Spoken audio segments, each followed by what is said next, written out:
Hello? Hello? Hi, everybody. I hope everybody's having a very good day today.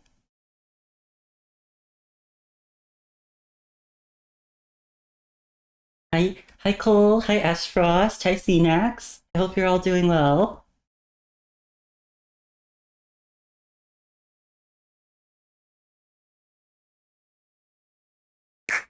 I was just finishing some last minute preparations for things, and also thought it would just be kind of nice to have like a little special starting thing today. Yeah, thank you. I'm really excited for today.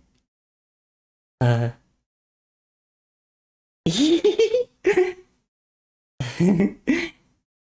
it actually brings me to something that I was going to going to bring up. uh so I had mentioned that I had prepared a little bit of a surprise for today. And it seems like some people have already found it.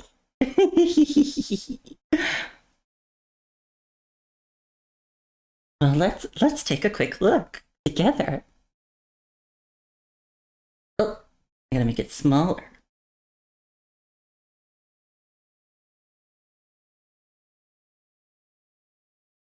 Yay! I got my very own emotes. These are my first 6 emotes. Uh, I got them done by the wonderful Jack Rabbit's Co. They did a very nice job. I think they're super cute and adorable, and I love them. Um, and uh, I decided to make, because if some of you know, like there's, sorry, trying to words. There's like different slots for. How did you do that? How did you squeeze my? How how, how did you do that? But yeah, so those of you who are familiar with this probably know there are like slots for um, free emotes or like follower emotes and subscriber only emotes. There's like at the level I'm at, I get 5 for each. Um, and so I was thinking for a while about like how to how to divvy them up. Like should I do half and half? Should I do 4 free ones and 2 subscriber ones? And like which ones should be the free ones and which ones should be the subscriber ones? I thought about that a lot. Um, and so in the end, I did decide to go with. Oh my God, how'd you do that? Know how you do this?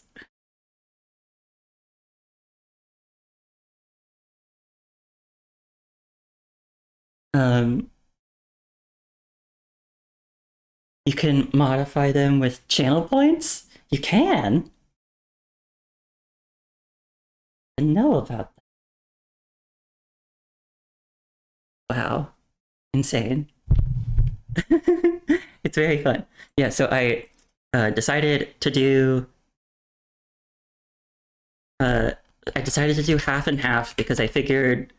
I mean, it was a balance. I think that I wanted to hit. I wanted enough emotes for like people without access to the subscriber only ones to be able to play around with them, and I wanted enough for like subscribers to feel like they're kind of getting getting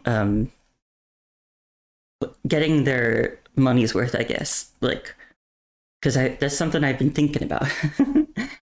um, like, how do I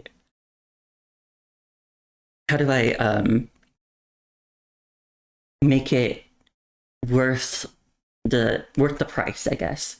Because I know right now I wasn't really offering much to my subscribers. It was pretty much just ad-free viewing because I didn't really have anything prepared.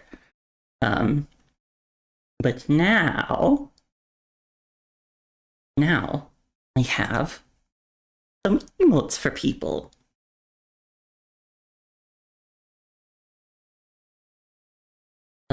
And so that was exciting.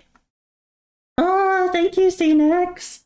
Thank you for subbing yourself, and also, or no, you did. Did you? You gifted subs to Cole and Ashfrost. I think I mistook it. I don't think you got one yourself. But thank you so much. Thanks. Oh, you're already subbed. Wait, when did that happen? I apologize if I didn't see you before because I'm not very. I don't have alerts set up, so I keep missing when people like follow or sub or anything, and I'm sorry. I always feel bad that I'm missing it.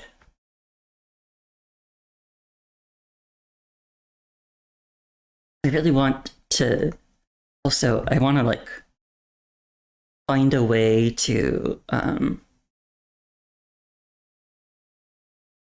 want to find a way to make my chat visible on the stream. I acknowledged it when you did. Oh, thank goodness. That's good. I must have just forgot that it happened.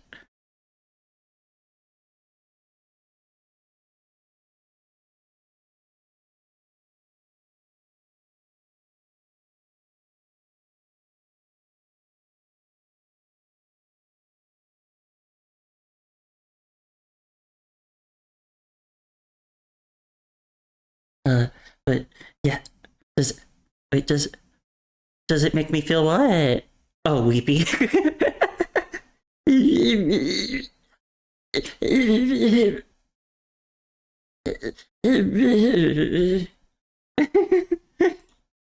Those are my weepy noises. Yeah, I want to find a way to make my Twitch chat like actually visible on the stream.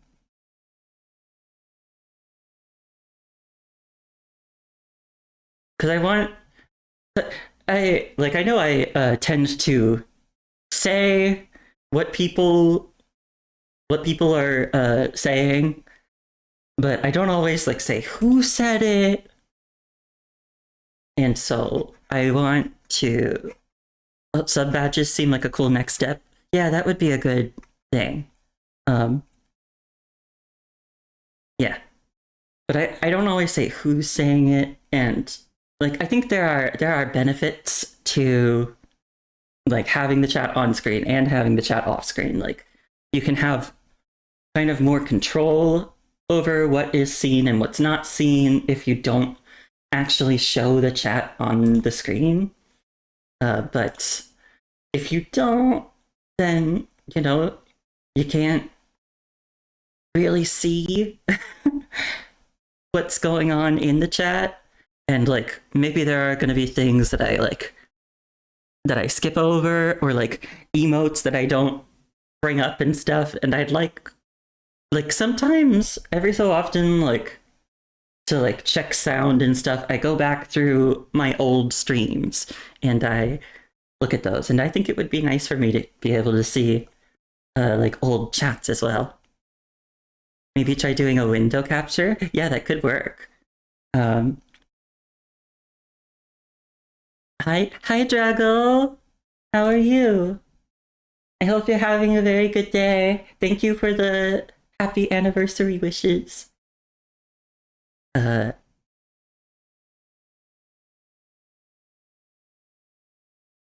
yeah.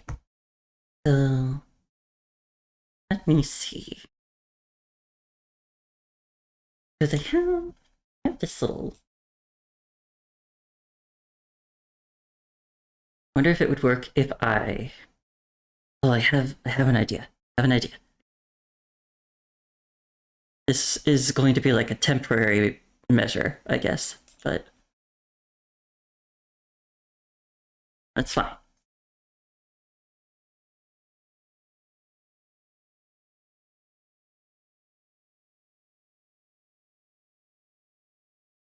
Wait, can you not?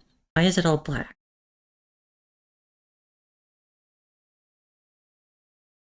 Why is it black? It's not supposed to be.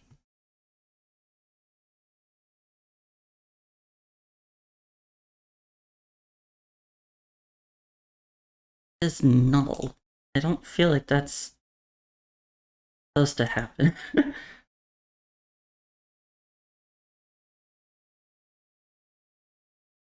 You're just getting your butt kicked on Limbus Company. I hope it improves for you.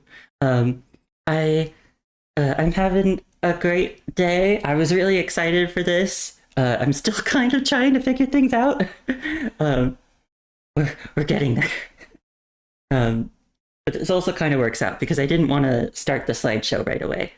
Because I wanted to give people time to show up if they were running a little late. How was my voice acting thing yesterday? It went very nicely. Um, and I believe the VOD is still there if anybody wants to check it out on my Han's channel. I saw Cole there. Thank you so much, Cole, for coming and for giving me some moral support. It was very nice of you.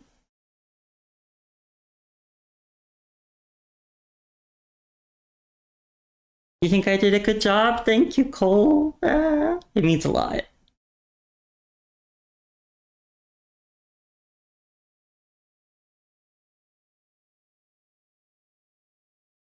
Mm.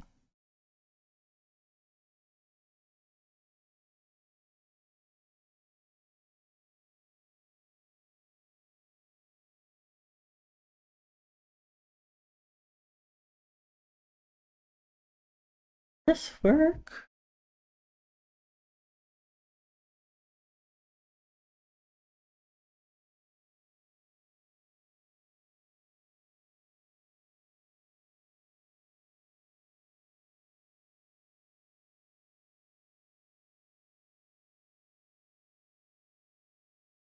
You love the emotes.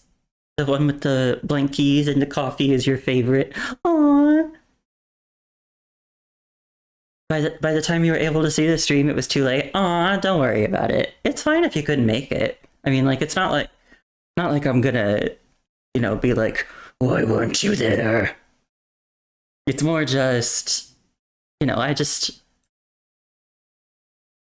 was, I wanted to promote it and tell people that I would be there, uh, so that maybe they would come see. And some if you couldn't make it, that's totally fine. As I always say, there was absolutely no pressure, none at all. You totally assumed I would unleash my wrath on you. not that, I'm not that good at being intimidating.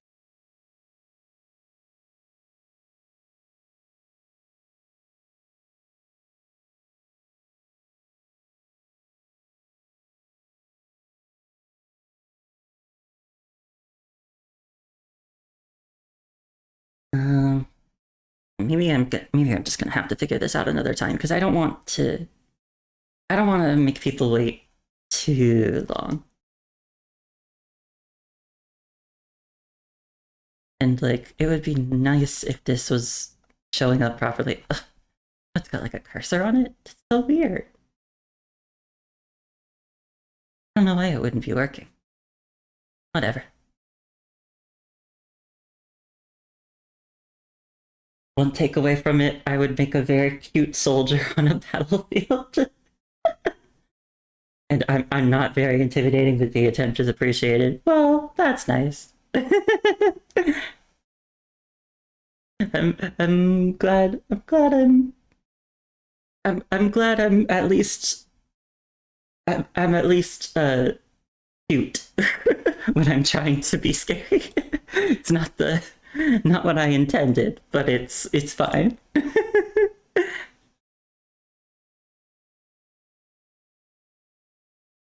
Yeah, I I should have done this before, but I've had a bit of a busy day. Because I don't remember if I mentioned this before, but I'm actually going to be staying somewhere else for a little bit. And I'm actually leaving tomorrow. So I was getting a bunch of stuff ready for when I was going to be leaving tomorrow. Um, yeah, display cap. I don't think that's. It'll be like that one scene in Shrek 2 where they think he's adorable and they forget to attack, and then I stab them, and then I show them.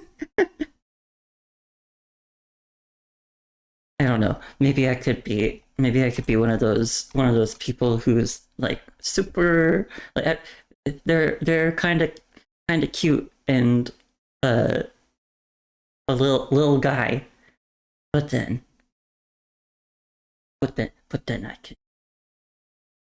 I can hurt them. Where am I going? Oh, is it just because I was being quiet? Did it sound like I was going away? I'm not going away. I'm not going anywhere. Don't worry. I was just being quiet.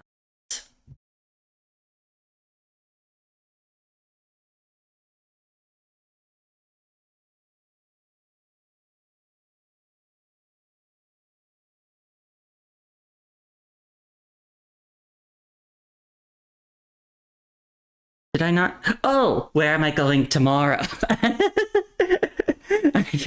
I get it now. Uh, yeah, I'm just going to stay at a different a different house because there are there's going to be renovations happening here in the house, and so I'm gonna it's gonna be very loud and very noisy, and I don't want to be here for that.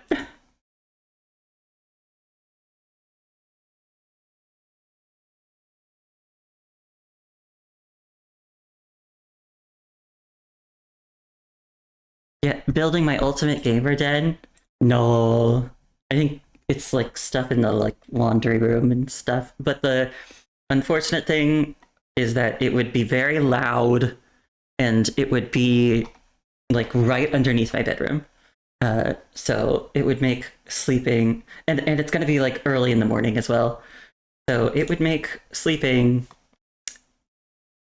unfortunate.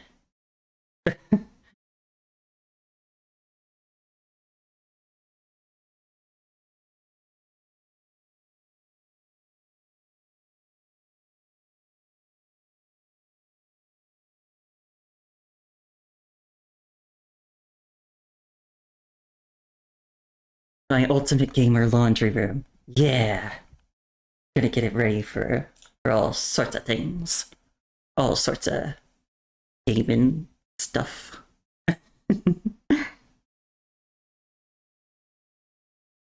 Alright, I think I'm just gonna have to figure this out a different day. I'll do this a different day because I feel like I'm wasting so much time right now, and I should have just done this before. Um. Anyway, unless I can, I'll try. I'll try one more thing.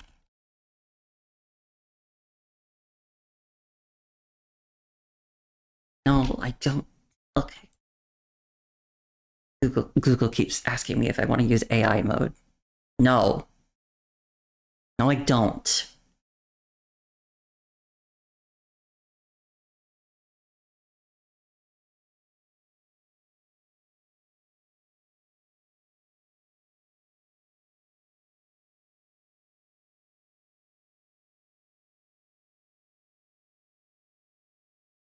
What if I?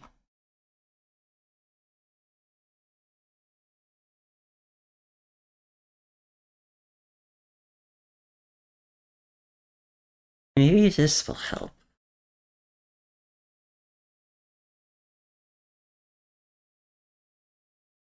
I may have found a solution. Maybe.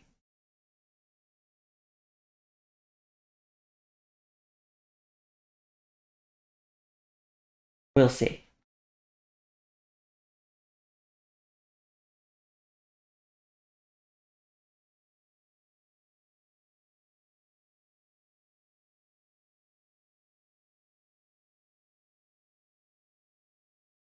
Hang on, hang on. I'm gonna be right back. I'll be right back. Sorry about this. Because I think I've found something that'll work, but I need to restart OBS. I'll be right back. I'm sorry. Hello? Am I back? Am I back?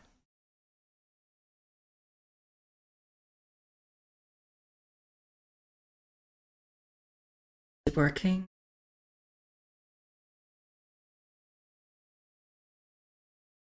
Can you hear me?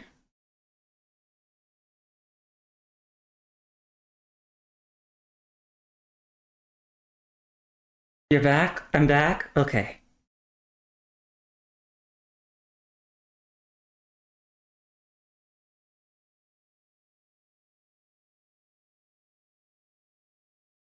Oh,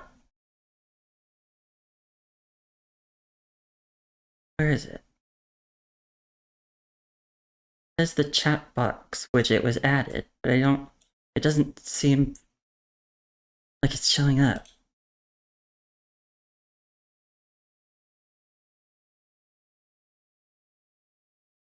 Wait, maybe we need to. Oh, wait. I don't think it's an on. I don't know if it's an on stream one. It's.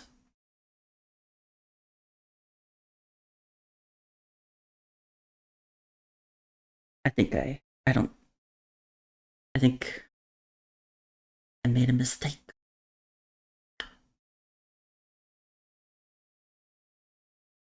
I thought it would be like an on stream overlay thing. Ooh, that's annoying. Um,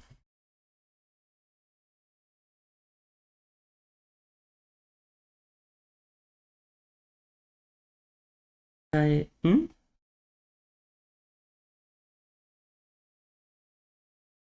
maybe this will work.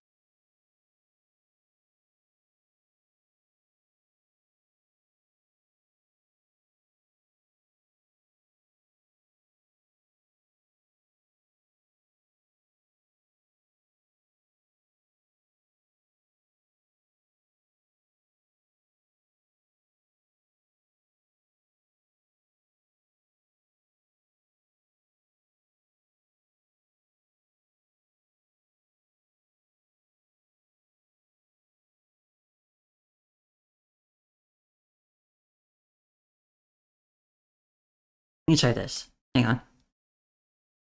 This will be probably like my last attempt.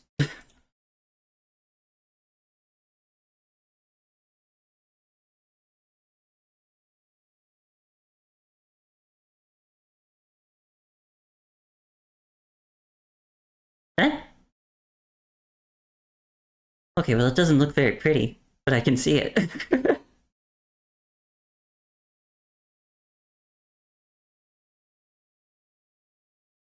Maybe there's a way for me to make it like transparent.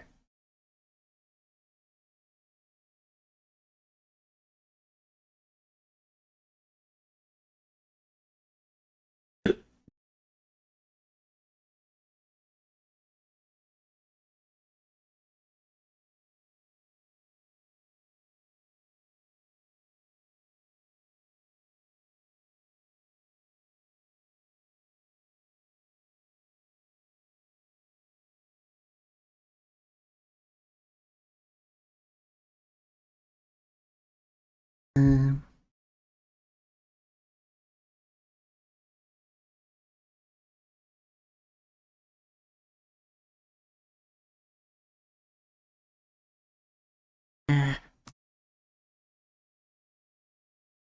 and it still says just connecting to chat.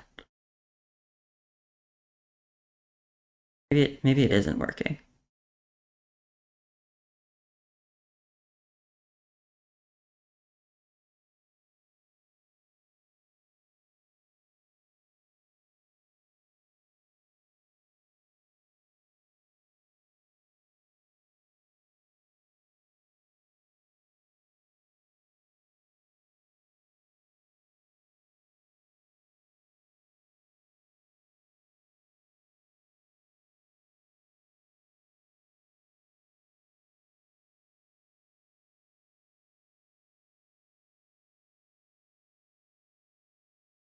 It's not the prettiest, but it's here. Yeah, maybe I'll just make it small and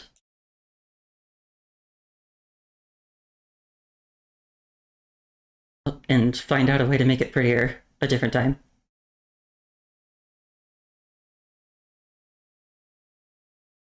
Although it still just says connecting to chat, which is unfortunate, so maybe it's not actually working. I think I'll just hide it for now and I'll figure it out a different time. I've wasted a lot of time. I'll get back to it later. How about we get to the main event, which would be my special little slideshow that I made. Happy anniversary, me! we're gonna celebrate one full year of streaming. Yeah, I made a little slideshow. Hopefully it'll be fun. I hope so. Um,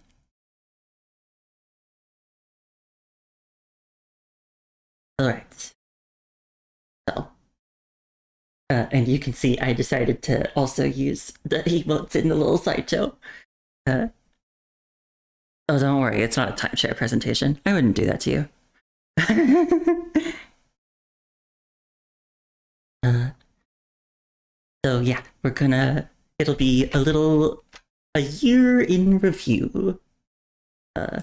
I'm maybe gonna shift myself over here because I think it'll be a little less obtrusive. Because I know what's in store. So let's look back on this first year of me streaming. I have a few statistics to look at. I got 123 new followers this past year. So thank you everybody. Thanks. I said welcome everyone because yes, you're all very very very welcome.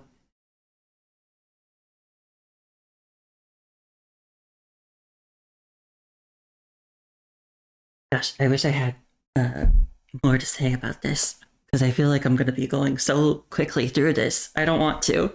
I want it to take time. I got I guess this is no longer true.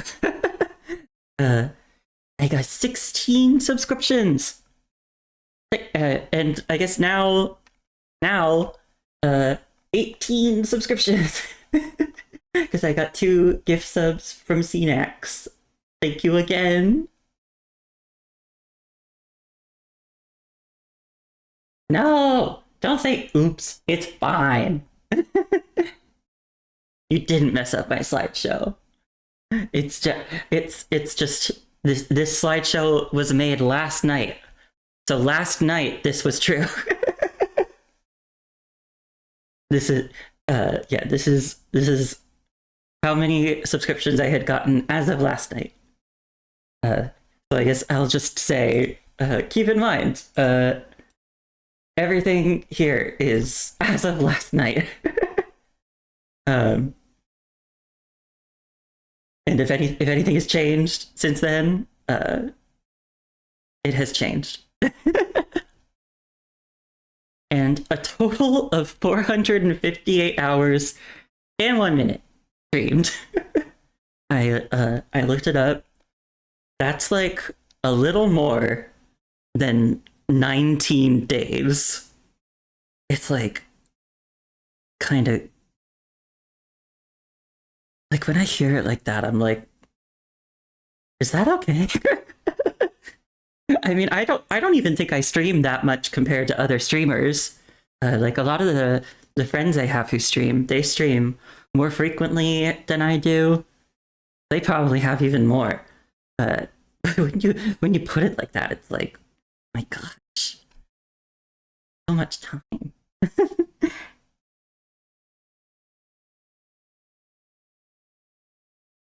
You're sure it looks perfectly normal in comparison to my 14 hours? 14 hours? Wait, 14 hours of what? Oh, my Final Fantasy 14 hours? Oh yeah, definitely. Do you wanna know how many hours I've played Final Fantasy 14 in total? I can tell you. I've got it right here. I have played Final Fantasy 14 for a grand total of 6,502.1 hours. That is 6,502.1 hours. I do believe it is my most played game on Steam. Uh, and like as of, I think I mentioned this a while ago. As of Christmas this year, it will be 10 years since I started playing.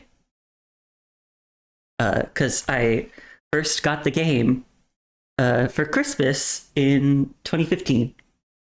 No, was it 2015? Actually, no. I think it was 2015. Yeah, because that was the year. That was the year Heavensward came out, and I'm pretty sure I joined soon after the 3.1 update came out.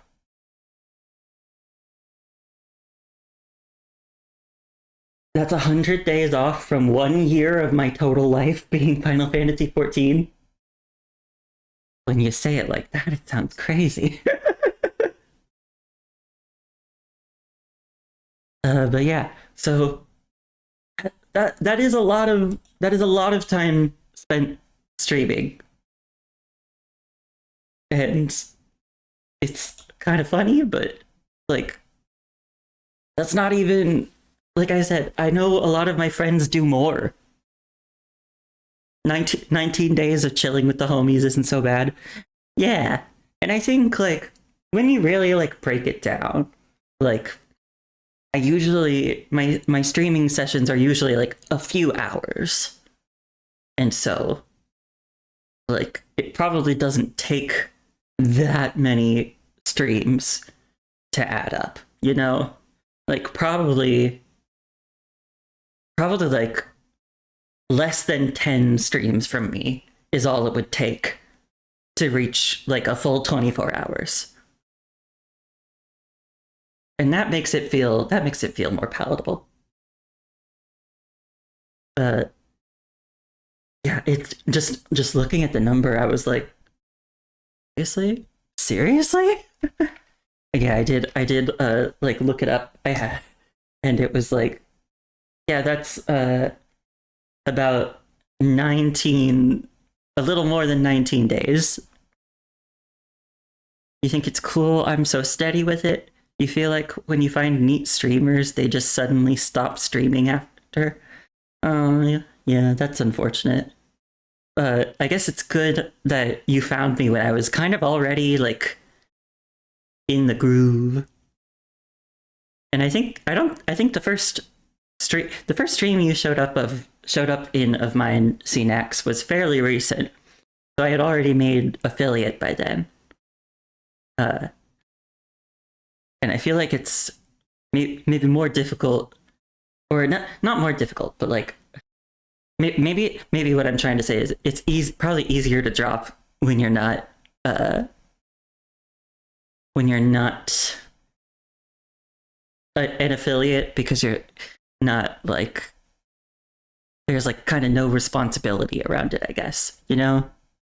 Whereas now that I'm an affiliate, now that I can make money from this, a little tiny bit of money, um, I can, like it feels more like something I should keep doing, you know? And I want to keep doing it. I'm having fun.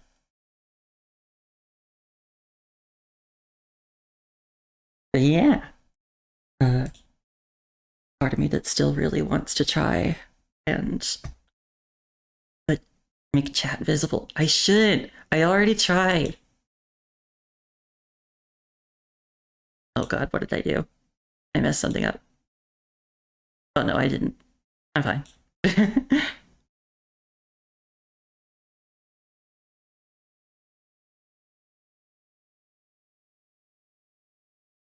Well, actually, let me just see if it's still. Yeah, it's still connecting. So like, even if I wanted to keep it there, it's like not doing anything. Clearly, something I have. I did something wrong. Clearly.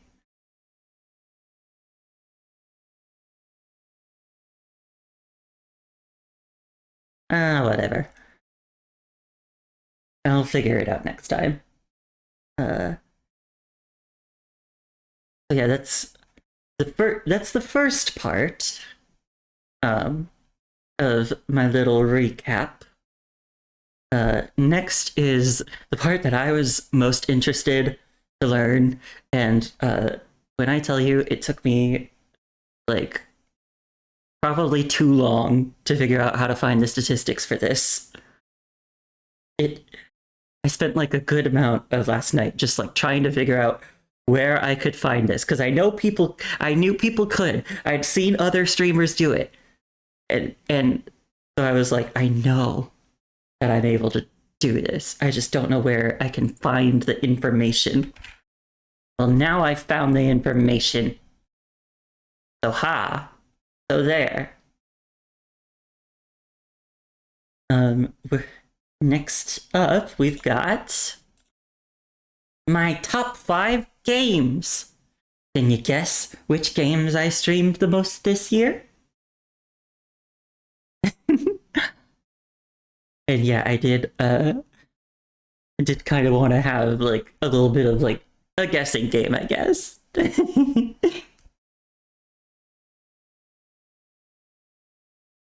So I looked at a thing. Um, I'm gonna have, and to be clear, this is not my top 5 games played because I did play games while I was off stream. It is not my top 5 games played because I'm pretty sure that would be different. It is my top 5 games streamed. So like of my total stream time, how much is each game? So we're gonna go. This might be a little hard.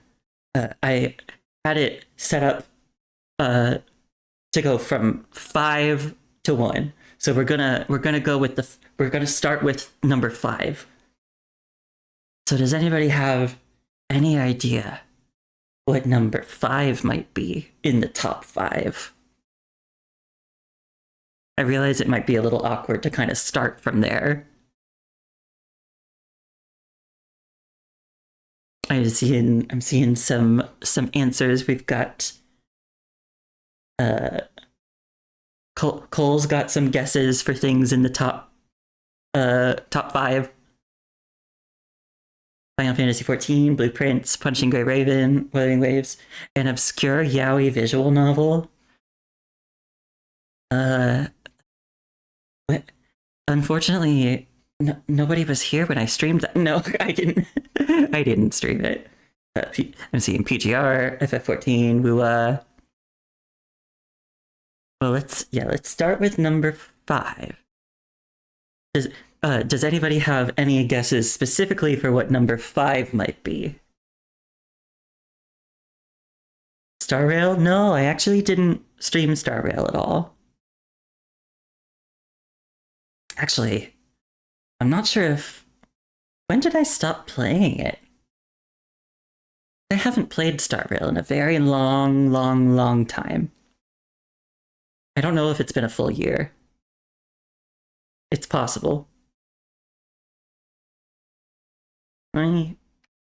Sorry, one second. I'm curious now because I want to find out.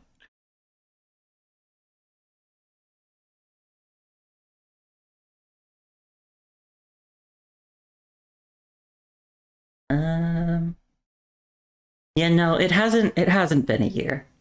It hasn't been a year. I think it's been probably like 8-ish months since I last played. But yeah, so getting back to this. Number 5, Final Fantasy 14.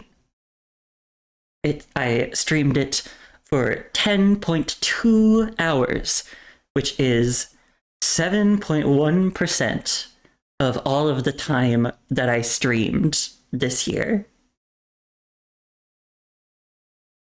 Yeah, I feel like that might be surprising because I know that's how you found me, CNEX. But uh, before you showed up, I actually didn't stream it much at all. Because I don't stream like story updates in Final Fantasy 14 and stuff. I normally do that by myself. So normally when I'm streaming Final Fantasy 14, it's more like reclears. Like I did Alliance raid reclears each week for both Juno and Sandoria. And then recently I was working on my Phantom weapon, so I was doing roulettes and I streamed some of those. But yeah, I actually haven't streamed Final Fantasy 14 that much. Only a total of 10.2 hours, which is kind of surprising.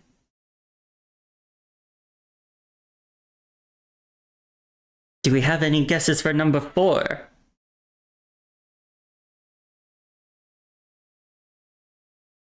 What could number 4 be? Is this where you find out I'm a top 500 Call of Duty streamer?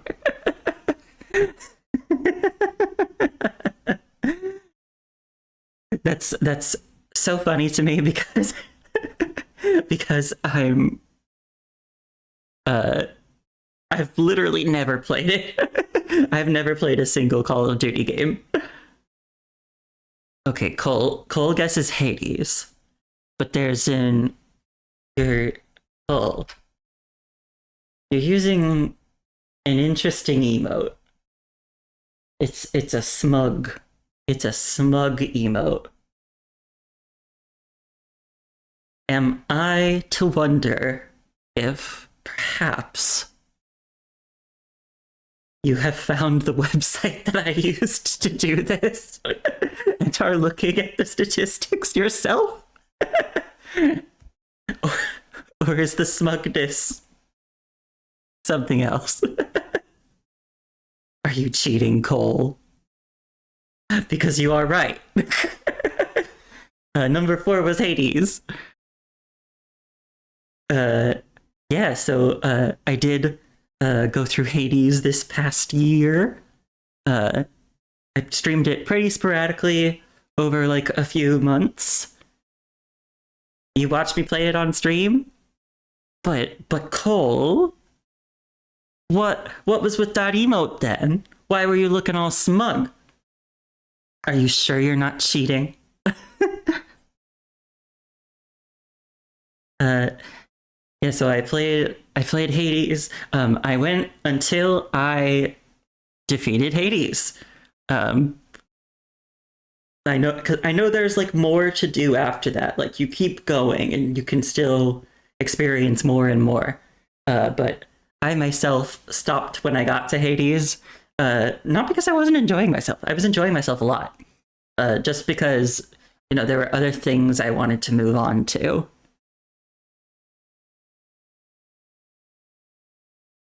Yeah, yeah, Cole, you're being a little sus. Being a little sus. Um, if if you did find the website I used to find these statistics, then how dare you? But also good job.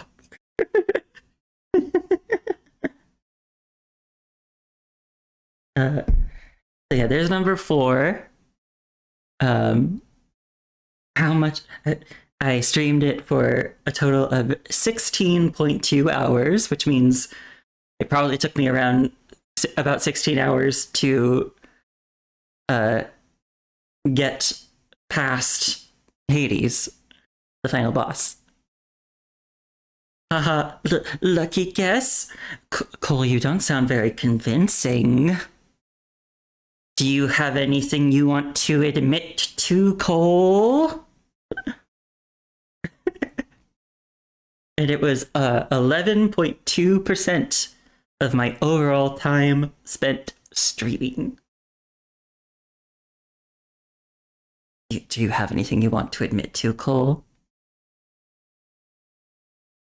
Anything you want to say? Anything you want to say to me?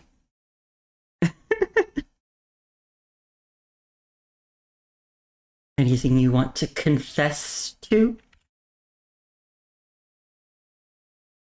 Giselle, I'm you should know this about me. I'm a very forgiving man.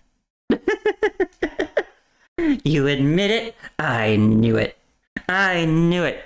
If you hadn't had that little smug emote, then I would have just thought that you were really good at guessing. But you gave the game away. You gave the game away with your smugness. Keep this in mind, Cole.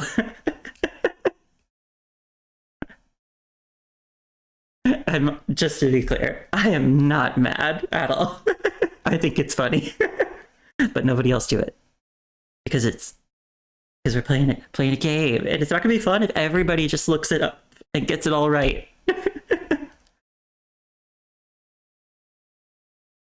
So, let shall we move on to number 3? You surrender.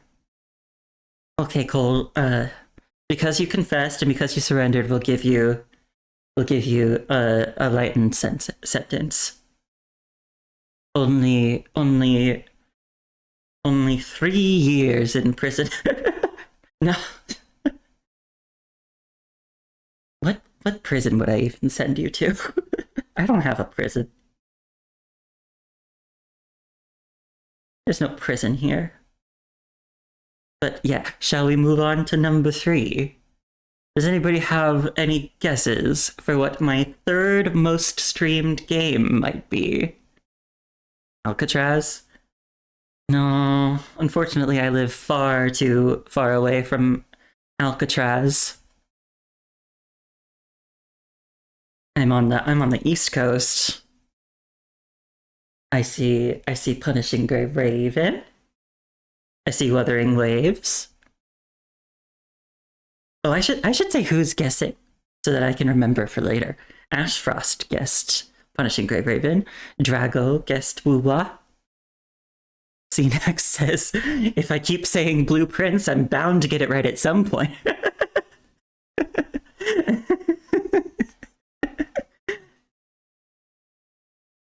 I I admire your problem solving. It's like, funnily enough, it's like in Blueprints when I kept being well, if for every like safe I find, every like passcode, um, if I put just if I enter just 1111 on each one I find, there's a chance I could be right sometime. I haven't been right yet. But there are more safes for me to find. I still haven't found them all. You thought it was on East Coast or East. Oh, you thought Alcatraz was on the East Coast. No, isn't Alcatraz near. Isn't Alcatraz in, like off the coast of California? Am I wrong about that? Where is Alcatraz located? Yeah, Alcatraz is uh, off the coast of San Francisco, California. I was right. It made me question myself.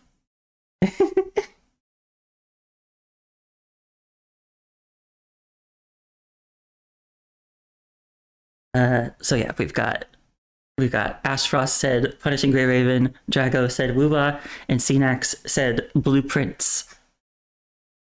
Well, I can tell you one of you is right. My third. Oh, you once made a Lego Alcatraz for a summer reading project? Ooh. Were you must have been reading a book about it, about Alcatraz. And then you were like, I'll make a Lego version of it. But so, my third most streamed game of the year was Wuthering Waves. I streamed Wuthering Waves for a total of 28.8 hours, which clocks in at 20% of my overall time streamed.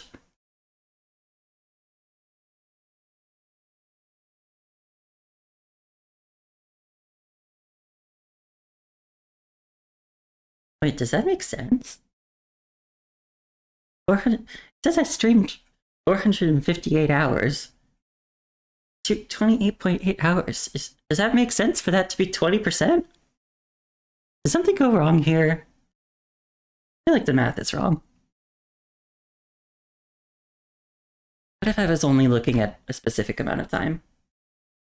Is it possible that I did that?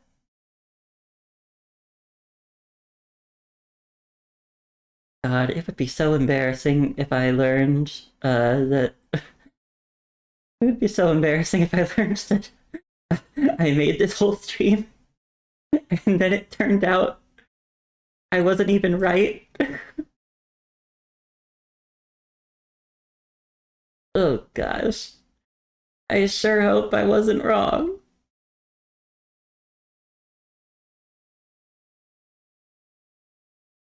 Hang on. Let me find that website I used again. Please hope. Please tell me I wasn't. Please tell me I'm not wrong. uh,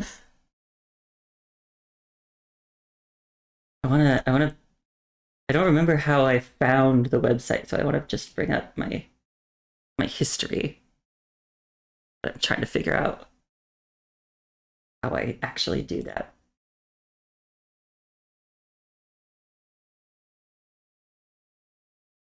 Yeah.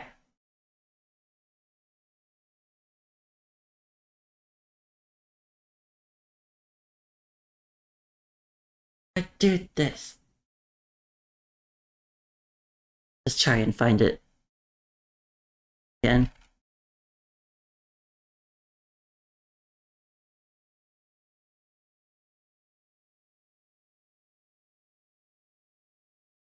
Oh, I found it very easily. Okay.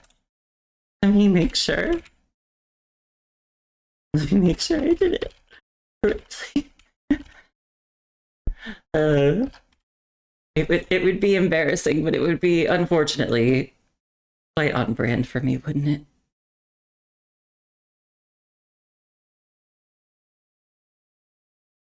Oh boy. I did have the time wrong. God damn it!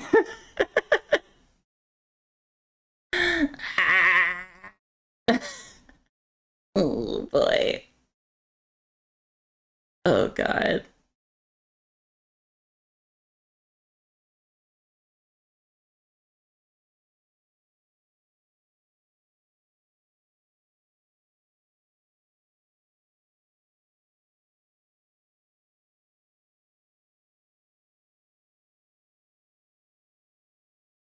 Wait, no, but it still should be correct. Still should be right.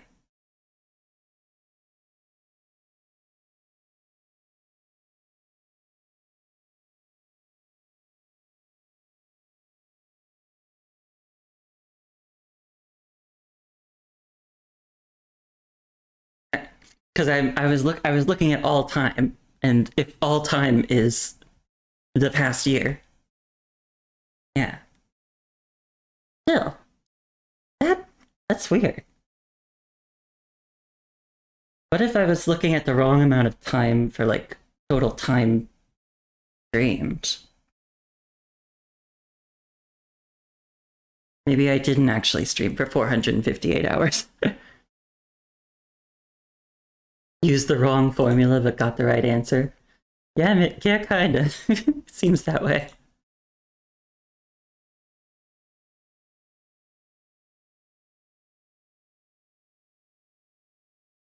Well, because you see, this is telling me even that just over the past 30 days, I streamed 55 hours.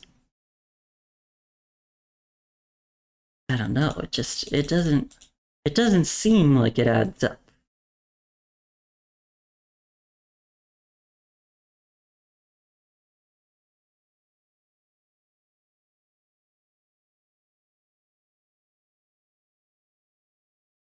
Yeah, time streamed 458 hours and 1 minute, and I have it over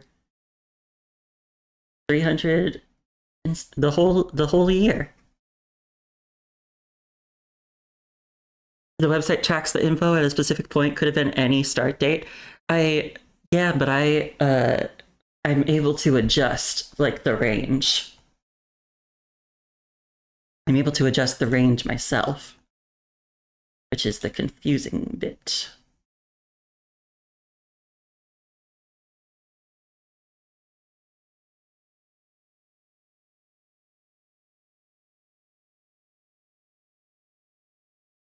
Well, whatever. It does not seem to add up, but whatever, you know.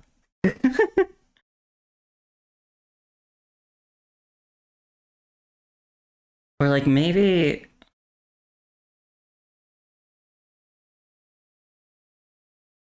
no, yeah, it does say hours. This many hours. This is so weird because there's no way that this adds up to 458. Maybe I was looking at like the wrong statistic. Like did I watch 458 hours? Maybe? Is that what I was doing?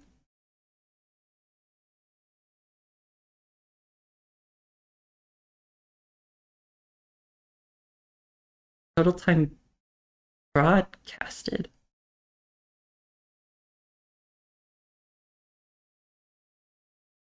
Well, I think clearly one of these statistics is wrong. Because there's no way that the numbers that I have here add up to 458. Even when you account for the like less than the ones below my top 5. That's so weird. I don't know what's going on. Uh, Whatever. I shouldn't overthink it. Anyway, it is confusing, but I can maybe I can figure it out another time.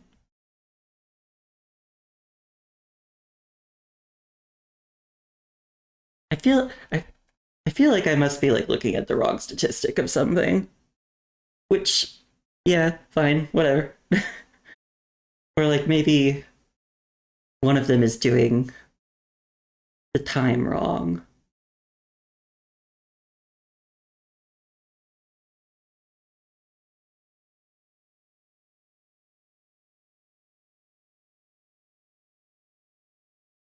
I have a thought, actually.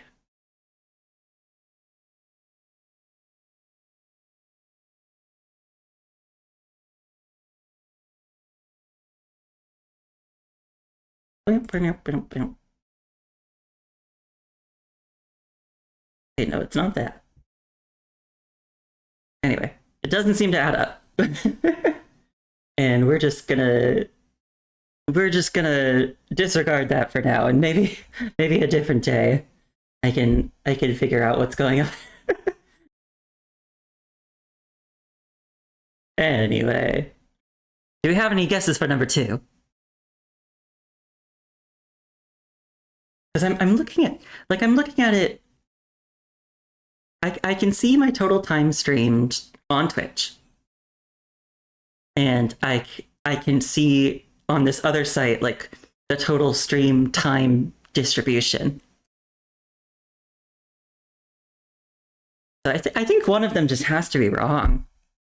One of them just has to be wrong. One of them is probably excluding something. I don't know what.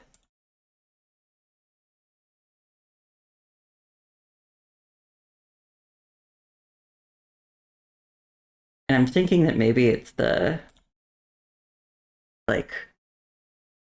statistics thing I'm using. I feel like that could be wrong.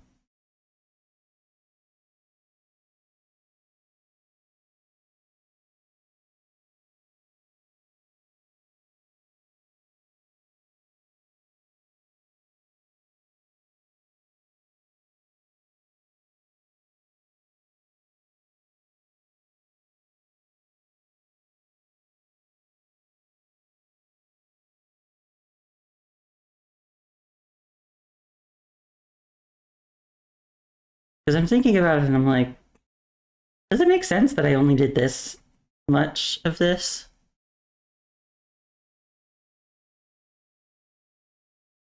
Perhaps I'm getting distracted.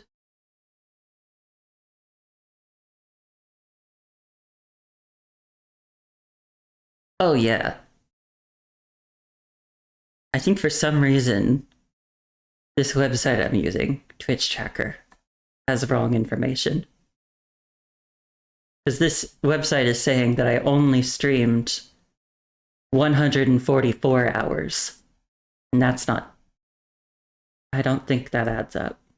I feel more inclined to believe Twitch. So let's just disregard the numbers because I think they're wrong. Let's just ignore that.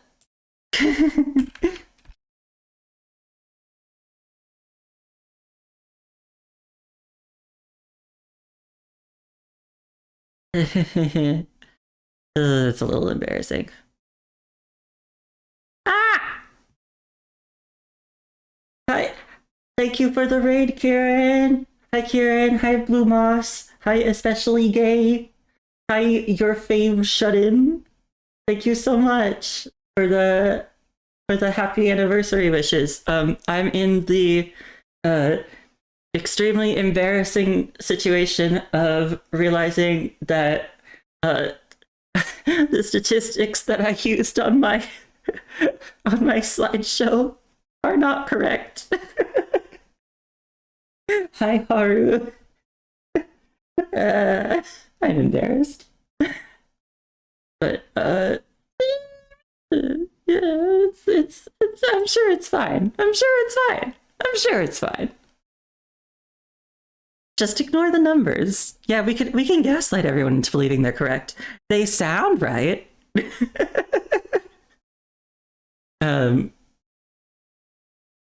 I was playing a little game of like which were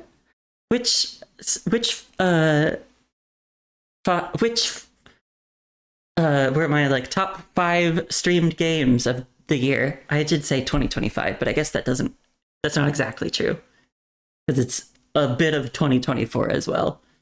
Over the past year.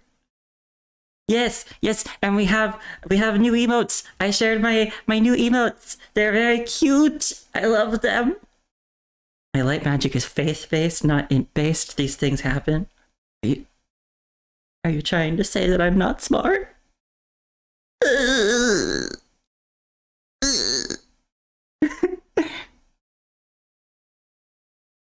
You wouldn't know. I could just say it and you'll believe it. Okay.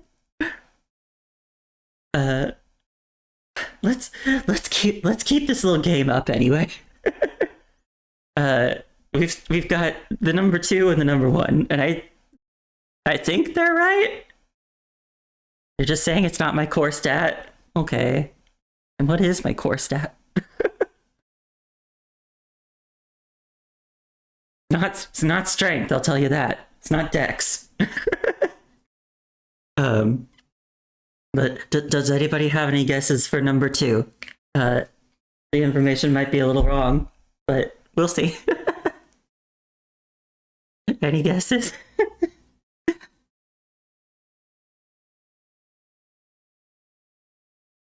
Charisma? You think charisma is my core stat? Aw, thank you. Ah! Hi, Kiro! How are you? I hope you're having a really good day. Well, I hope everybody's having a good day. I don't think I said that individually to all of the raiders. I say to all of the raiders, I hope that you all had a wonderful day today. Okay, I'm seeing Phoenix says blueprints.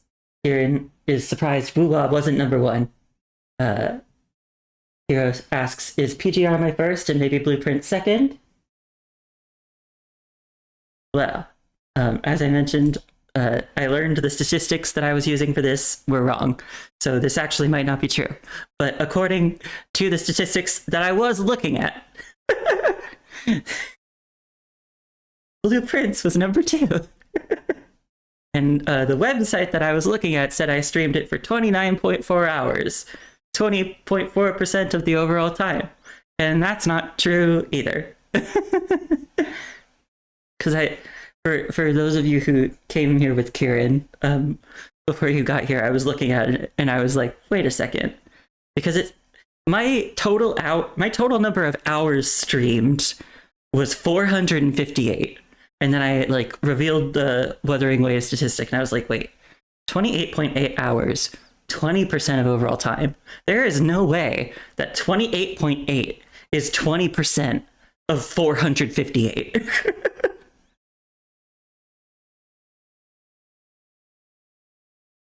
That's like, that would be less than like 10%. That game chokeholded me. Yeah, a little bit. I have played it quite a bit. And I've been enjoying it and I'm gonna keep doing it. I'm really, really enjoying it. I've opened 4 of the Inner Sanctum doors now, although I've only solved 2 of the sigil puzzles inside them. But I'm getting there. I'm figuring it out. And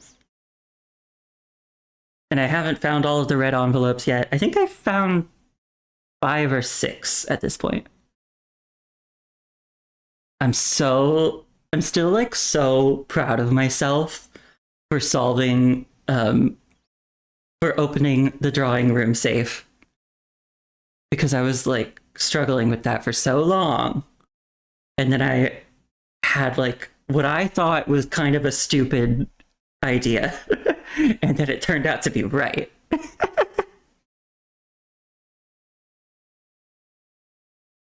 Okay. So now we've only got number 1. And like I said, my statistics were a bit wrong. But I do actually think it does fully check out that this would be my number 1. So do we have any guesses? I feel like it might be obvious to some people at this point. Now that we've got some of the other big contenders out of the way. Blueprints? How did you know, Cenax, that Blueprints was both my second and first most streamed game?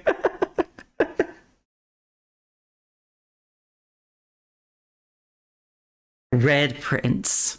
Yeah, it was Red. Dramatical murder. Yeah, I'm gonna get myself banned from Twitch. No. Because isn't that like one of the few banned games on Twitch?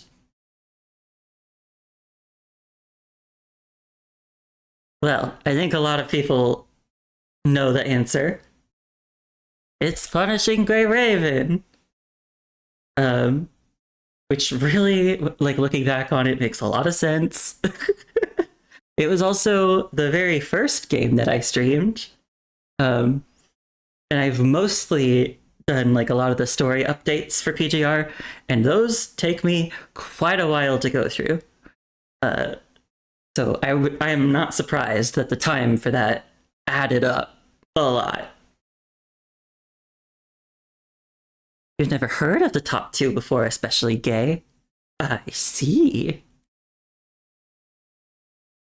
Well, maybe someday if you keep watching my streams, you'll get to see them.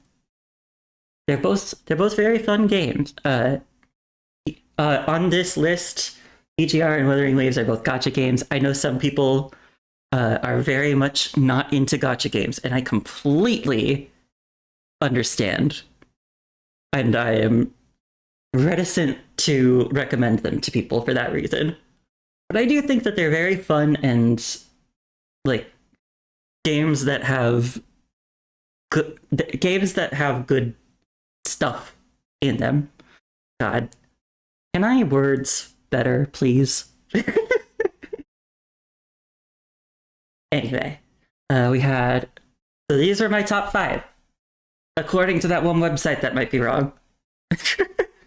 But we're just gonna pretend that they're right for now. We're just gonna pretend it's okay. It's fine. And I agree with you, CDAX. I also adore, especially gay's username, because you're not just gay; you're especially gay. You're a standout. You're a pillar of the gay community. Now we've got some goals for year 2. Yeah, I thought this would be a nice place to discuss like some of the things that I want to do over my next year of streaming, if possible. I think I've seen other people kind of do like this kind of thing during like recaps, like looking forward. The only way a gotcha game gets you is if they have big, fluffy men in it. God. Preach. uh, so yeah. I put down some goals. So let's look at those together. And these are mostly streaming related goals. So I have like other things that I want to do over the next year as well. But I'm keeping it to like stream related things for the purposes of this. First, I want to stream a wider variety of games. Because so we all just went over my top 5, which again may have been wrong.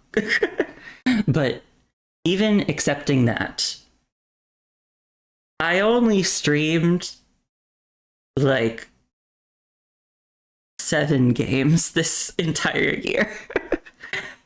The two that didn't make it onto the list were Infinity Nikki, which I streamed for like a little bit, and Jackbox Party Pack games, which technically more than one game, but I kind of put them all into a bundle because I did that for my birthday.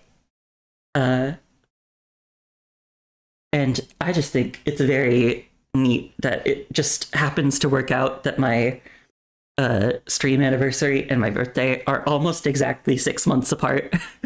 So it's gonna feel, to me, it's gonna feel very, very well spaced out. But yeah, I want to stream a wider variety of games, and I already have some in mind. I think part of the reason why I haven't done some of the games that I'm planning to stream yet is because they are, unlike, PGR, WoWA, Final Fantasy 14, they're not live service games. They're games that I would play through one time in one go and then be done with. And so like I feel like other people do this, and this is kind of how I want to handle it, like, kind of going through them one at a time. And so, like, I'm not going through any of the others right now because right now I'm playing through Blueprints, and that's what I'm doing on my streams for right now. But I do hope that over this coming year, I'll be able to do more games. And maybe if I, if I stream more in general, that'll be something I'm able to do. But yeah, I have a few ideas. I would like to stream. I think I've mentioned some of these before. I would like to stream Tales of Arise at some point because I got that a long time ago, and I even started it. And I was originally going to like just stream it for a couple friends because I got it before I ever started streaming. And then I was like, probably because I was watching Hiro and Kieran stream through the Tales of Symphonia remaster, I was like, I never did finish that. I want to actually play that. And I didn't get very far in it at all. So when I do get around to it, I'll probably just start over because I'm not going to be losing a whole lot of progress. But yeah, that's what I want to play. You've been curious to see a Tales game? Yeah, I've played a few of them, and I've really enjoyed them. This is kind of funny. I also wanted to start the Trails series, which is kind of fun because I know they had a remaster of the first game in that series just come out. And again, I got this is quite literally the best time to start. Yeah, because of that. I know, kind of similarly to Tales of Arise, a long time ago. There's a demo for the remaster. Ooh, good to know. A long time ago, I got similarly to Tales of Arise, I got Trails of Cold Steel. I know that's not like, I know the Trails series, it is like kind of divided into like multiple arcs, and it's not like Final Fantasy where like each installment is different. They do take place within the same world. But kind of like you say, Kieran, I had heard that it's okay to start with Cold Steel. And at the time, like, the I don't think the second arc had been localized yet. Or maybe it had. I thought it hadn't, right? Didn't they not localize those until recently? And then I was also just kind of like, well, like the first ones, they're probably kind of old by now. Maybe I'll just move on to the newer ones. Yeah, it just got localized within the past 4 years. I thought so. But now that I know that the initial games are getting like a remaster, I'm wondering if I should start with those and then just go through the whole series. But anyway, those are a couple of the ones that I've planned on. I also got another game that I want to try. One that I have, but I've never played yet. It's called Enotria, The Last Song. I've never really seen anybody else play it. It's a Souls-like. I've only played like one Souls-like. I've played Elden Ring, and I'm kind of ambivalent on it. There are things I enjoyed and things I didn't. But I'm interested in this one particularly because it has to do with like Italian folklore, and I just think that's really interesting. I don't know.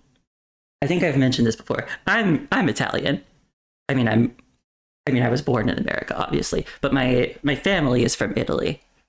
And so I have a little bit of investment in Italian things, maybe just a little bit, because I'm like, ooh, my ancestors. Yes, I cook a meatball. Um, you liked Elden Ring, but there's some gripes you had with it progression wise, and it got you to drop it.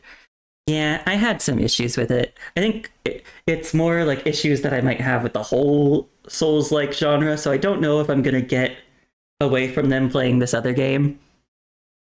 But I'm interested in this other game and I want to try it. It seems interesting.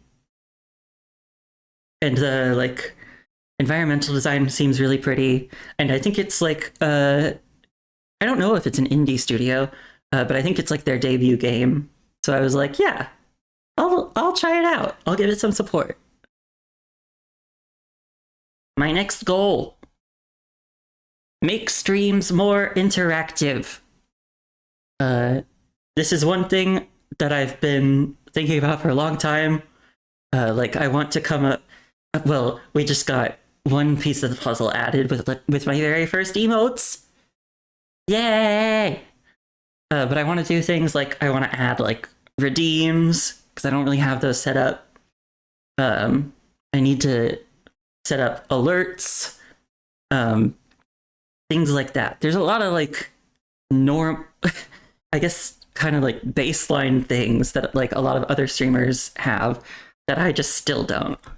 And I should really work on that. And so, yeah, that's definitely one of my goals. I want to add things like that. There's a lot of things that can fit into this box of more interactivity. So I'm not going to say all of them, but you know, just think about things that other streams have that I don't, and you'll probably know what things I mean.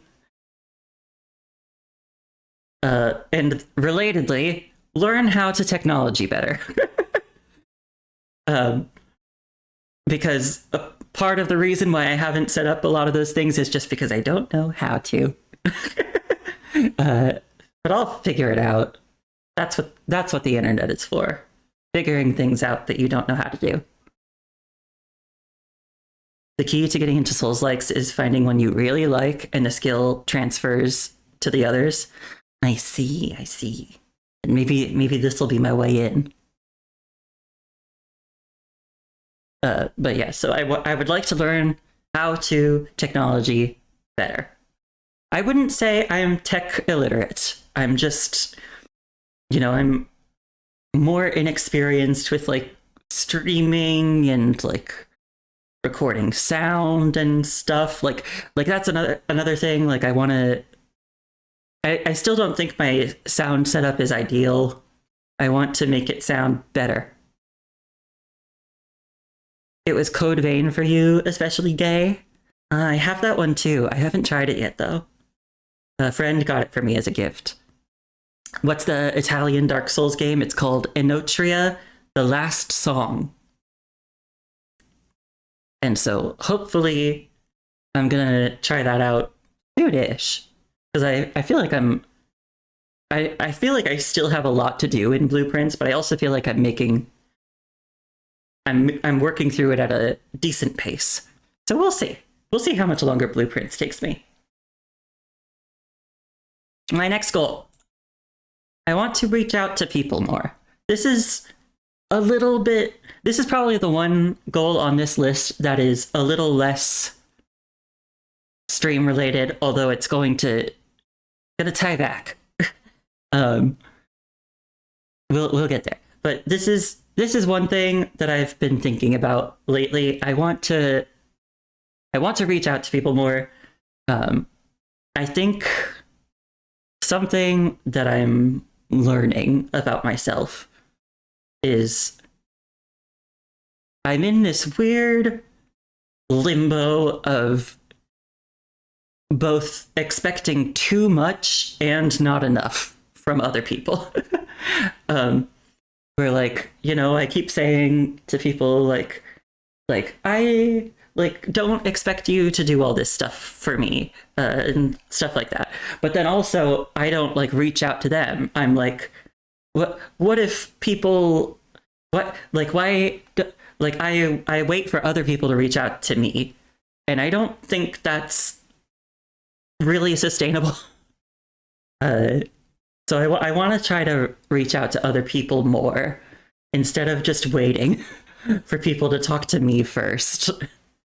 I mean, I don't think it's definitely not a secret. People know that I have anxiety issues, and that makes it makes peopling difficult sometimes, to put it lightly. Um, and so I think I want to reach out to people more, partly to like not overcome my anxiety, because I know it's not something I'll ever overcome, but I can help mitigate it. I can manage it. And if I do it more, hopefully I'll get more used to it.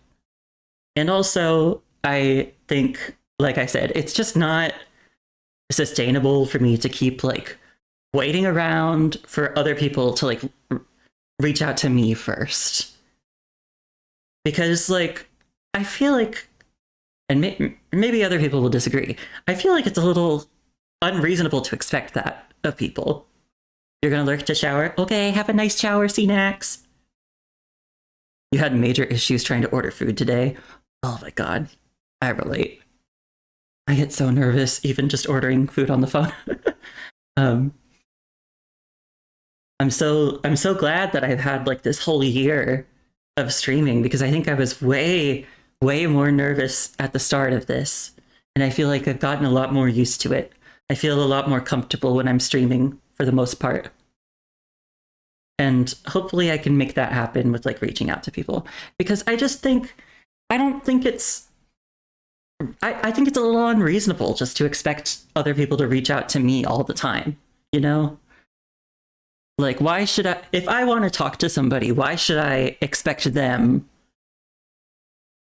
to want to talk to me first? Does that kind of make sense? I don't know if I'm putting it well. It's something I've discussed with my therapist. um, where like I keep saying like, oh, I'm waiting for this other person to talk to me, and my therapist is like, okay, but what, do they know that you want to talk to them? and I'm like, well, no, because I haven't said anything to them. Like that's kind of what I mean. Like how should I expect other people to know I want to talk to them if I don't talk to them more? And like, you know, I'm being told things like they might be feeling the same way you are. They might be waiting for you to reach out, and that's why they're not reaching out to you. I'm like, yeah, you're probably right. God damn it. But yeah, so that's another one of my goals. A little stream unrelated, but like I said, it's gonna tie back. And this is where it's gonna tie back, because my next goal is I want to collab with someone, or many someones. Uh, I I've I've been streaming for a year and I haven't done any collabs with anybody, and I would like to change that. Because collabs just seem like fun. Do I have any idea what games I will play with people? Not yet. I have no plans whatsoever. I don't have any people lined up. I don't have any games lined up. But I'm sure I'll come up with something. Oh gosh, I hope I'm not being too loud. My parents are asleep. Which is kind of always true when I'm streaming, but I hope I wasn't getting a little too loud. You remember one time when you were role playing and doing a story with someone and you waited for an entire month without doing anything else to get a response? Yeah, it's just it can be hard. Especially because I think a lot of us want to feel wanted.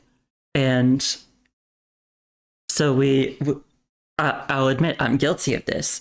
Like I really want to wait for other people to like reach out to me first, because then I think like I can take that as a message of like, oh, like this person, they want to talk to me. They want to be my friend. But but like as other people have told me, the other person might be feeling the same way. They might be wanting me to reach out to them. And so just because they're not saying anything doesn't mean that they don't want to get closer. And also, they might think the same thing about me. They might think that I don't want to talk to them because I'm not reaching out. But yeah, so it ties back to wanting to do collabs for the first time. And also I think it kind of ties into as well, one of the reasons why I started streaming in the first place was I wanted to make more friends.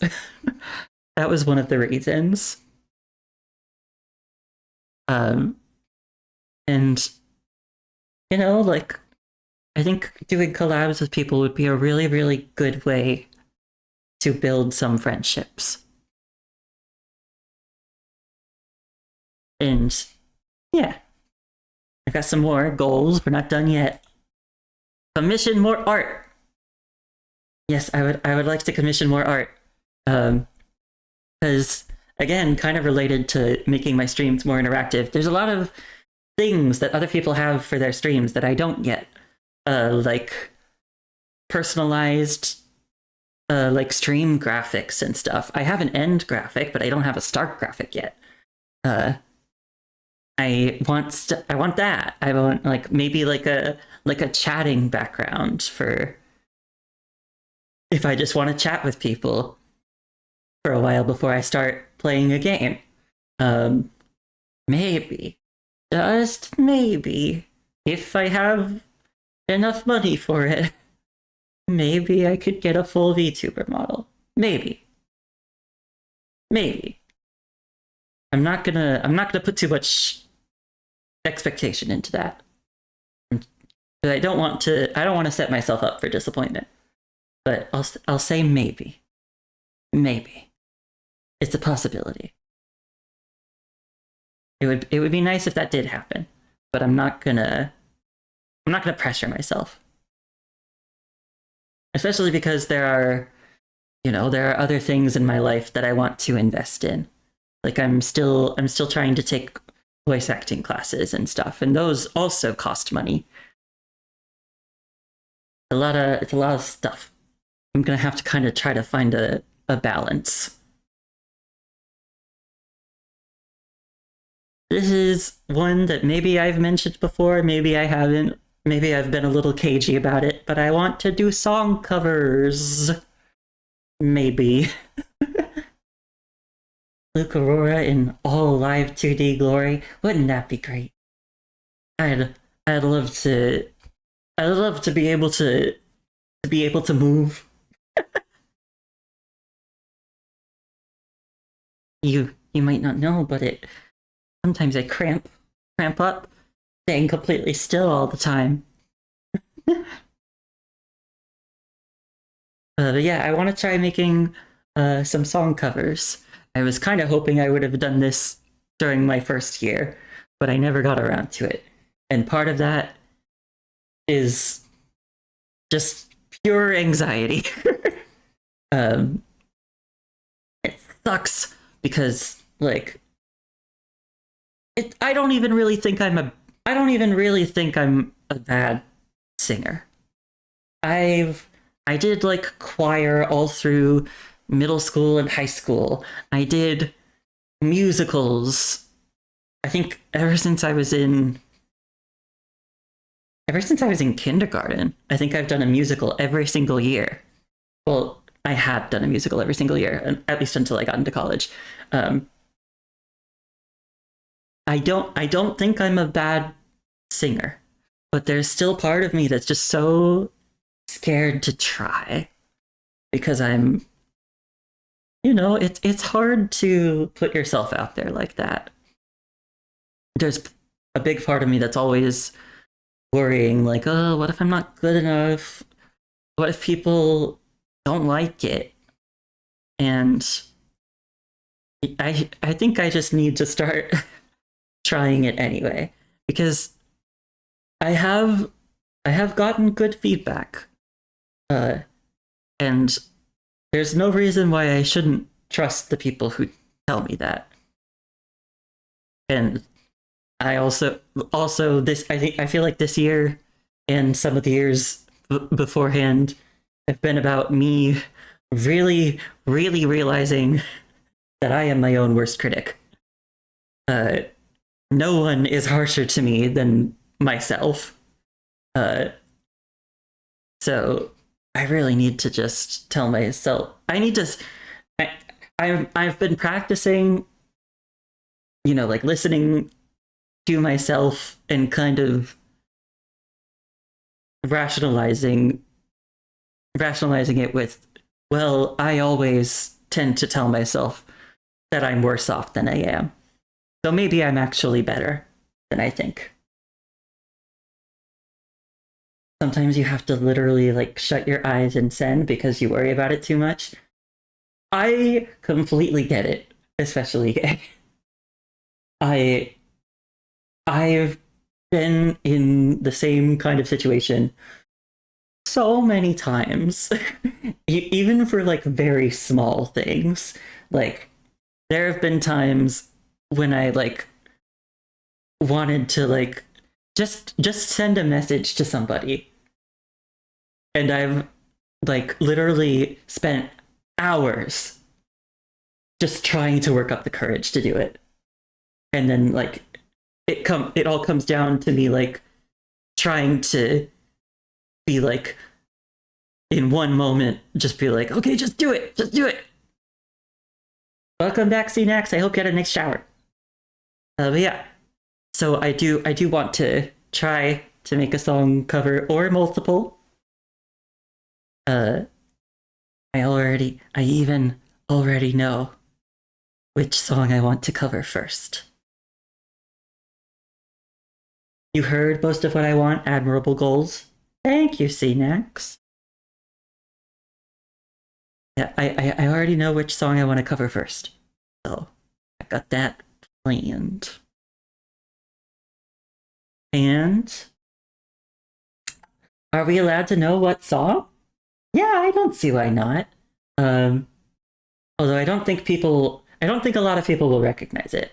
Um, I think I don't know if I've mentioned, I don't know if I've mentioned it much on stream.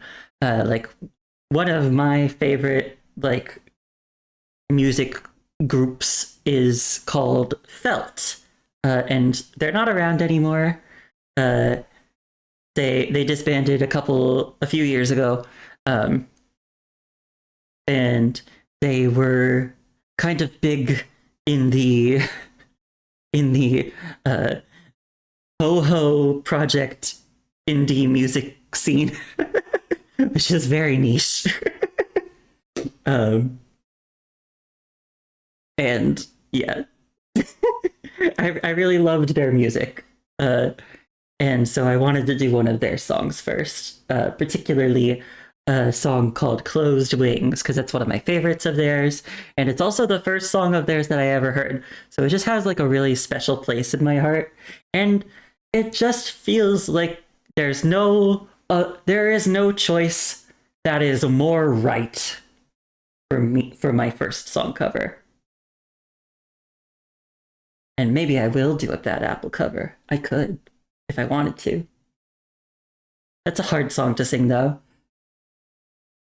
I think I could do it if I tried really hard, but it is a difficult song to sing. I don't know. Like, the hopefully I would be able to edit it to overcome what for me is the hardest thing of that song, which is breathing. There's like so few places it feels like where you can get a breath in. And then I think my last goal is up next. And it's keep having fun. This is, I would say, probably the simplest goal, but also the most important. Because, like, I'm not having fun. What's the point? That's the whole thing.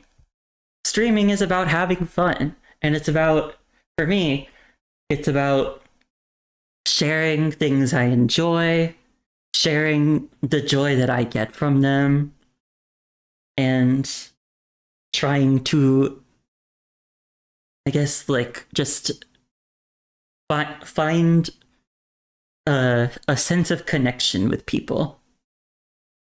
And so, yeah, like this is again my simplest goal, but also my most important goal.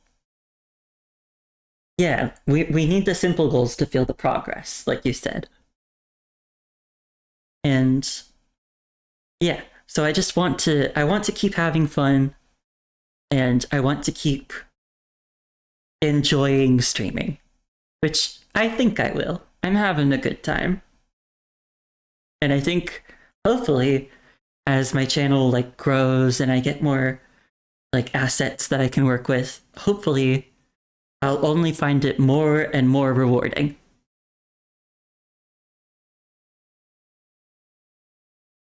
And then I'm gonna move myself back over because thank you everybody. Let's have fun again this year. This is the end of my little slideshow. uh Thanks everybody for sticking around and for listening to me. Um I'm not finishing my stream. I realize it may sound like I am. I'm not done yet. I'm just done with the slideshow. um, but yeah, thank you all for sticking around and for bearing with me as I dealt with some issues. But and also I think just thank you all for sticking with me, not just today, but you know, every time you come by. Um, it I try a lot to, you know, make sure that I'm expressing my gratitude. So I hope it's come through. But I'm really, really extremely thankful for all of the support that I've gotten over this past year. I I guess I don't know how to.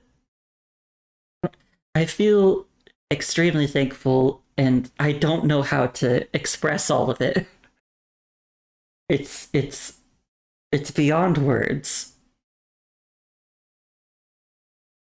because I just think about it and I think like none of you are obligated to be here, but you're all choosing to.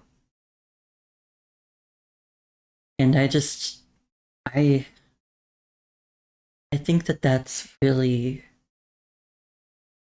really incredible kind of because gosh, this is maybe going to get a little bit heavy, so I'm sorry.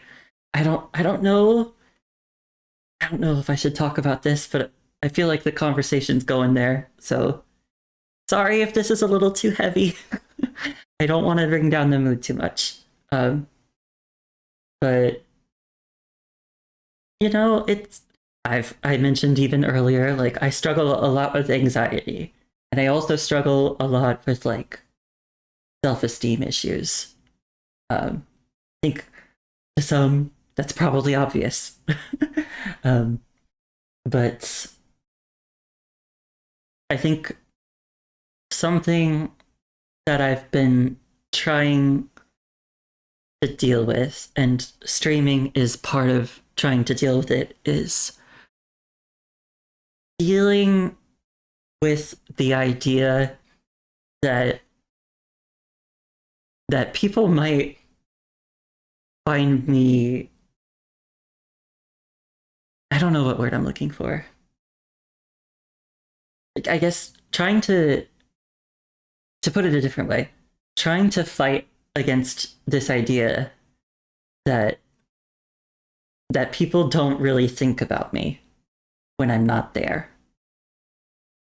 Because I think I've had a few moments where I've been reminded like, oh, people remember me. People don't just people have Luke permanence. Luke object permanence. People don't forget about me as soon as I leave their line of sight. Um, I think that's something I worry about. Not even worry about. I think it's something that I just kind of accepted for a long time, even though it's not true, I don't think. And I think like I've had a lot of moments where I've been reminded that other people do think about me and think well of me, even if I'm not there. And I don't know. It's it's helpful for me, I think. All of this is basically my way of saying that, like, I'm trying to grow and to make it easier for me to believe in myself. And this is just part of the process. This process of putting myself out there and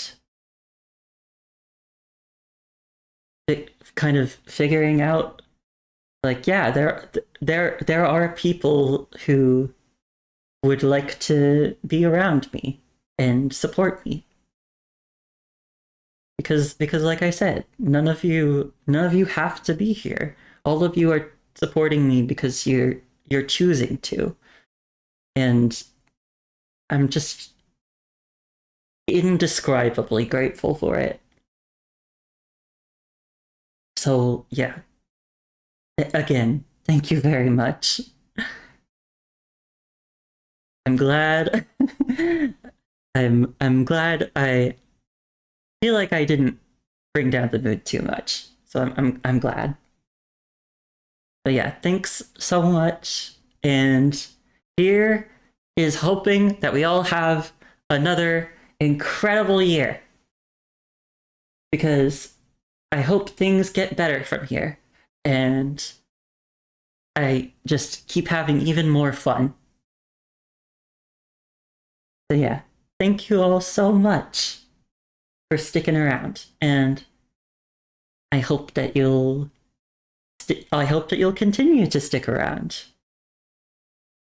Now, as I said, I'm done with the slideshow, but I don't want to finish my I don't want to finish my stream here. I do actually want to play game. Thank you, Cole, and thank you especially Gay. Cole said you the best, and especially Gay said, I can guarantee you that the people who watch you a lot do think about you when you aren't there, because I do sometimes. Thank you so much. This is another thing I need to get better at. I need to get better at accepting compliments, because I always want to be like,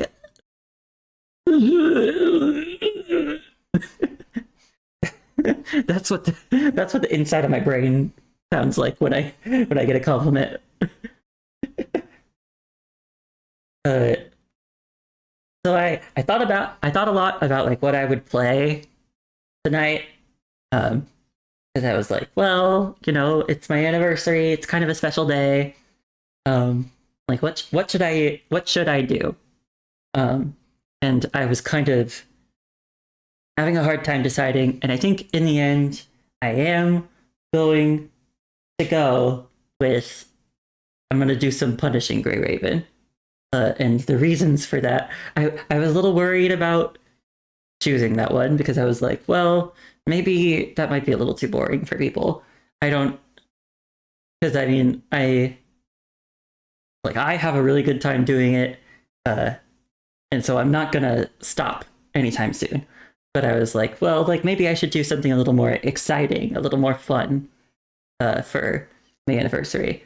But I decided, like, well, this was the first game I ever streamed, and also, it just so happened that like frame that I wanted came out like super close to my anniversary, and that just feels right. That just feels right. And contrary to my expectations, the English dubbing of the new story chapter, at least the one that's out right now, appears to be done. Because I know the last few times for these like integrated patches, the English dubbing has come a bit later, presumably because with the accelerated patch cycle, they probably were just having a hard time getting the voice actors scheduled, yet because people are busy, and like having more, basically squishing patches together, mushing them together into one means a lot more work to do. So it's probably a lot of that. But I was surprised that the English dubbing for this new chapter seems to actually be finished. So I was like, yeah, why not? I'm really excited to see how this chapter goes. So I'm gonna switch over. I just need a moment. Just need a moment to start the game, and then I'll switch it over.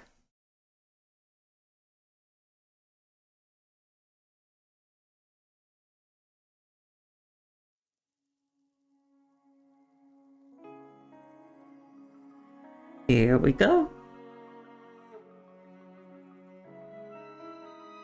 We can all see, we can all hear. Yes? Yes?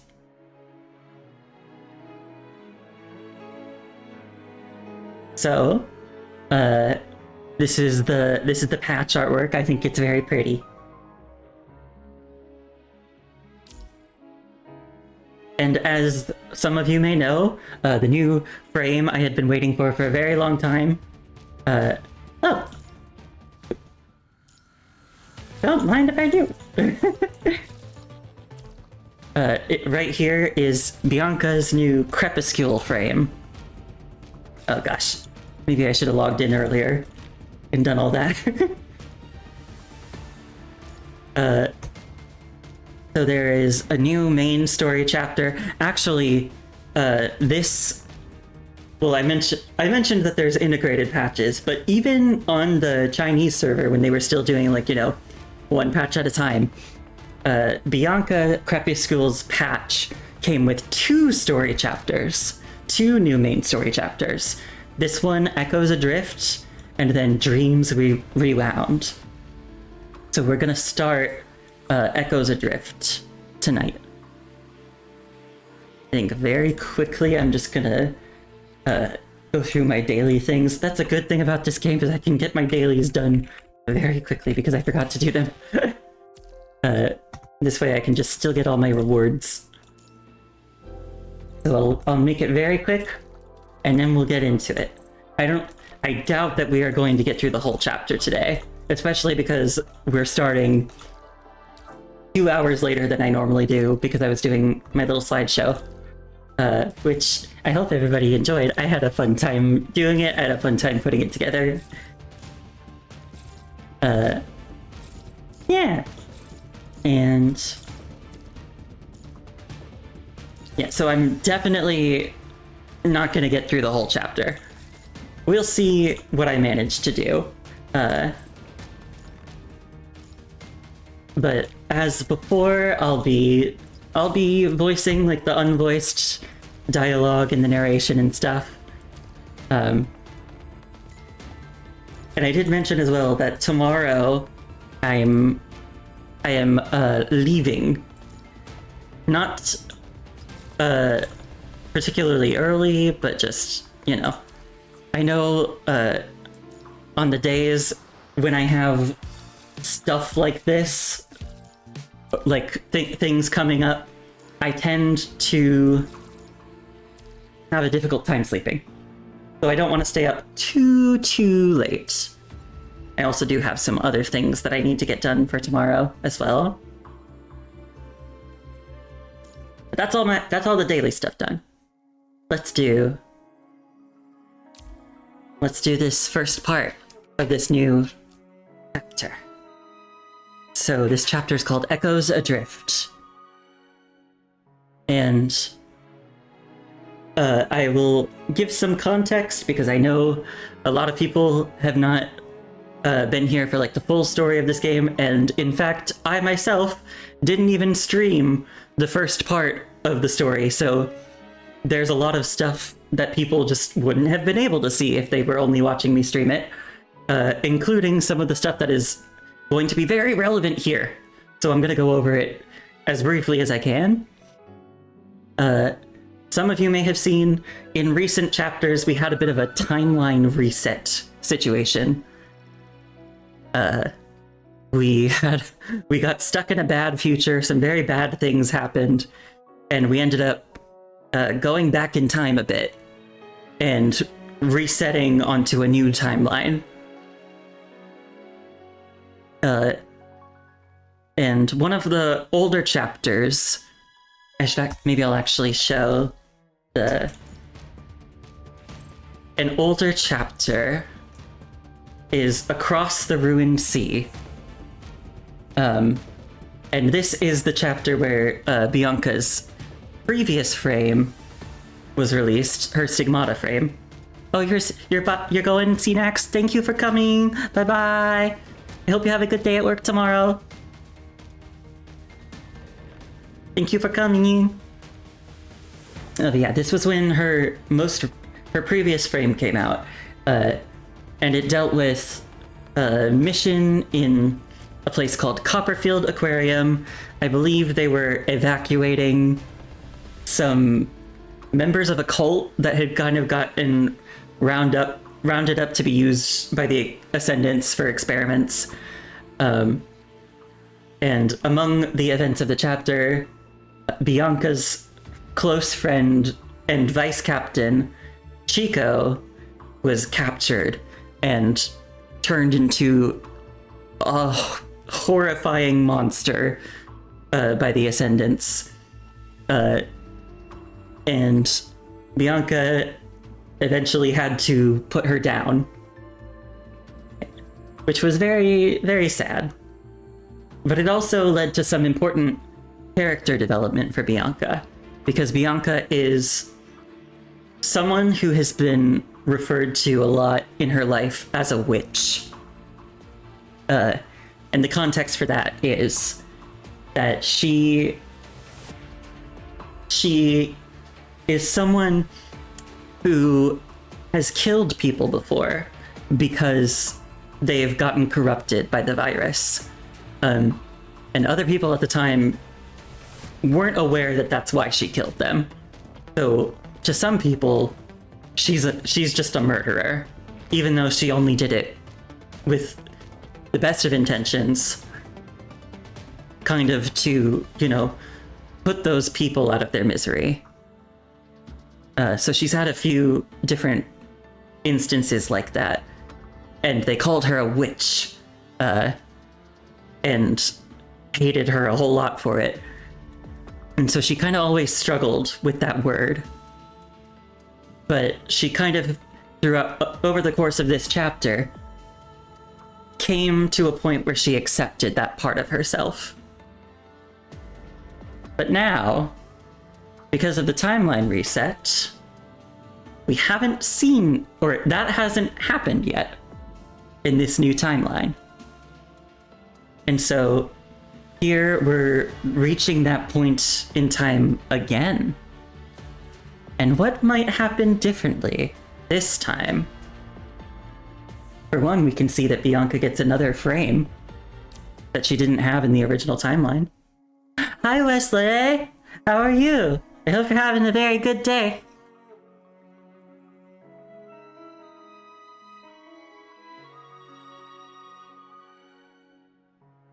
You're slaying? Well, you're slaying every day, aren't you? Yeah, thank you for coming, Wesley. So without further ado, let's get started. Monologue. She treks through a desolate wasteland. and we get right into the action.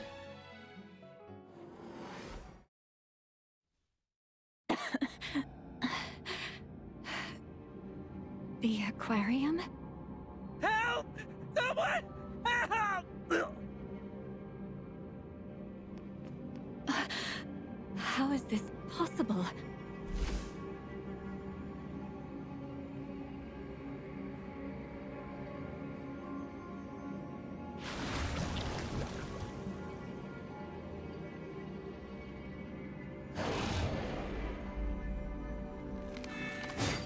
So here we see Bianca still in her stigmata frame, and she's not using her default skin because at the time she had resisted using the default skin because of the whole witch association. She got like an alternate outfit made because she didn't want to wear it.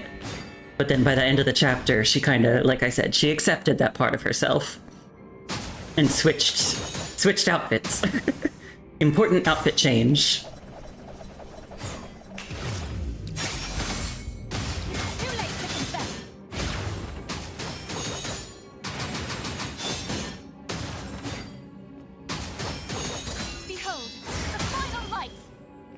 Wonder if she...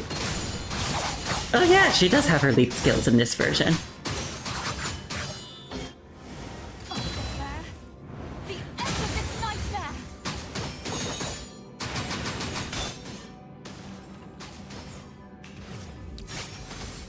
Resistance is futile. It's too late to confess. Behold, the final light.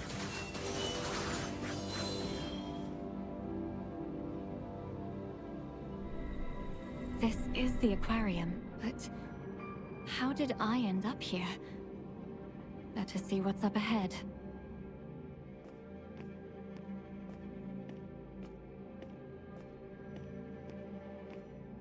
That's me? But why would I be here in the aquarium?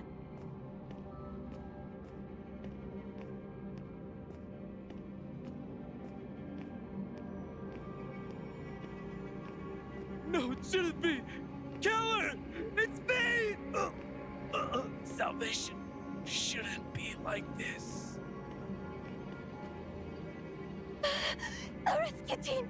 It's the rescue team! Someone help! Help! The gate! The whole passage is blown apart! Dude! We're stuck here! There's no way out!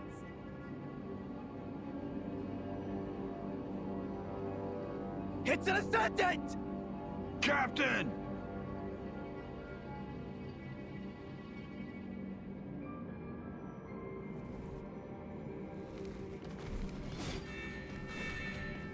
Judgment!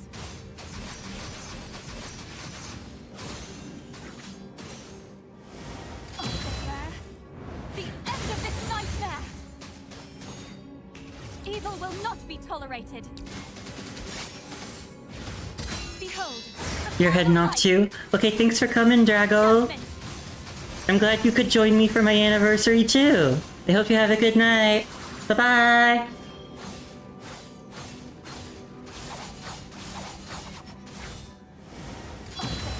Ah, hi, Gab. Yeah, thank you. Thank you for the happy anniversary wishes.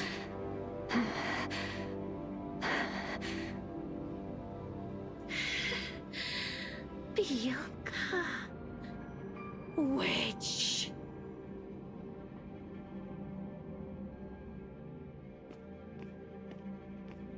Come. Eat. Devour. Who dat? Who dis?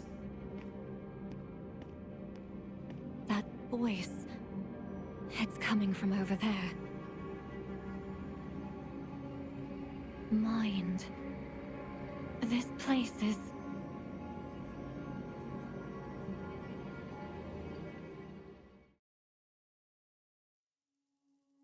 She treks through a desolate wasteland. Where am I? Ruins stand jagged and tangled as birds carry off bleached bones and mournful songs. Her coating peels away bit by bit under the relentless wind and sand. With a heavy tombstone strapped to her back, she stares vacantly at the endless road stretching before her. Who am I? Her wandering gaze drifts to the crumbling walls beside her, a blurred visage flickering in the shattered glass as a lone snowflake slowly settles on her eyelash. Snow. I was born in the snowfields. Yeah, wandering gaze. That's me when I have nothing to do. The snowfields. Heard she killed the priest who raised her since childhood with her own hands. Right there in the snowfields. No. Not like that.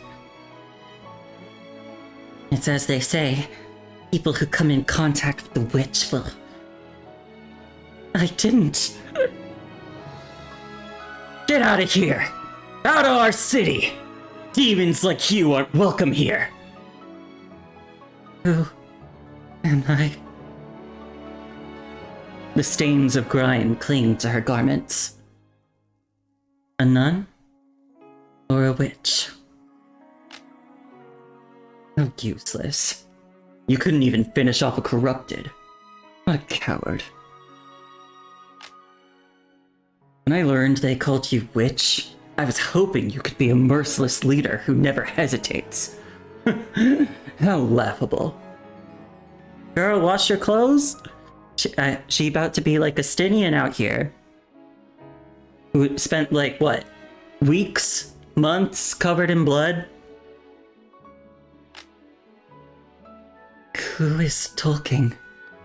And who is watching me? A Stinkian? Yeah, stinky. What I've believed in. Is it truly right? And I do want to take a second and stop, because that one thing that one of the people just said, they were like, I was hoping like you would be a ruthless, merciless killer. Bianca is the captain of the Purifying Force. The Purifying Force is the part of the army in Babylonia that hunts down corrupted and defectors among their own ranks. So it's got a bit of a bad reputation.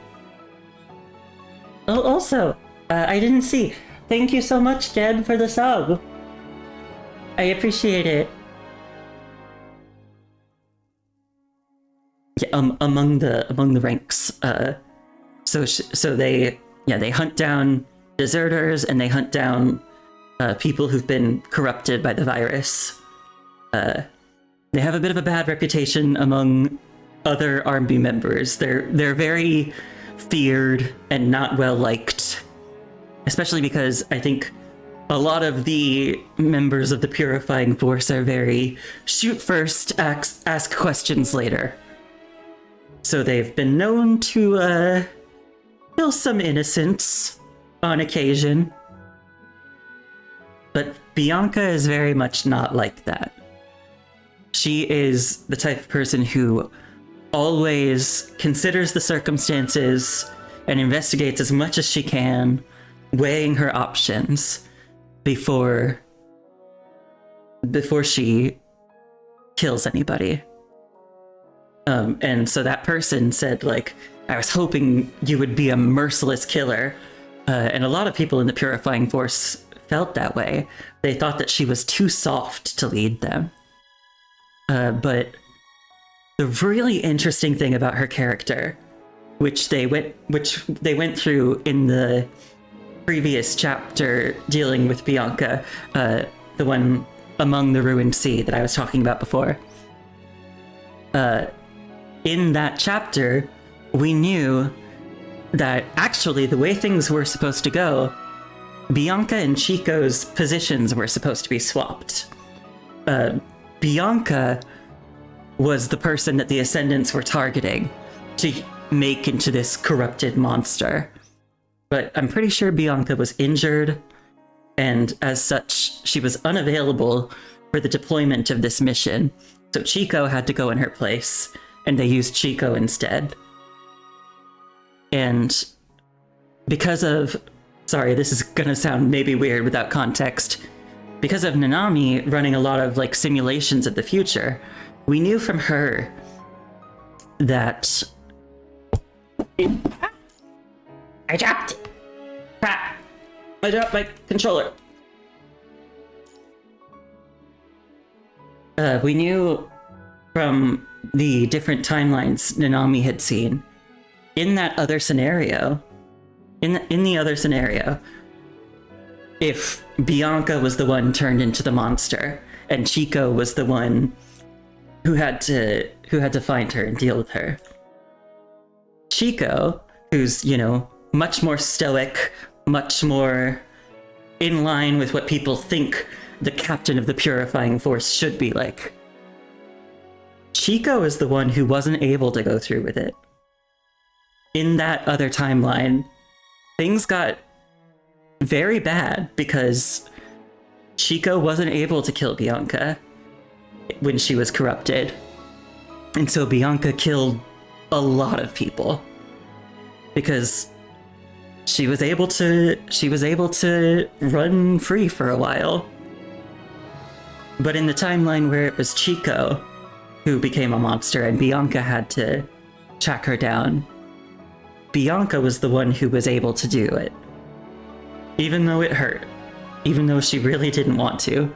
And I just think that's so interesting. I think that's a really interesting part of Bianca's character. She's very kind and she's very gentle and seemingly very, like, innocent and pure. But she's also the one who's strong enough to be able to do these hard, emotionally and, like, kind of ethically difficult things when she really needs to. I just think that's really interesting about her. Who am I? Really? What role am I meant to take in this world? The gravel beneath her feet turns to mud, sucking her down into the swamp's hungry whirlpool. And there she sees it, herself adrift in the red tide. Doesn't look very red here, though.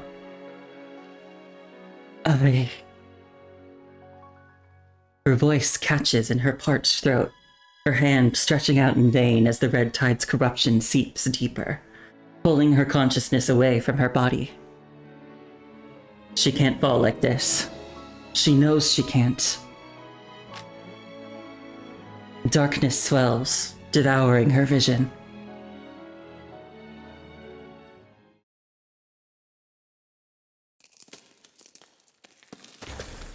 Bianca. Who is calling me? Without warning, her visual module shuts down, plunging her into absolute blackness. The witch plunges into the deep sea. Echoes Adrift, Chapter 35. Vonnegut's temporary base. Mister, this is not the awakening time we agreed on. I'm aware. I decided to wake you earlier than planned. We need to begin breeding the red tide ahead of schedule. But this will... There have been some unexpected complications. The facility beneath Cofferfield Aquarium. It can no longer wait. The man flips through his notebook and speaks calmly. I've lost contact with the tower. Yeah, you have. It's gone in this timeline, baby. The tower. The purple-haired ascendant, who has just awakened, is clearly still in a drowsy state, unable to immediately grasp Vonnegut's meaning. You mean that tower you mentioned before, mister? The agent detects his confusion. I haven't heard anything from that place in quite some time. Something might have happened, though. We need to start the Copperfield Aquarium's plans ahead of time. Then, what about the aquarium's lower third level? Leave it be for now. With his expression hidden behind his mask, the man quickly flips 2 pages, snaps his notebook shut, and fixes his gaze once more on the purple-haired ascendant. Be quick. We don't have much time left. Understood, mister.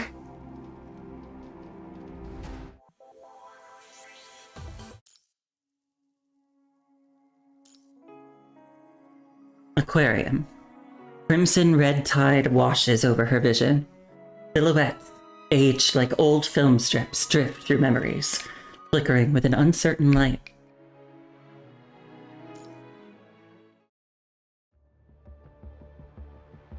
Babylonia, 10 a.m. As you browse through the file marked classified on the terminal, you and Lucia exchange a glance before signaling to Hassan that you've finished reading. You'll find pretty much everything in there. I finished reading. 3 rescue teams have vanished, one after another, at the Copperfield Aquarium, and there's been no word from them since. Copperfield Aquarium. Copperfield Aquarium.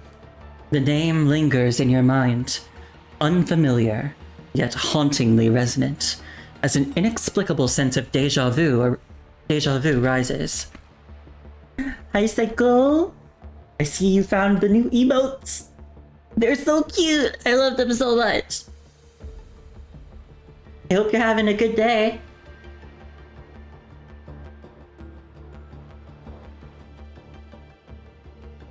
Nearby, the discussion in the conference room continues. Search and rescue missions don't usually get rated this high risk. Is there something dangerous inside the aquarium that can't be officially disclosed in a file? Among the missing teams, 2 of them were on par with elite squads. Lucia's gaze sharpens.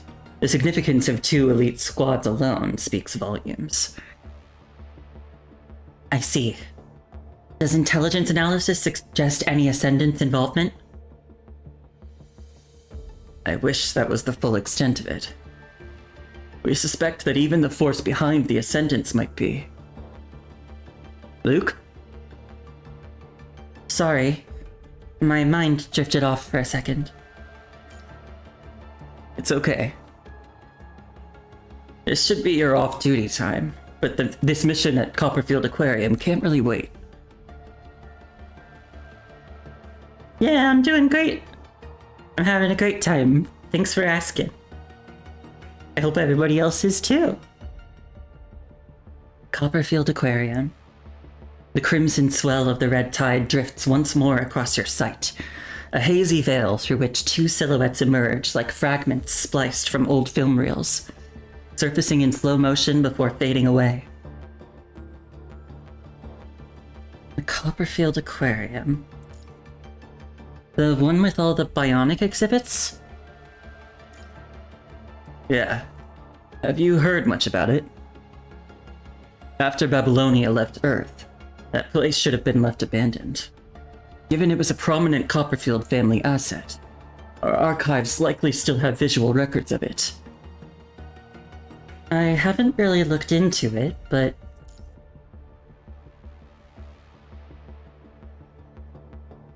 Is Chico with one of the missing teams?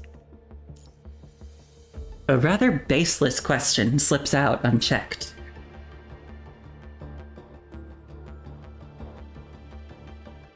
How did you know? Nicola.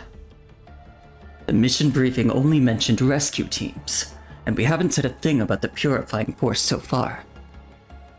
Where did you get this information?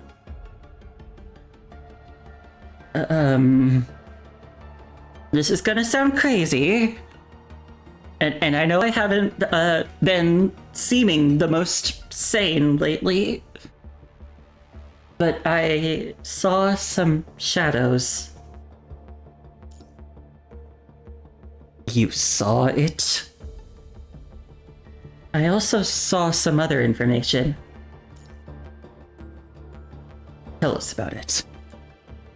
Hassan and Nicola exchange a glance. Yeah, I saw Bianca in an unfamiliar frame, and I saw the red tide flowing into the sea. I saw Bianca in a new frame called Stigmata. She fell into the red tide at the aquarium. An ascendant used the sewers to avoid Babylonia's satellite surveillance, led the red tide into the aquarium, and then... The blurry images freeze on grotesque heterosapien limbs. No matter how hard you stare, the red tide's illusion obscures what lies beyond.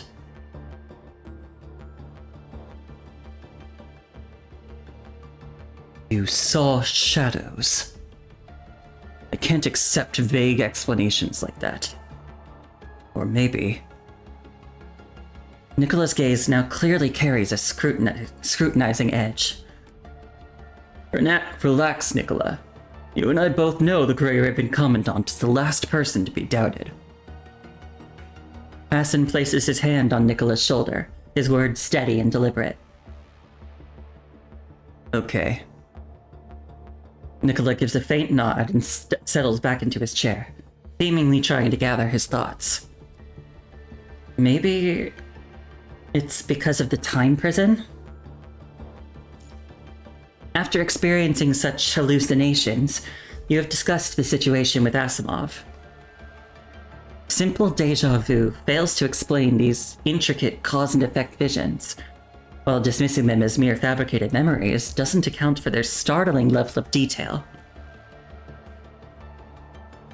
No, it can't possibly be a mind beacon problem. I've checked your mind beacon every way I can, and more than once. There are no issues whatsoever. Given your experiences, I suspect the answer lies in the time prison. You mean... I haven't been through the same events as you. From what you've described, this time prison sounds like a distorted timeline. Remember when you used the white noise device to connect with Selena inside the time prison? At that time, your mind beacon was fully exposed to abnormal time. That might explain the deja vu you've been experiencing at certain times. Those visions could be fragments from such abnormal timelines. But of course we know that it's more likely, probably, that I'm the one who's created the new timeline. Or at least one of the ones who did it.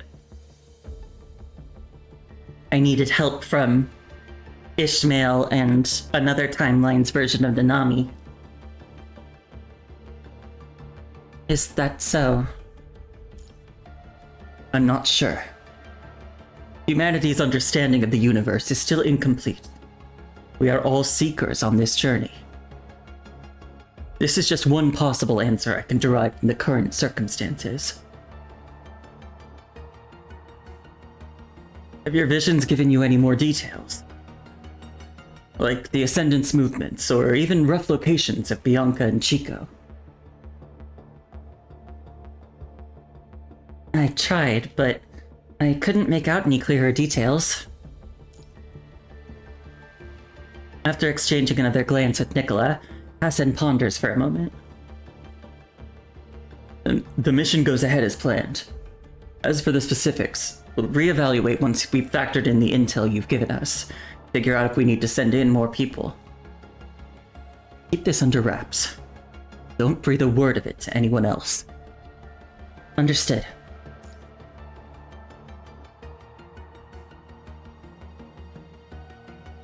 The conference room door softly clicks shut from the outside. Silence settles back into the room.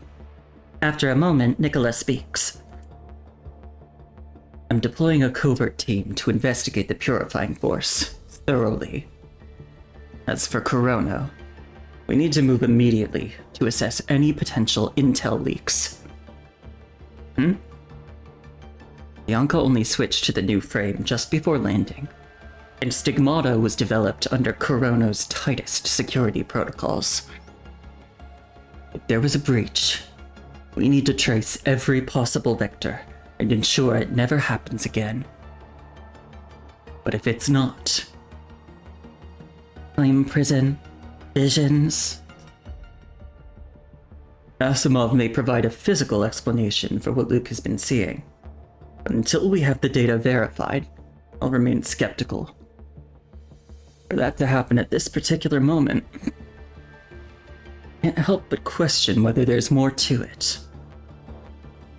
I understand your concerns, but our primary objective is still the same.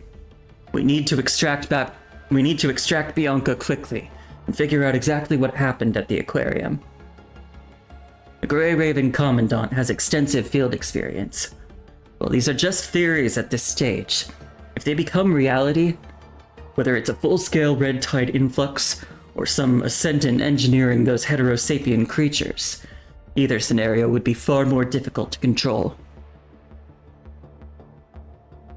Nicola falls into silence, but accepts Hassan's judgment without protest. Which elite squads do we still have stationed in Babylonia? Dark areas, but I still don't recommend deploying them for now. Cerberus is on a surface patrol mission and hasn't returned yet. There's also...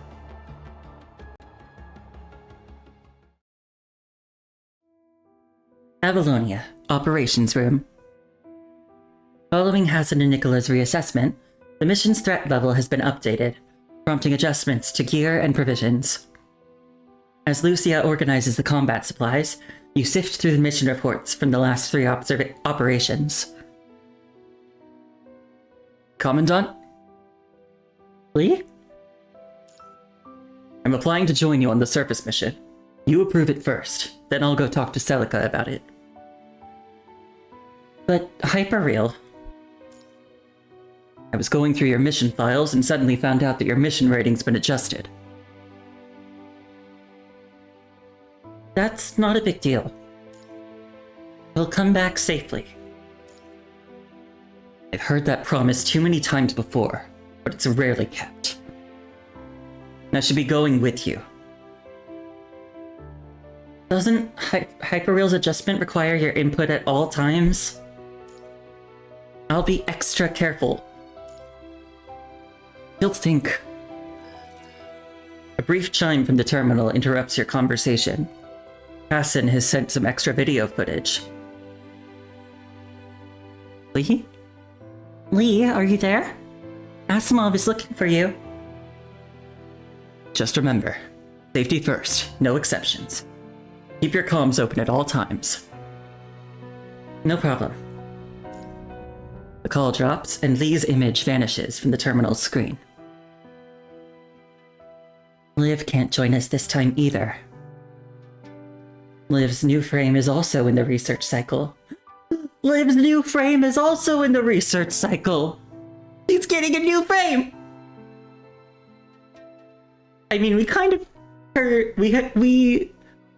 that already, but they hadn't officially confirmed it yet. So, yay!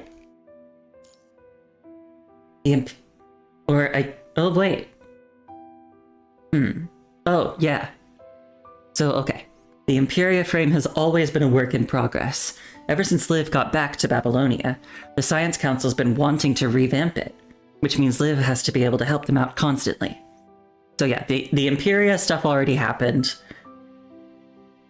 and they're trying to revamp it into a new frame. One that will hopefully not almost kill her and destroy her mind. A new frame. I guess that's good news, at least.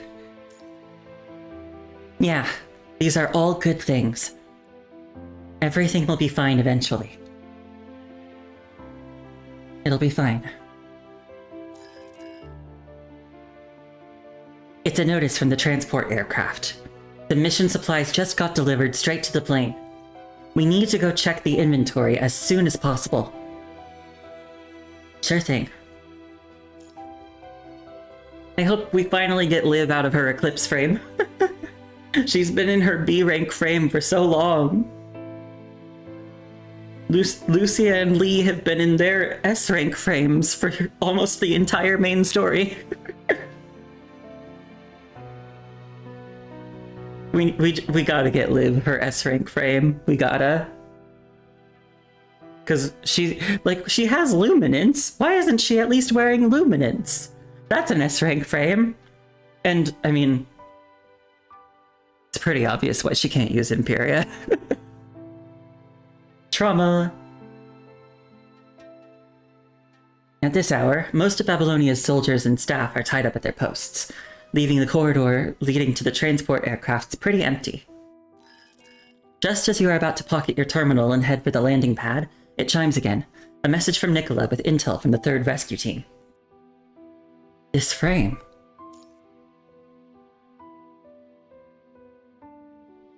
Bianca? Bianca shows up on camera, wearing a dark frame that you find both strange and oddly familiar. Our primary objective is to confirm the survival status of the 1st and 2nd rescue teams and locate Chico, the vice captain of the Purifying Force, who went missing at the aquarium. We've made it to the designated position. Below us is the Copperfield Aquarium. She shifts slightly, revealing a leaden-gray ocean behind her that looks like a liquid graveyard, weighing heavily on the Earth's surface. Your own heartbeat drums in your ears as a shadow takes shape at the ocean's edge. Chaos?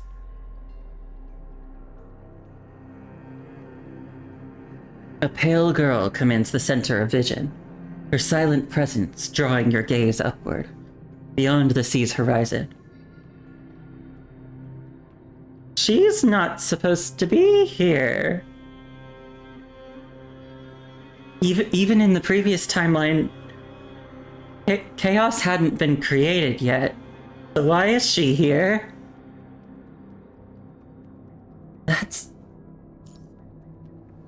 Suddenly, the silhouette of a female construct materializes right before you. Bianca. Commandant. Luke. I'm not at the aquarium.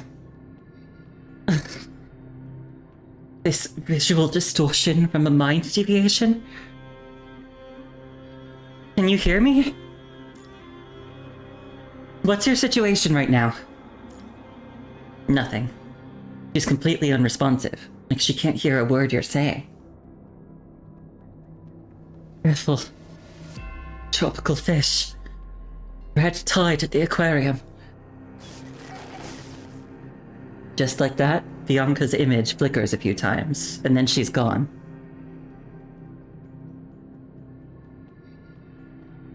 What just happened? Who are you? The red-eyed girl just stands there, silent, her finger pointing into the distance. What's over there? There, you witness the red tide surge backward into the ocean as a huge humanoid shadow starts to slowly emerge from the water. It's chanting a dirge, a sound as crushing as a tsunami. And that would be Monster Chico. A jolt of cold sweat runs down your back as Babylonia's harsh, artificial sunlight snaps you out of that vision. That is the lost remains of the hetero-humanoid twins. It's anyone's guess how the Ascendants managed to snatch the barely surviving twins, but with samples in hand, breeding new monsters is clearly a breeze for them. Bianca's fragmented words still echo in your mind. The aquarium, the red tide, hetero creatures. Before you can make sense of it, a sharp buzz from your terminal jolts you back to the present. Your transport is leaving soon. There's no time left. Your brain feels thick, like a waterlogged sponge, as you fight against this intense feeling of deja vu.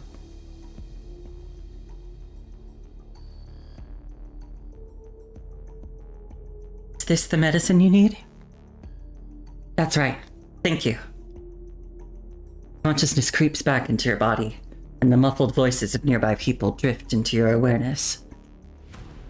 Lucia?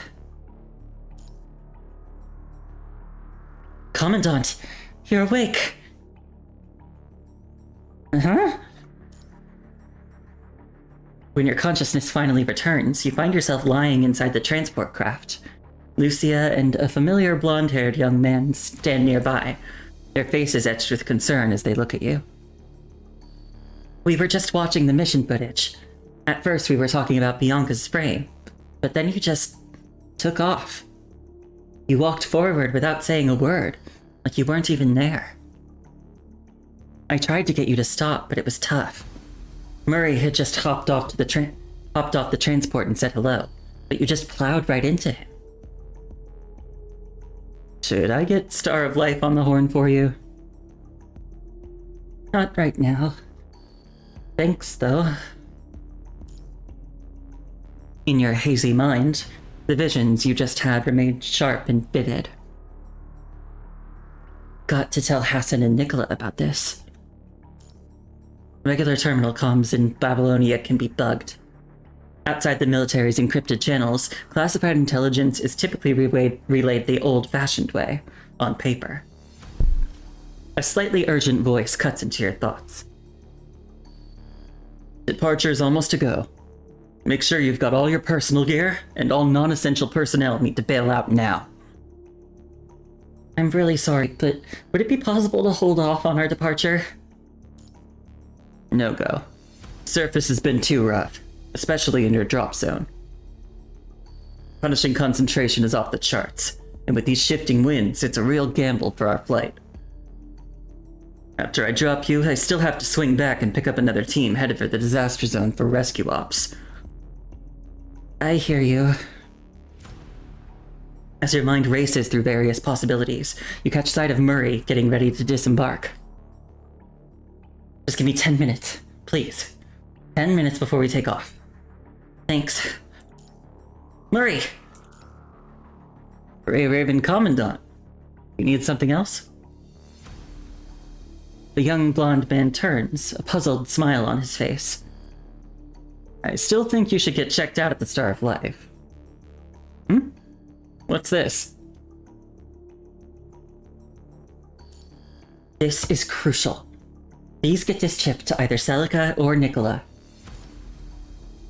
You're not entirely sure this young man can be trusted, but given Lee's connection to him, along with those fragments Nicola once mentioned, he seems like the only option left.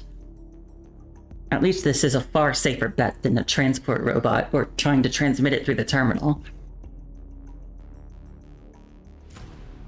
Dust motes hang in the harsh artificial sunlight. A cloud drifts past, and the blinding pinpricks of light pierce your vision. Everything around you feels surreal. Murray stands before you, his image shimmering under the intense glare. All right, but no time to explain. Murray steps off the transport with the chip, completely bewildered by what just happened.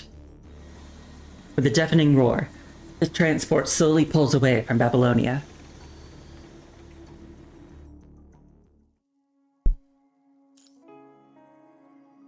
Endless cycle.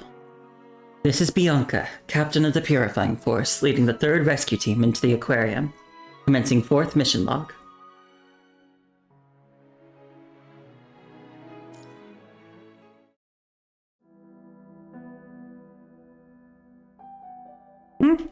Who dat?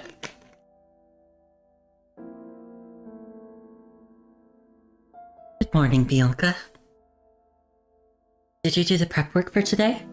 I heard we're covering... Hey, don't you jinx it. And then... He just died. Yeah, had his head eaten. Just like that.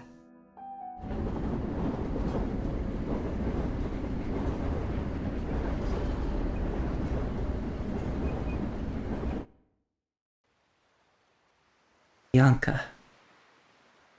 She hears a familiar voice, calling to her. Commandant. Luke? I'm not at the aquarium.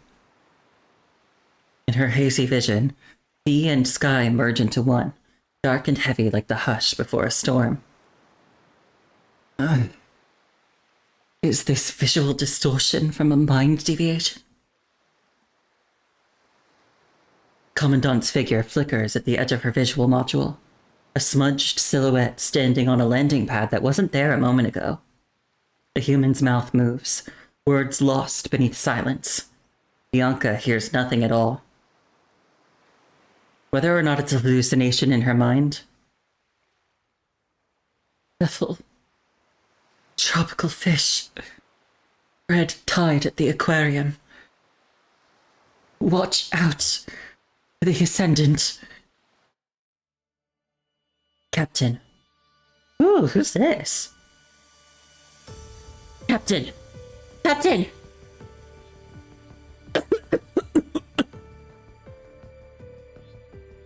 The bitter tang of vital fluid lingers stubbornly in her mouth.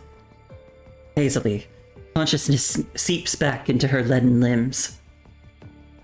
Sylph.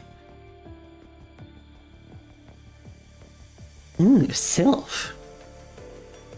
Barely recognizing the team member before her, Bianca coughs up the thick fluid clogging her throat, fighting to steady the pain lashing at her mind.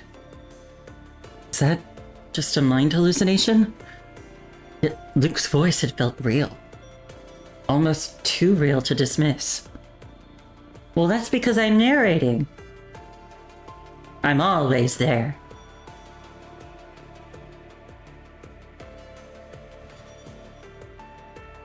But there's no time to dwell. The moment the searing pain in her mind dulls to a throb, she immediately asks about the current situation. Did we fall back to the first floor? No. Then we're... Things aren't looking good, Captain. Someone's controlling the red tide in the aquarium, and they know this building inside out. We're probably on the aquarium's lower second level. Fall back to the first level is almost impossible with the red tide cutting us off. We have no choice but to keep moving deeper. What about comms? Any contact with Babylonia? Barely. The punishing concentration here is off the charts. We're only getting intermittent signals at best. Bianca lowers her head, pulling up her frame's status feed. A flash of red floods her vision. The ceaseless, high-intensity combat has taken its toll. Despite her efforts to shield the refugees and the Purifying Force members, the Red Tide's corruption has seeped in. Her mind wavers, its coherence fraying at the edges. Now is hardly the time to wait for her mind to stabilize. Give me some bandages. After hastily bandaging the worst of the bleeding wounds, Bianca takes a moment to survey her surroundings.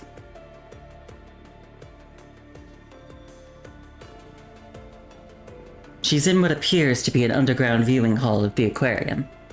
The exits on either side are sealed tight, though thin tendrils of the red tide still slither in through the cracks, relentless.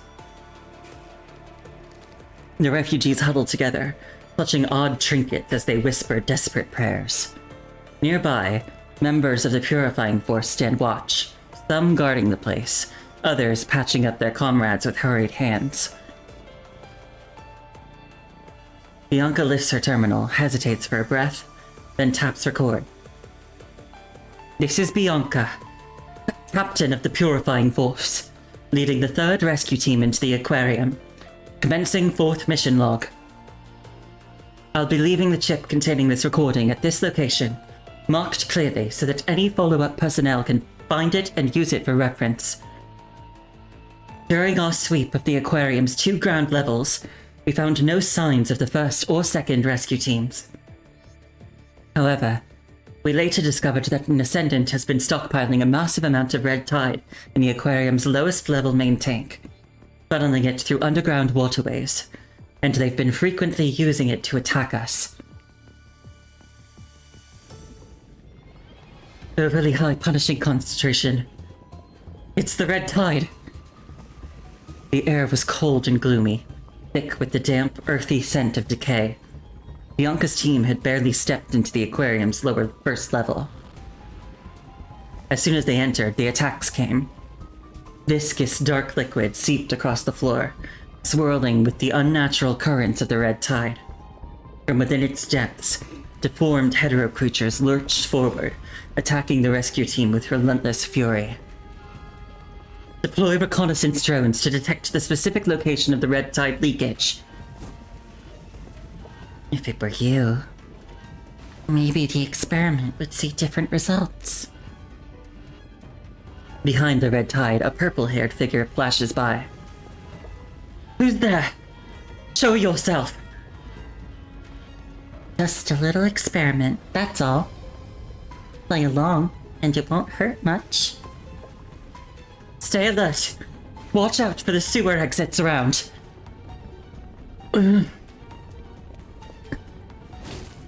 Fall back. I'll cover the rear. After multiple engagements of this nature, we were herded by the Ascendant into this position, approximately mid-sector on the lower 2nd level. Fortunately, we found the rescue targets of both the 1st and 2nd teams. Believers of Scarlet Revelation, along with their leader, Grace.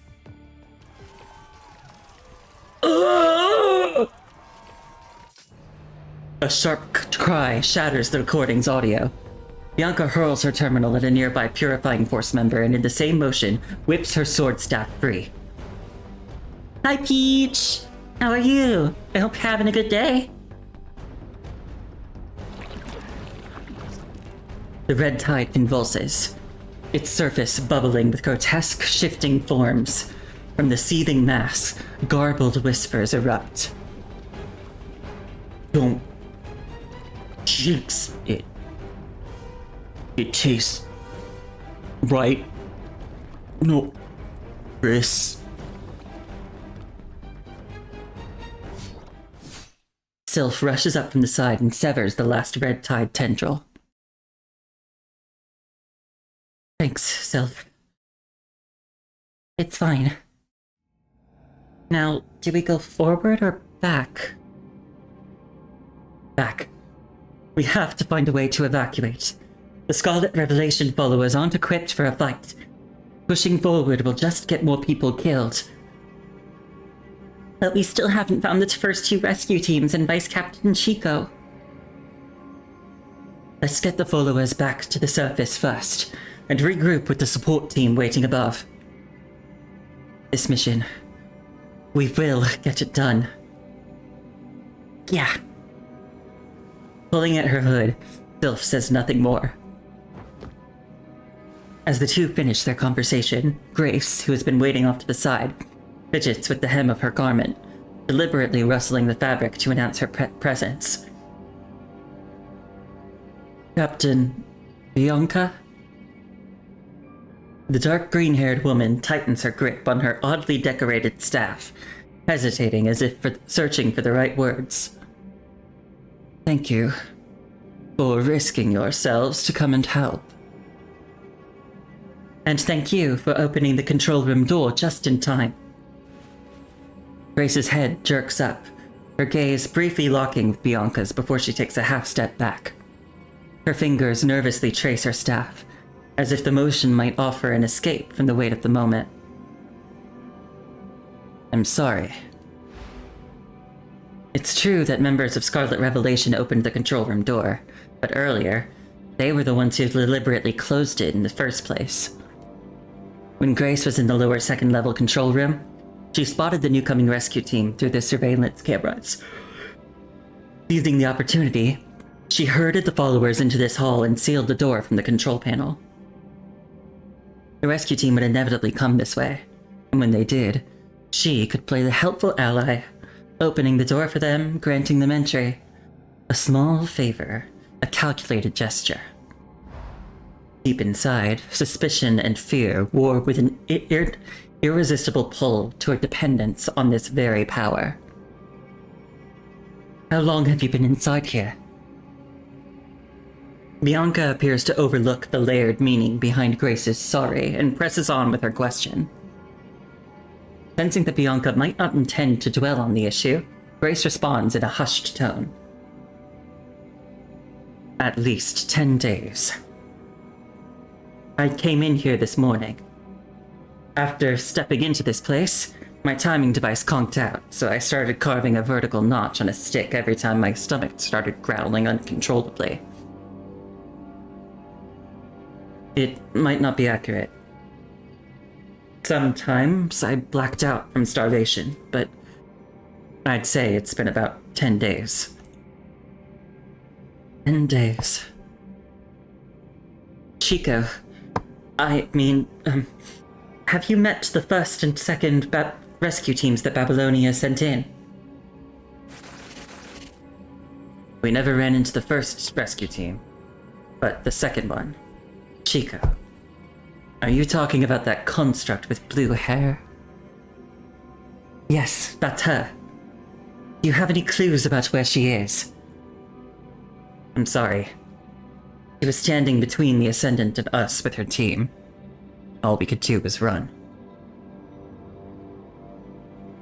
After that, we hid in the control room here on the lower second level. But this place is swarming with those monsters.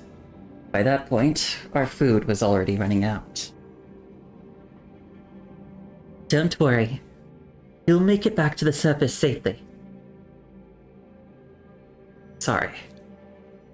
I wish I had more to offer, but all I can say is I'm sorry. She murmurs anxiously, fearing Bianca might abandon them to leave with her more combat-capable teammates. Is there any work I can help with? Anything at all, like we can scout ahead, or whatever you need. I appreciate the offer, but that won't be necessary. Right now, we don't need anyone risking themselves to clear the way. We'll make sure everyone gets back to the surface alive, one way or another. Bianca pulls up the map data on the terminal, her eyes narrowing as she scans for any viable route. One that hasn't collapsed or been swallowed by the creeping red tide.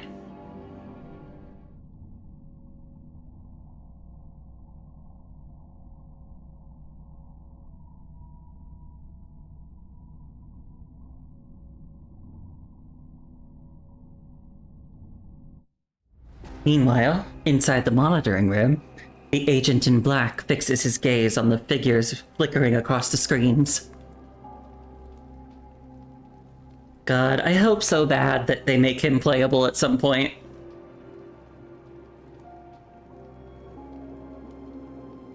The crowd's getting bigger, mister.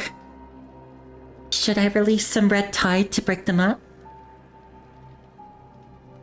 Bit of commotion wouldn't hurt. The man's tone betrays a flicker of dissonance. Mister, your consciousness... Don't worry about it. Right, because last time we were going through these events in the original timeline, at that point we didn't know that his consciousness was made up of a bunch of different people. Struggling to pluck coherent thoughts from the noise, Vonnegut rubs his index finger against his mask, lost in contemplation. How is Chico's fusion going? More successful than originally expected. She might be more suitable for hetero-humanoid fusion than Grace. The faint, nagging confusion unsettles him. Yet no matter how meticulously he combs through the information, he finds no clear flaw. Still, he feels it. Something slipping beyond his grasp. It began at some indefinable moment, elusive as a shadow. The tower is cutting off contact with him. Once aware of this outcome, he scours every note, every record, but not a single sign suggests the tower would disconnect. Only after relentless searching does he uncover fragmented hints. The shift, the anomaly, might lie right here. The Copperfield Aquarium. But what exactly has changed? The creeping loss of control gnaws at him like insects on an elephant's hide. Trivial in scale, yet relentless in distraction. It won't derail his plans, but it fractures his focus. Why? Did the Cradle of the Deep Blue fail? Something unexpected happened within the tower. Or is it... This is the first accident beyond his reach. The first time he has faced the dawning realization that beyond his vision, something lingers. Vast enough to eclipse the cosmos, blinding his perception, yet small as a mere insect existing at twilight. Its fragile light swayed by a single breath. He acutely senses the doubt brought by the unknown. Meanwhile, Lithos continues obediently, reporting the experiment's progress. Mister, the fusion between Chico and the heterohumanoid remains is going well. If we could integrate a stronger consciousness into this red tide, we might be able to breed an even more perfect creature. For example, that captain of the purifying force. A more perfect creature means more possibilities. Right, mister? Right. The subtle dissonance lingers, but the agent has already devised a way to cope with this creeping sense of losing control. As long as the tower descends, everything can proceed as planned. But if it fails to appear at the scheduled time, he will force it down. He knows more than one way to make that happen. Go ahead. Herd the lambs to your sight. There's still time for experiments. He gives Lithos' proposal his silent approval. After all, Copperfield Aquarium remains theirs to command, and time is still on their side.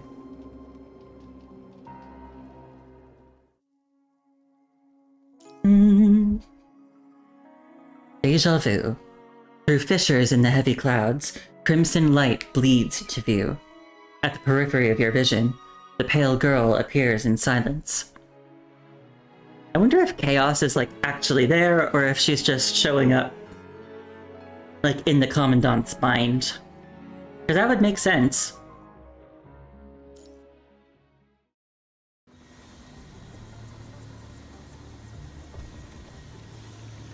The transport craft's engine roars deafeningly in the air. I've got the basics down. Calm is here. As he reads through the mission intelligence you provided, the blonde construct pulls up a map on his terminal and marks the location of the Copperfield Aquarium. Given the situation, pushing forward from here might be our best move. If your vision is real. Speak of the devil! Commandant, what's up with that hallucination thing? You all good? Need me to... I'm really fine. Kamui jerks upright in his seat, only to be immediately shoved back down by Kamu's firm hand. His free arm flails in futile protest as he whines. I'm just worried about Commandant! All this commotion doesn't seem to have disturbed the white-haired construct.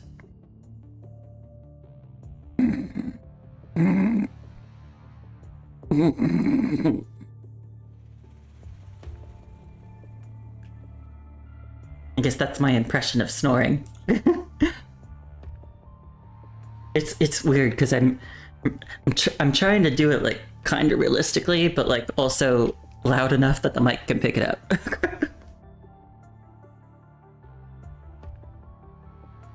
Though deep in sleep, his mere presence radiates a quiet reassurance that wraps around you like a warm blanket, easing the tension in the air.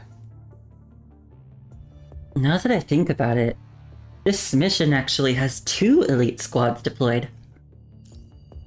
It seems President Hassan and Nicola have already verified the information you saw and reassessed the aquarium's threat level. Not 2 squads, 3. We received an emergency notice mid-mission, ordering us to wait and rendezvous with you. Also, during the briefing, Commander Nicola mentioned that Cerberus would move straight from their patrol mission to meet us at the aquarium. They happen to be stationed at a conservation area nearby, so it's only a short boat ride over. This is all very serious. The commander needs more solid proof that the Ascendants are actually breeding the red tide at the aquarium to breed some creature worse than the hetero-humanoids. Otherwise, Parliament will hardly approve of deploying the last batch of Omega weapons recovered from the moon.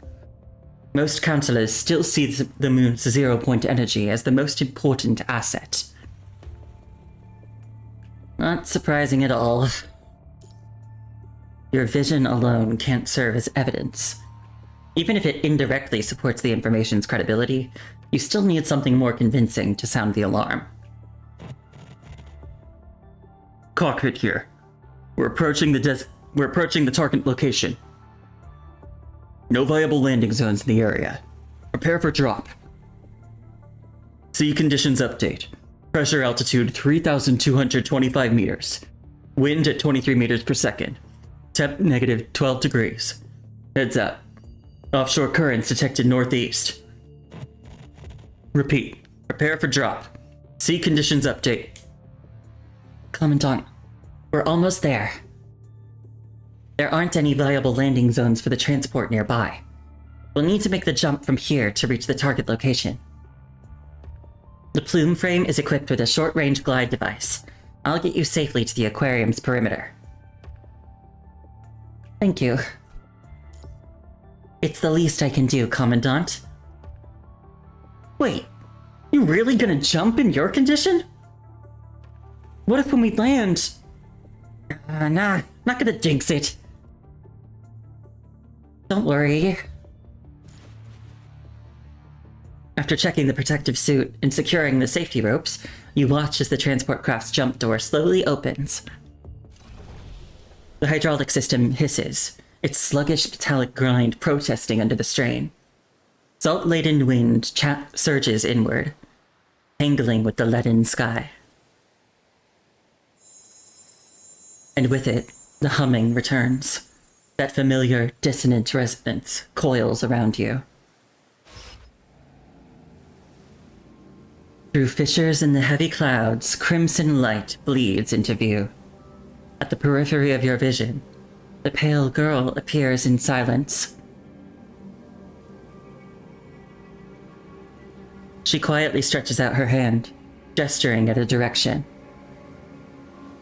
But struggling to speak in the endless nightmare, you press your tongue hard against your teeth. The sharp pain is the only anchor keeping you conscious long enough to choke out the question. The girl's response is the same, a silent gesture toward the distance. What is going on?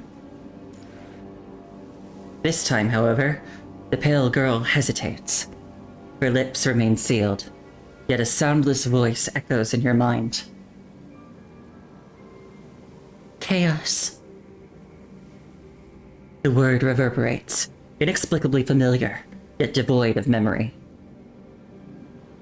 Chaos. Seeing that you fail to grasp the meaning, the girl's arm jerks up again, insistent, forcing your gaze forward.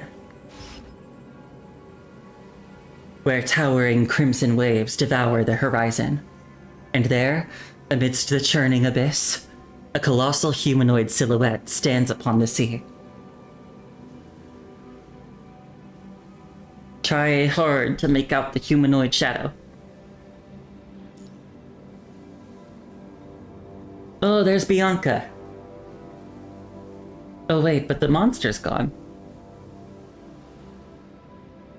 You squint, desperate to discern its face. Then the tide crashes over you. When your vision clears, what stands upon the sea has become... Bianca? Her solitary figure, slight against the vastness, stands upon the sea. Commandant. Her voice seems lost to the roar of a tempest, rising from the far edge of the world. Ascendant.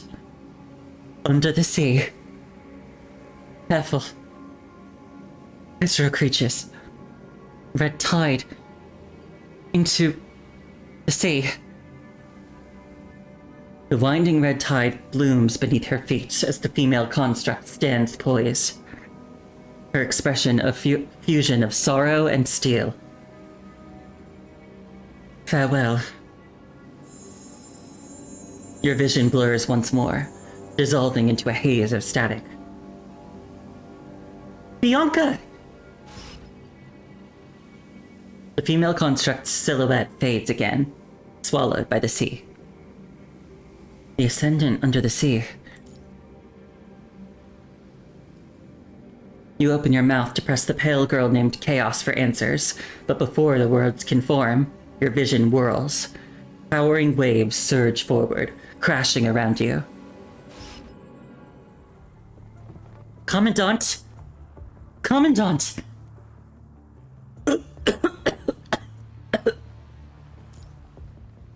Commandant, are you alright?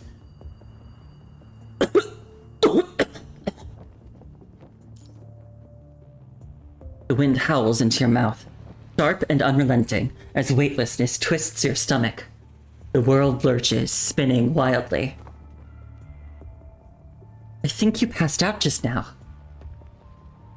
I'm fine. Below, the ground surges upward, a blur of motion, until Plume's short-range glide device activates. The moment your feet touch the ground, you collapse in a graceless heap. You're bleeding. We need to disinfect it. She reaches for you with unmistakable concern, her fingers pressing gently against your nose. Only then do you realize that your nose is slick with the top coppery tang of blood. Ugh. Lucia takes disinfectant from the medical kit and gives you basic treatment. Strikehawk, who landed nearby, also regroups with you. Probably just capillary rupture from the... Probably just capillary rupture from the impact. Doesn't look too serious.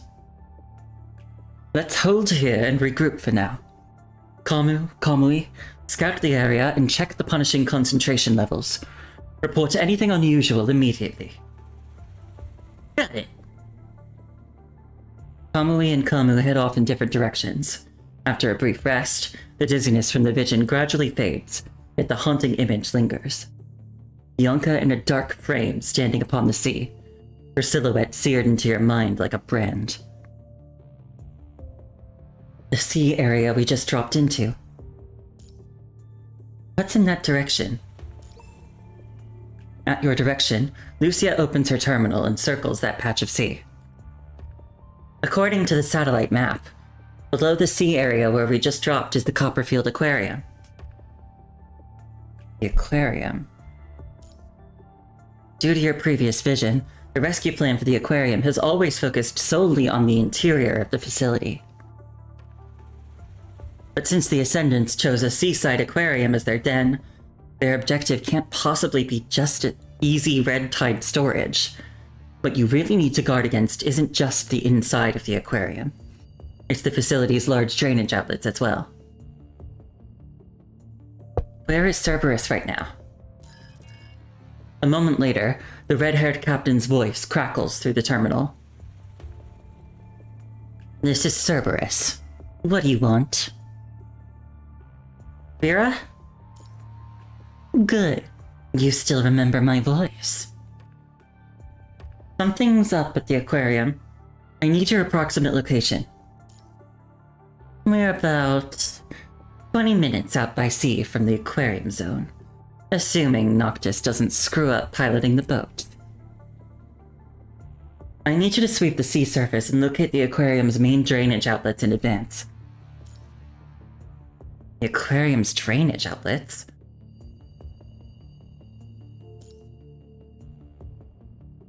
So what you're saying is, you want us to take our pathetic handful of Omega weapons and set up defenses at the aquarium's drainage outlets in advance. Kamu and Kamui will bring supplies and rendezvous with you. Glad to know you've decided to start thinking. Thank you. Fine. We'll take your brilliant intel and sweep the sea for the aquarium's drainage outlets, then guard them ahead of time. Let's hope your speculation is not wasting our time, Grey Raven Commandant. The terminal screen flickers a few times amid Vera's scornful laugh, then goes dark.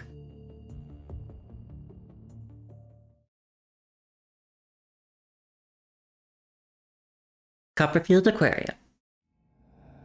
Built solely with Copperfield's funding, the aquarium was a marvel of advanced bionics, meticulously replicating marine ecosystems and behaviors. During the Golden Age, it had been world-renowned, a testament to human ingenuity. Now, time has reduced its glory to dust and cobwebs. The entrance bears the scars of battle. Exposed rebar claws at the air, grasping broken concrete like skeletal fingers, while small patches of red tide seep between the wreckage. After forcing open a barely passable route, your team moves cautiously along the battle scars. On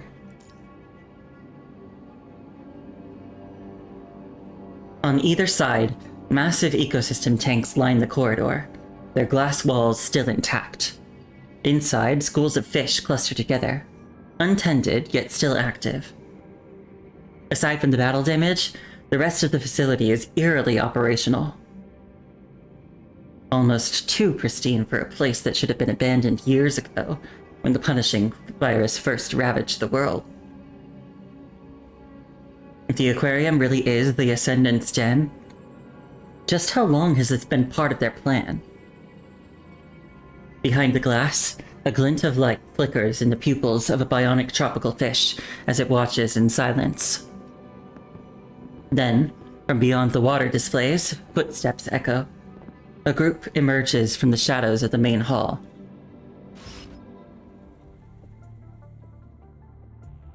This is Chico. We're no longer detecting any corrupted signals at the entrance and surrounding a 1 kilometer area. Beginning the investigation on the Scarlet Revelation now. Closing the terminal used for mission recording, Chico led the Purifying Force team in a slow advance. Vice Captain, corridor ahead is swarming with corrupted. It'll take time to clear them out. Any readings on the life detector? Signal interference is messing with the scans. We can't get a clear lock right now. Focus on defense and keep pushing forward. From the rear, no answer came from the Purifying Force members. Only the faint clang of weapons echoed back. The aquarium's labyrinthine halls, the endless waves of corrupted, and their repeated failures to breach the surveillance system gnawed at Chico's patience. Pack up, team. Check remaining supplies and proceed to the control room. Behind her, the newly deployed recruits murmured among themselves, their voices hushed. Still no response. Hey, we're moving out. Don't just stand there spacing out. Let me give it one more try. Copperfield's encryption patterns are all similar. If I can crack it, it'll make things much easier for us. Maybe the guy was getting creative that day. Or perhaps the Ascendants altered the encryption. I really don't want to see any Ascendants today. Hey, as long as you stick with the team, you'll be fine. The vice captain's here with us. Oh, they're calling me. I'll go ahead and clear the path. By the way, I've requested a transferal to your squad after this mission. We can... Called again, Norris hurried toward the front. Don't you jinx it. Shaking his head in resignation. Delapour? Is that how that would be pronounced? Delapour? Attempted yet another breach into the surveillance system. Unsurprisingly, the program rejected his access with a cold, blinking error. He exhaled sharply before falling back into step with the team. On either side of the path, murky water shimmered, their depths alive with the mechanical glide of bionic tropical fish. Tropical fish. A faint, unnatural gleam flashed in the fish's glassy eyes. Wait, that's... bionic? But that didn't make sense. Why were they still active after all this time? The fish drifted closer, their movements eerily synchronized, trailing along the glass as he passed. Oh. Like a sailor lured by a siren song, his steps faltered, then slowed. No one noticed that he had already slipped behind the others. Then the glass enclosure suddenly shattered, and the red tide burst free. On your guard! Fall back now! Despite their scattered formation, most Purifying Force members were battle-hardened veterans. Within moments, they evacuated the area now overrun by the red tide. Silently, the red tide receded through the drainage pipes, its retreat unnervingly precise, as if guided by an unseen will. Behind the water veil, the tropical fish observed everything in silence.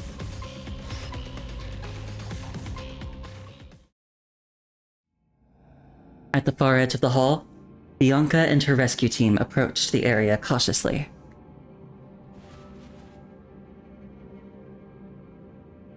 This is Bianca, reporting from the Copperfield Aquarium. Beginning mission now. The objective is to locate Vice Captain Chico of the Purifying Force and members of the Scarlet Revelation.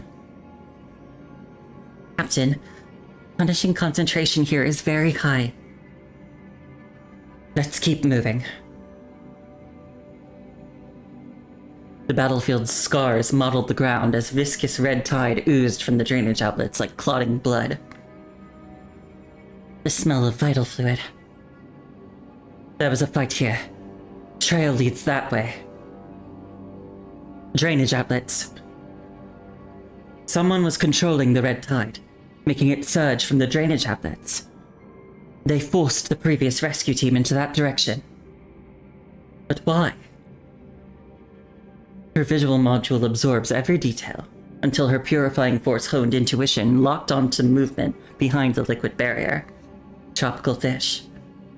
Oh, hi, Aura. How are you? I hope you're having a good day. And thank you very much for the anniversary wishes. Thanks for coming. Even bionic. Could they have survived this long? The tropical fish. She slowly approached. The water's reflection blurs as the bionic fish twists its body, a flicker of crimson glowing in its mechanical eyes. It's looking this way. It's looking at you.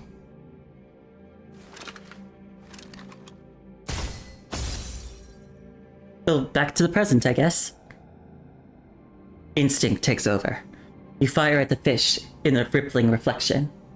The target shatters on impact, scattering jagged metal fragments across the ground. Over here, Commandant. Copy. Something's weird about that bionic fish. It might have been corrupted by the red tide. With the red tide leak here, the punishing concentration is way too high. You adjust the protective suit's port, confirming it's still functioning properly. After injecting the serum, you take another careful scan of your surroundings. I choose who to walk over to. I'm gonna go to Chrome. Cause he handsome. Chrome is carefully investigating the battle traces around the area. The red tide struck without warning. It was like they just stumbled into a fight. By that point, they might have already taken losses. With a furrowed brow, he records each predicted casualty on his terminal, ready to transmit it back to Babylonia. I'm gonna look around. Their carefree movements contrast sharply with the battle-scarred surroundings, the telltale signs of some violent struggle that must have raged here. Faintly, some subtle scraping sounds echo from nearby. Commandant, the information we've gathered has been synchronized back to Babylonia. For the next step, we... Shh. Listen.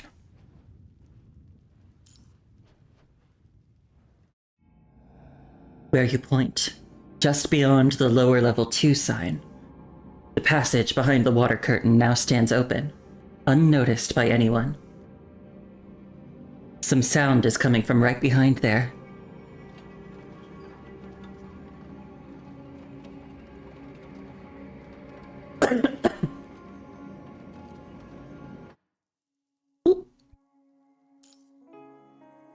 Meyer. They murmur in indistinct whispers, their voices weaving a haunting, almost cheerful melody beyond comprehension.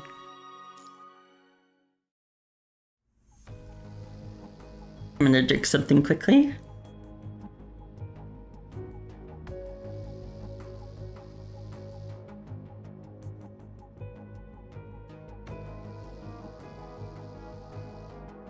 Conference room, Babylonia. And that concludes the data report transmitted back by Chrome. The screen freezes on a pool of thick crimson liquid, its surface twisting. The original form now barely recognizable. Fragmented metallic limbs of fallen constructs protrude from the morass, clotted with malformed chunks of flesh. And faces. Amid the undulating mass, several disturbingly serene faces rise to the surface. Squeak!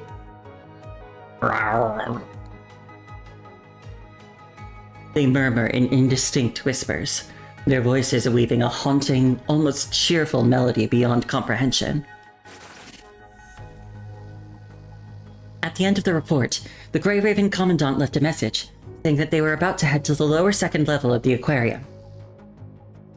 The punishing virus concentration is higher there, so they were concerned about potential delays in transmitting future reports. As a precaution, they relayed this information ahead of time. The Science Council's takeaway is that the red tide is mutating. From corrupted to the red tide. From the red tide to those... If those... She deliberates for a long moment, unable to find more suitable words to describe that grotesque mass of flesh. Those hetero creatures in the red tide.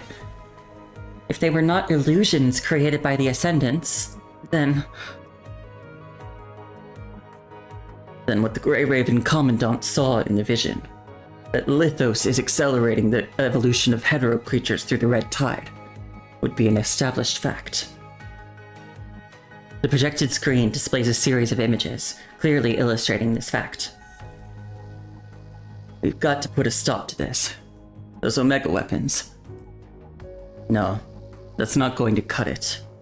These are just predictions, and they won't be enough to get Parliament to sign off on using the Omega weapons we salvaged from the moon.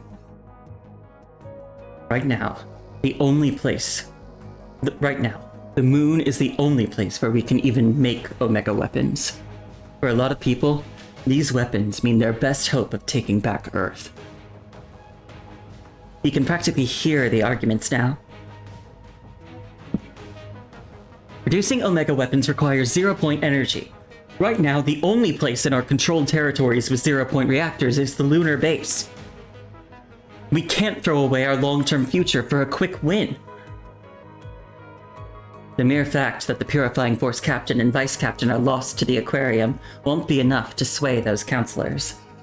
Even the Red Tide influx alone won't make them abandon their hopes for the zero-point reactors. Unless a greater threat emerges.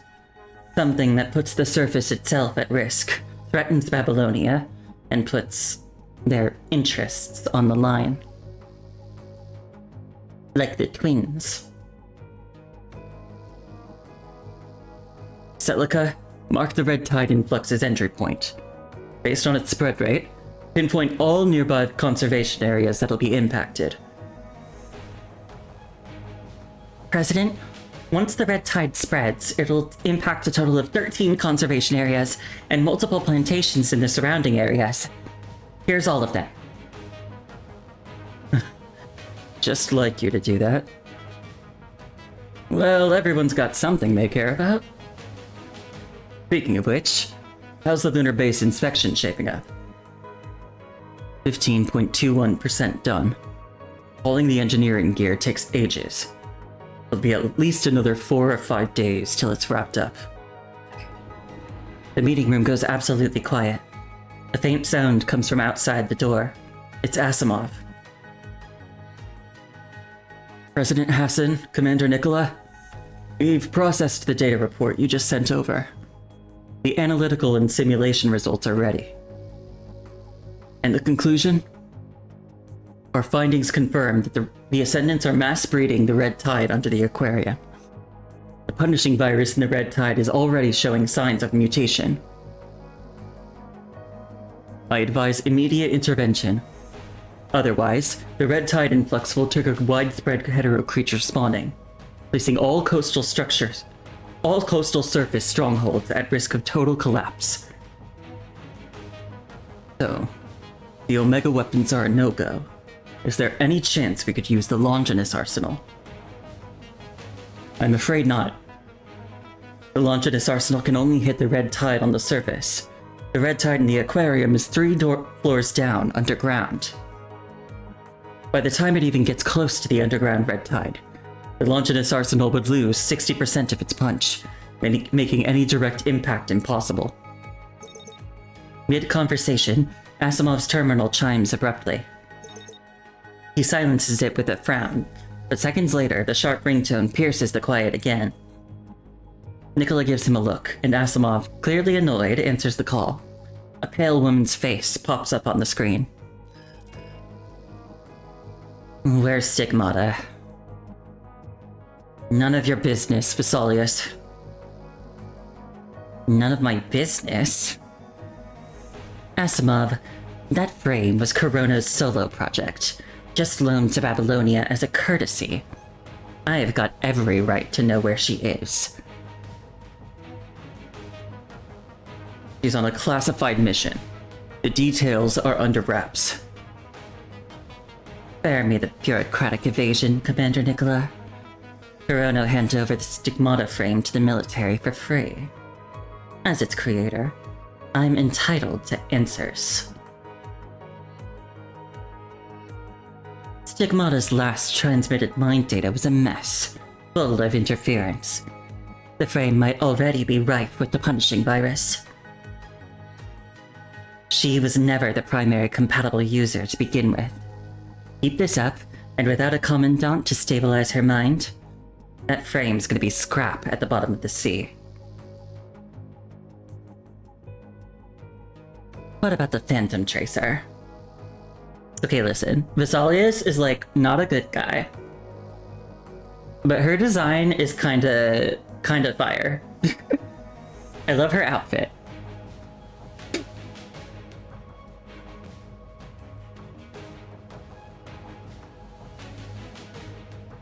Equipping the Phantom Tracer would cause severe deviation in Bianca's mind, and its operational performance is far from ideal.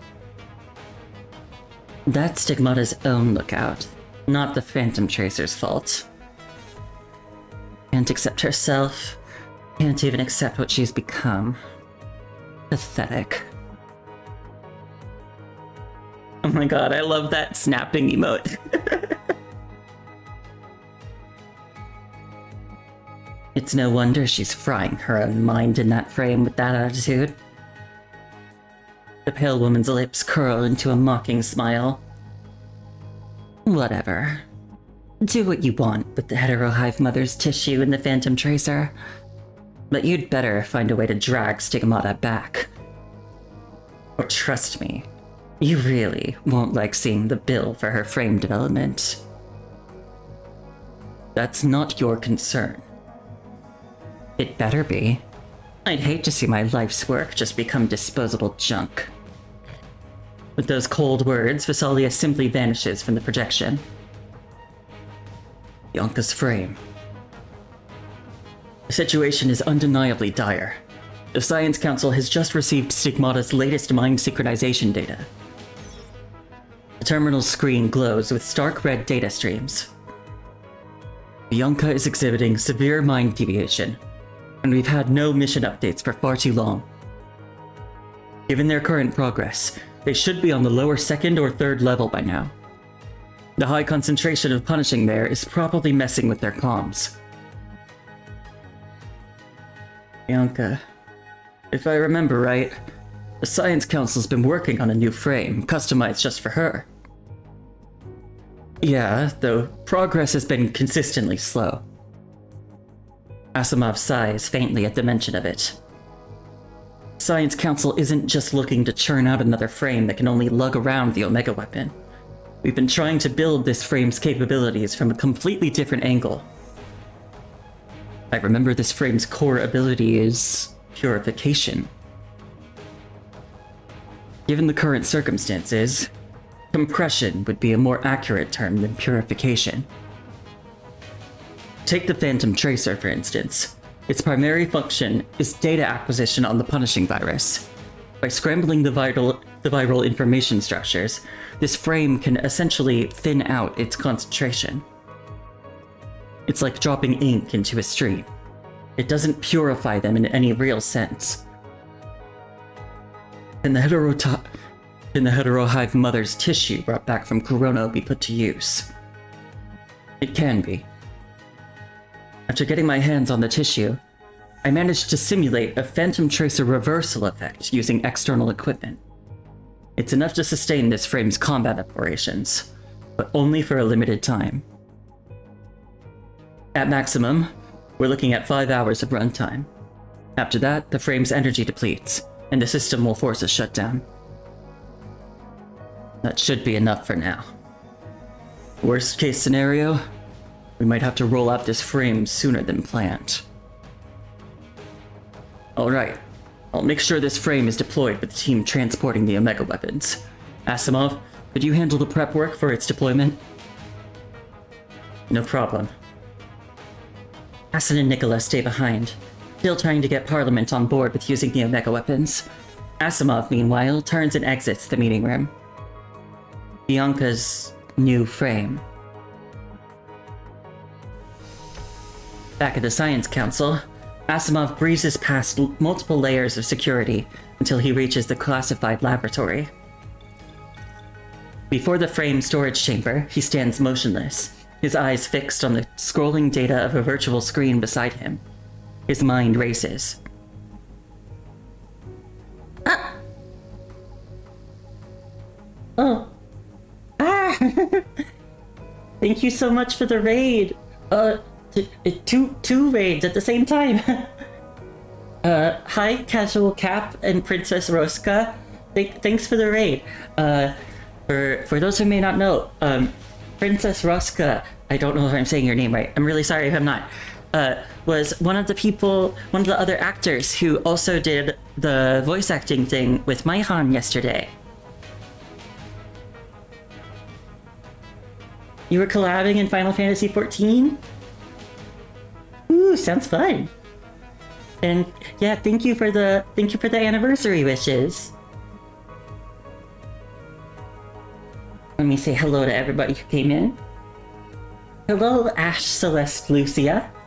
Hello, Cry Hard. Hello, is it Chowrath or Kaorath? Hello, Casual Cap. Yeah, thank you all for coming. I really appreciate the raid. We're playing some Punishing Grey Raven, going through one of the new story chapters. And I'm, like, kind of trying to voice act all the characters. I'm trying my best. Because most of this story is unvoiced, so I'm doing a lot of it myself. I'm trying my best. It's good practice, I think.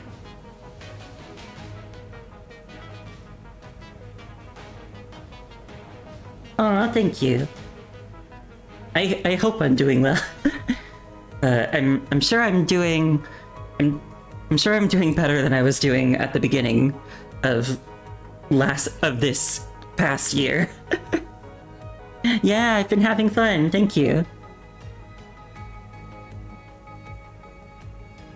Yeah, well, I don't know how long you've been streaming, but if it's been a while, obviously, please feel free to go and take a break. But if you're not done yet, feel free to stay and hang out for a little longer. I don't know how much longer I'm gonna stream, because I do have some other stuff I need to get over.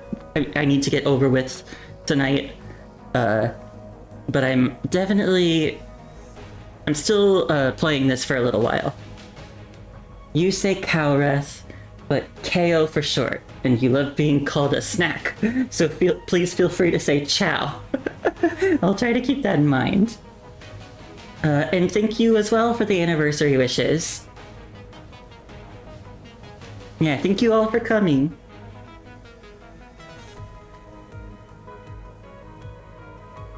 I don't remember if I read this paragraph already, so I'm gonna read it. The Phantom Tracer can extract information from the Punishing Virus, but this capability isn't solely due to Corona's technology. The true source is the Heterohive Mother's tissue embedded within it. Thanks to Commander Nicola's arrangements, this invaluable specimen now resides securely within the Science Council. Its potential should far exceed mere decrypting or compressing the information carried within Punishing. It's as if a locked door looms before him, intangible yet undeniable. All he needs now is the key.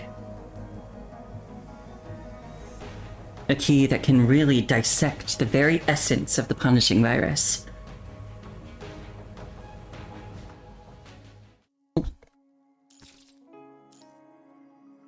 Okay, so next we've got Rebirth and Future. Bianca is going through severe mind deviation.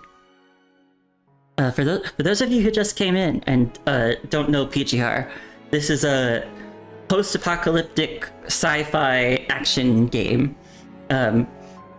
So all the playable characters are they like used to be humans, but they've been made into robots. So a lot of the stuff that they're talking about has to do with that.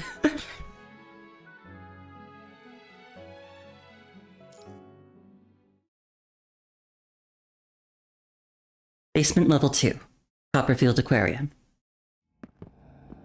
The punishing concentration in the air thickens gradually, disrupting communications with Babylonia. Transmissions fracture into static, making smooth contact impossible. Oh, and the punishing virus is the, like, apocalyptic existential threat. It's very dangerous and bad. Along the way, your group eliminates several more hetero creatures like those encountered near the lower level 2 signage, and likewise collects a few more cold, clammy metal name tags. Delapore, Norris. After securing them carefully, you press forward. The lower second level's passages twist into a labyrinth of shadows and steel. Continuing as one group would be inefficient, So after a brief discussion, you decide to split up. Wansha and Chrome take the left path, while Lucia leads the remaining rescue team members to the right. No! I want to be with Chrome. Oh wait, I get to choose. Okay. I'm going with Chrome and Wansha. Let me be around. I want to be around the mans.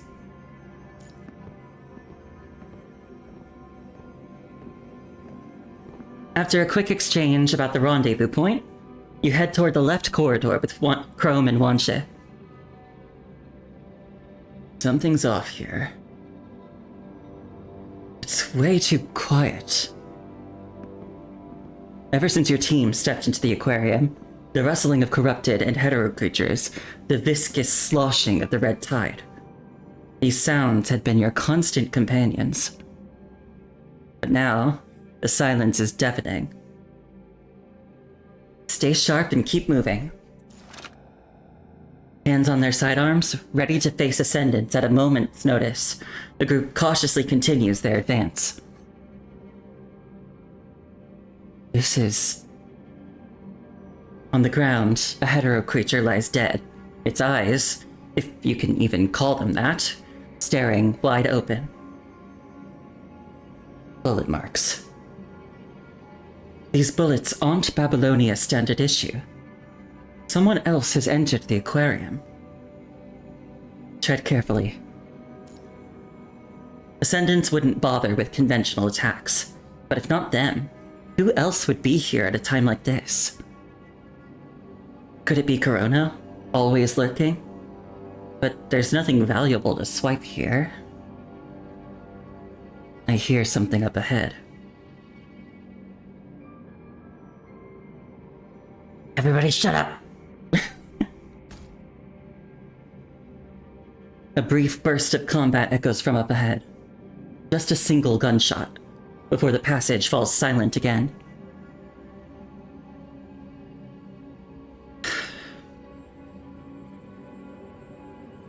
I guess she's saying, fuck it, not this damn thing again.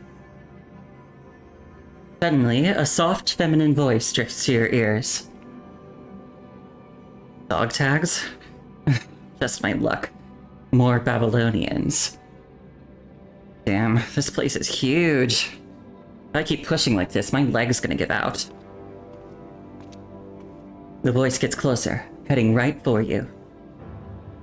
Ah! Ghosts! Don't move. Stay right there.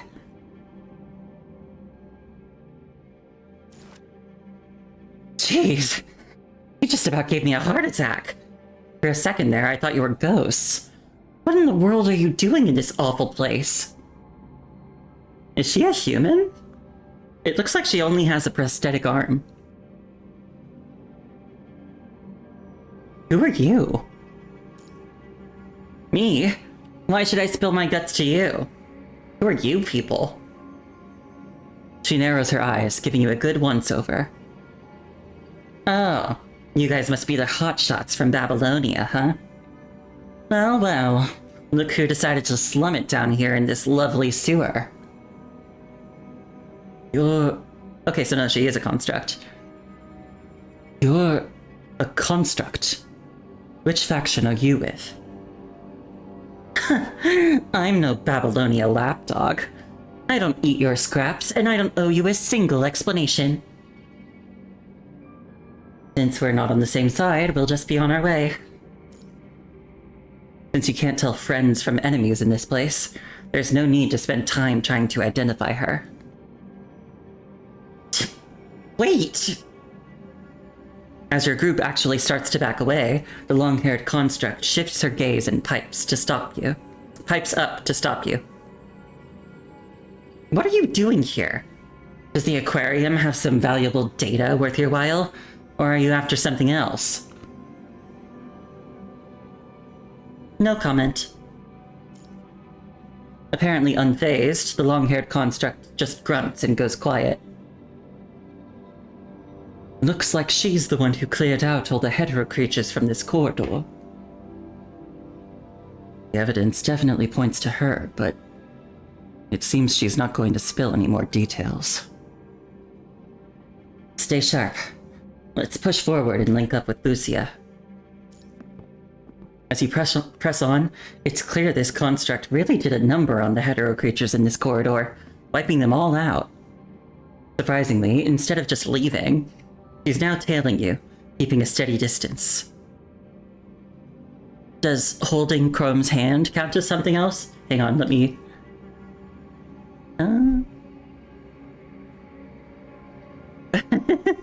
Okay, there's the something else. Yeah, I'd say so. But I guess we can probably do that anywhere. Well, maybe not anywhere. But I guess if we're doing it here, then it can be kind of like a haunted house where I can go in and be like, oh no, I'm so scared.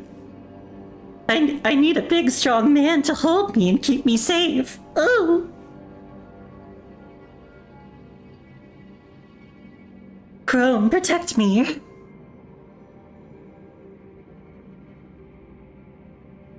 Should we try to get rid of her? It doesn't matter. If she's a defector working for the Ascendants, why would she have cleared out all the hetero creatures along the way? But if she isn't, what's her game?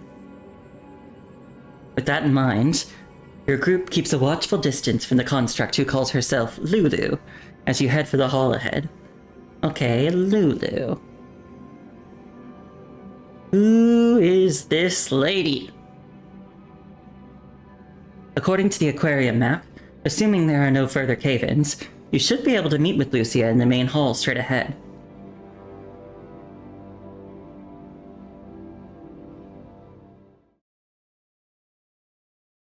Basement level 2, Aquarium Hall. When we were in the right corridor, we saw hetero creatures devouring humans. She quickly explains what just happened. Looks like the situation's even worse than we thought. So it sounds like I picked the good corridor.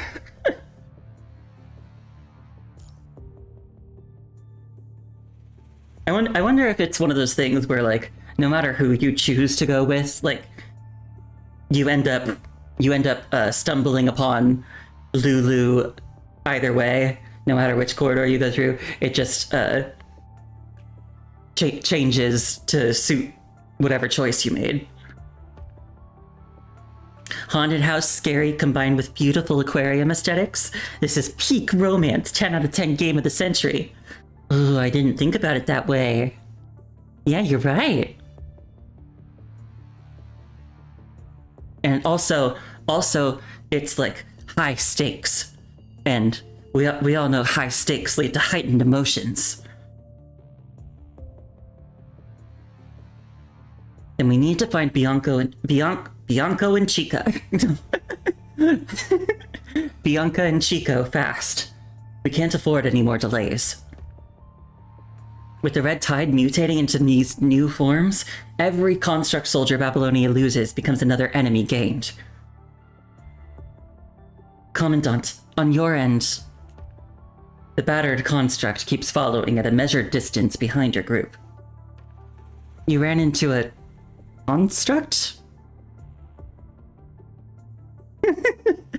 I get you. I'm glad.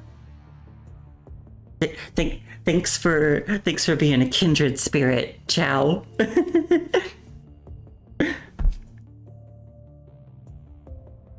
She took out all the hetero creatures in that corridor, but beyond that, she's not sharing anything with us. As for the rest... Just as he's about to say something else, your terminal suddenly rings. Surprisingly, there's a weak signal here. Chrome quickly opens his terminal and uploads the mission report he's compiled so far. Lucia, can you, like, watch her? Can you hear me? I can barely hear you. I'll try my best. Did you say something just there? The signal should be more stable now. Luke, I'm briefing you on an urgent development. Bianca's condition has become critical. What happened? Vesalius, the technical director from Corono, just contacted me. Given that they developed the Stigmata frame, they possess the necessary systems to monitor its status. She told me that Stigmata is in critical condition and might already be heavily corrupted by the punishing virus. Bianca is going through severe mind deviation. And we need to find Wait, I said that before. And we need to find Bianca and Chico fast. We can't afford any more delays. This strange sense of deja vu just keeps getting more and more strange. Right. I'll have the standby support team bring down Bianca's new frame, Crepuscule, along with the Phantom Tracer that's been modified into a cub. New frame? It's been in secret development for quite some time, just never activated until now. Stigmata's status isn't looking good, so we're rolling with Crepuscule for now. It's such an easy word to say. However, keep in mind, this frame can only sustain combat operations for approximately 5 hours. Beyond that, its energy reserves will be depleted, and it will automatically shut down into sleep mode. They're sending backup. Has Parliament authorized the usage of Omega devices? Not yet. President Hassan and Nicola went into the main conference room quite a while ago, and there's still no sign of them coming out. But we've already received the data from Chrome, and Nicola is mobilizing every available task force unit to the aquarium with maximum priority. Remember, the Cub must be activated simultaneously with Bianca's new frame. It'll help keep the frame running longer. The Phantom Tracer.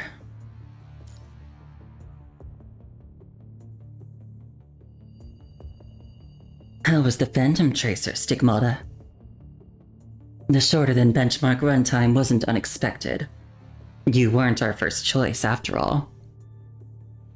It's surprising and fascinating, but it also proves that your mind was deviating before your hallucinations appeared.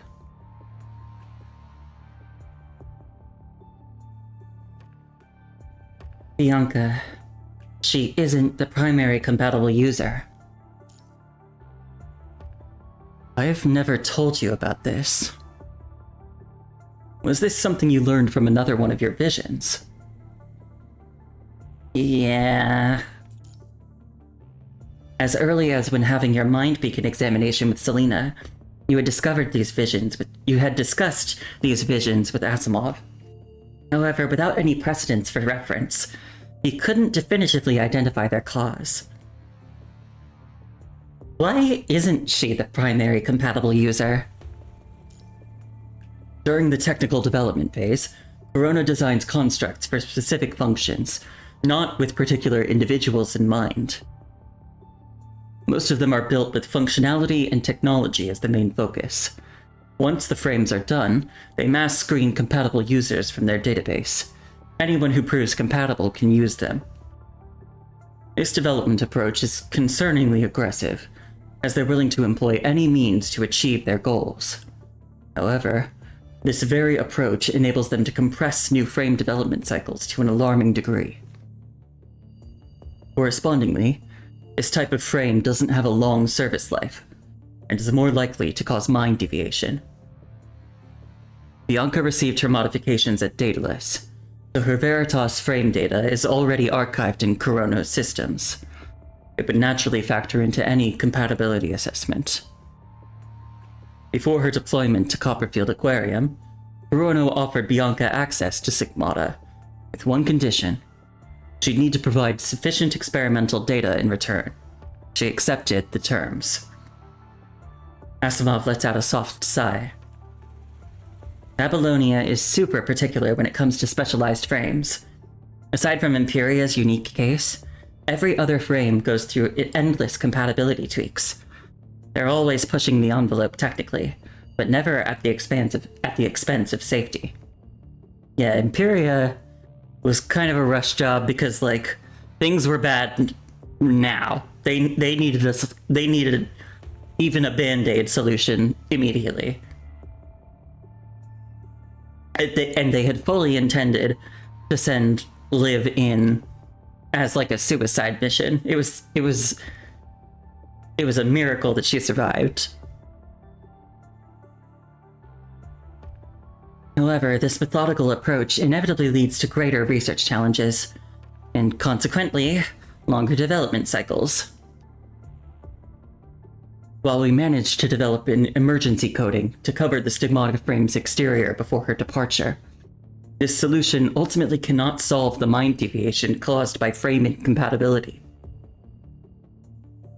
Can a deep mind connection temporarily smooth out the mind deviation? Yeah, but swapping out the frame altogether is still the best bet. I'll prepare Bianca's crepuscule frame for transport, and have it dispatched with the first surface support team, and I'll need you to deliver the transport pod to her. The comms fuzz out for a bit before Asimov cuts the connection. Doesn't look like good news. Bianca's already having mind deviation. Let's keep pushing. No sign of them on the ground floor or the lower first level. They're probably lurking in the uncharted parts of the second level, or the third. Let's go. After a quick gear check, the team presses on. Surprisingly enough, the construct who calls herself Lulu keeps trailing your team, keeping her distance. The path ahead is treacherous. Hetero creatures and corrupted constantly ambush from the sides, alongside the relentless red tide. Why are there so many hetero creatures? Behind you! Suddenly, a viscous creature, hidden within the red tide, lunges down from the ceiling. Before its attack lands, a gunshot echoes through the air. As the gun smoke clears, the long-haired construct casually retracts the gun from her left arm. Thank you. No matter what, she's just saved a Babylonian soldier. Hold on a second. There's a catch. Blowing smoke from her gun barrel, the long-haired construct surveys the room. I can see what you're up to. You're here to save somebody too, aren't you? I need you to help me find someone. Who? Grace. The leader of Scarlet Revelation? That red tide worshipping cult? Are you her friend or something? If it wasn't for her, I wouldn't even be working with you Babylonians. Why have you been following us this whole time? There are just too many corrupted and weird creatures past the lower third level for me to handle on my own. If you help me find Grace, I'll tell you everything I know about the routes ahead. Blowing smoke from her gun barrel? Girl, why are you so extra? I love it. Can we keep her? I don't know if we can keep her, but I do like her. There's always a chance she could become playable someday.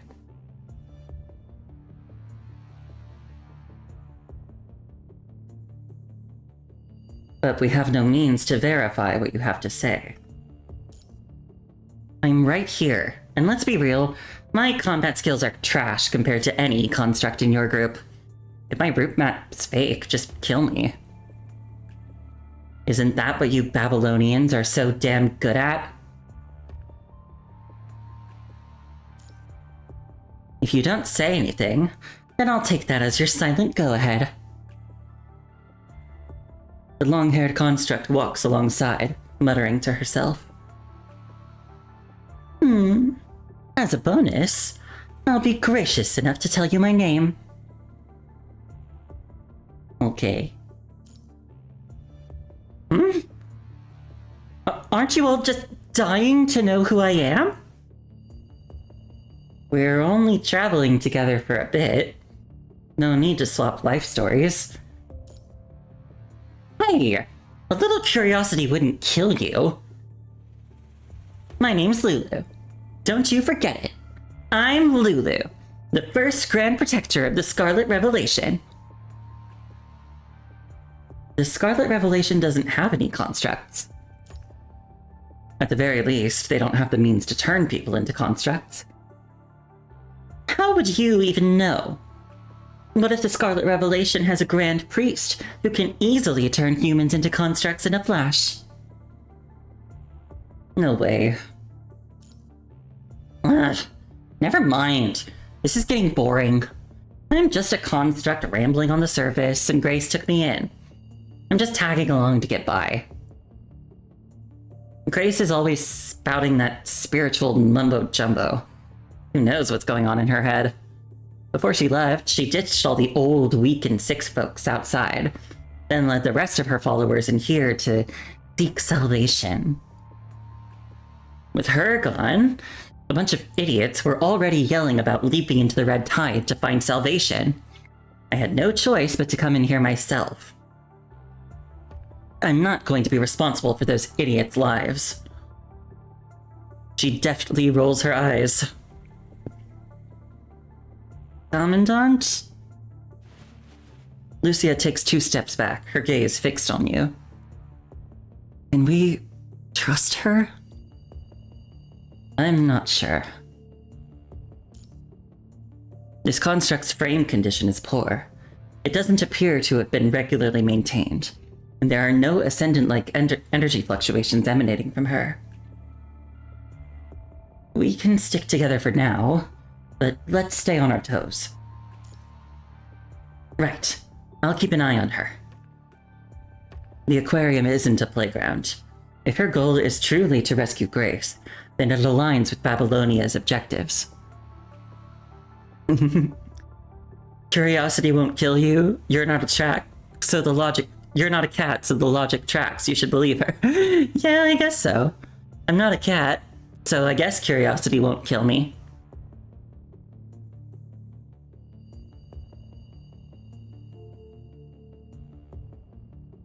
But if she tries anything, your team has more than enough combat power to handle her. Well, by the looks on your faces, have you two finally come to an understanding? Let's get going. Watch yourselves. If you fall behind and walk into a trap, don't expect me to bail you out.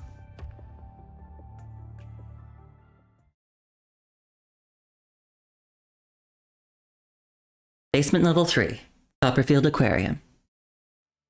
The original plan was for Bianca's team to head back to the surface from the lower 2nd level, but a sudden surge of the red tide stops them dead in their tracks. The red tide is on the prowl, hunting like a starving wolf and herding the remaining lambs before it.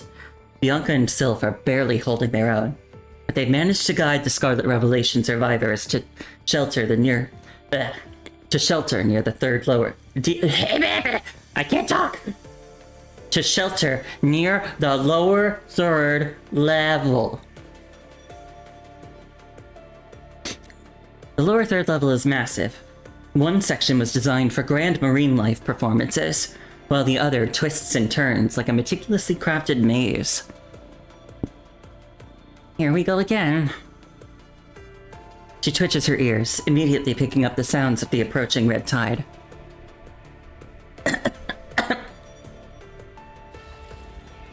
Devour. Save. Witch. Together. Come join us. Welcome. Copperfield Aquarium welcomes you. Why don't you join us? Witch. Suitable. She fights to stay conscious, pushing away those endless, whispering voices. Sylph, take them and go on ahead. We can't leave. There's no way out. There's only one path left, as if the Descendant is deliberately herding these lambs to a predetermined spot. So, we're stuck moving forward, aren't we? Lady Revelationist, do we really have to press on? It's already come to this, hasn't it? What? Didn't you promise to lead us to rebirth and a future? Rebirth. Isn't it right behind you? He's completely fixated, staring at the red tide slowly rising behind Grace.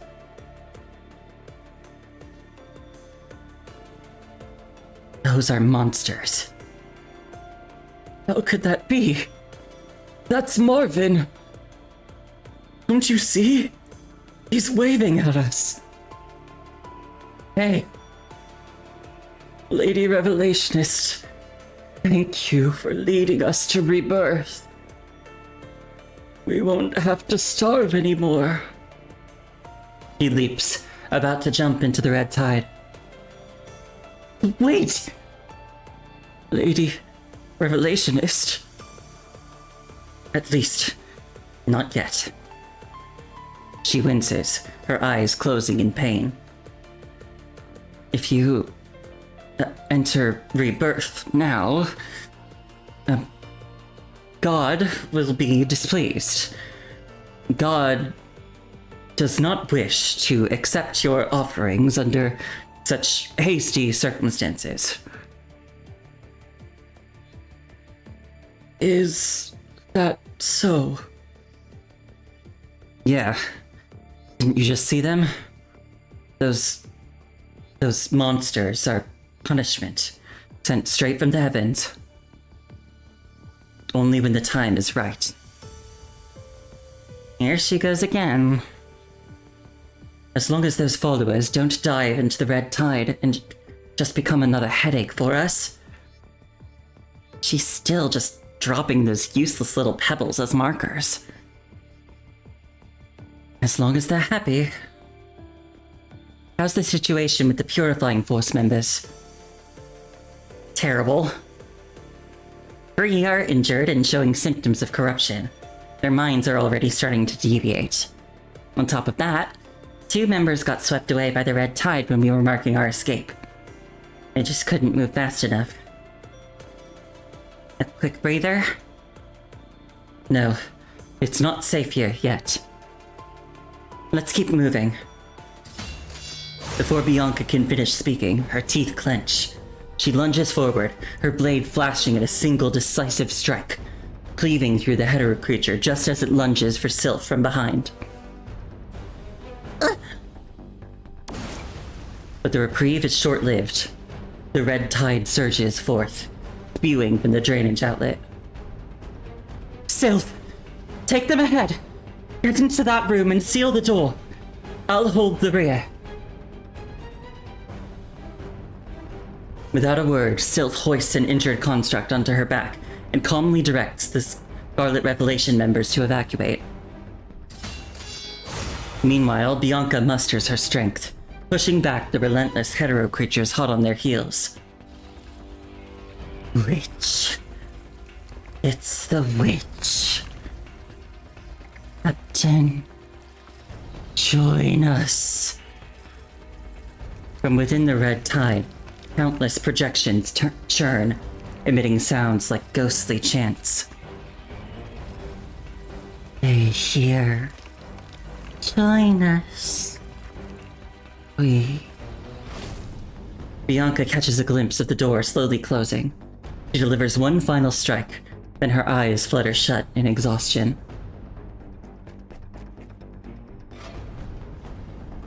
Just as the red tide is about to swallow Bianca whole, Sylph darts out from the doorway like lightning, grabbing her. She uses a climbing rope to slide back into the room moments before the door slams shut. The red tide batters the sealed door. Ah! Things are tense.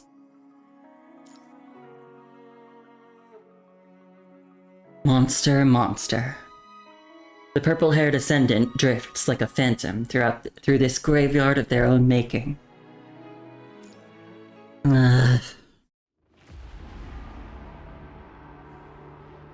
This is one of the unfortunate things about the timeline reset. Lithos isn't fucking dead anymore.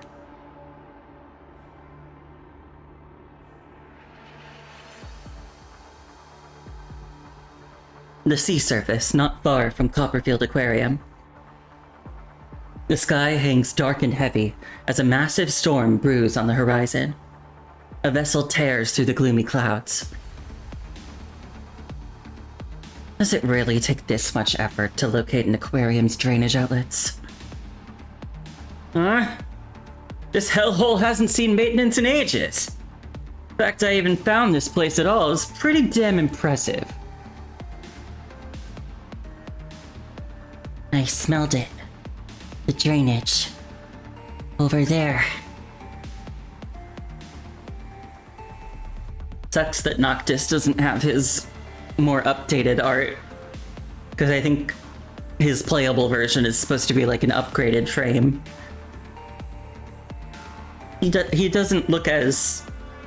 I mean, well, he still looks rough around the edges in his newer art and model, but he's more himbo-ish. I mean, I guess he's still a himbo. He just looks more dangerous. Grey Raven Commandant's intelligence is very accurate. Hey! Don't make such a fuss. Have you checked the punishing concentration? Hold on a second.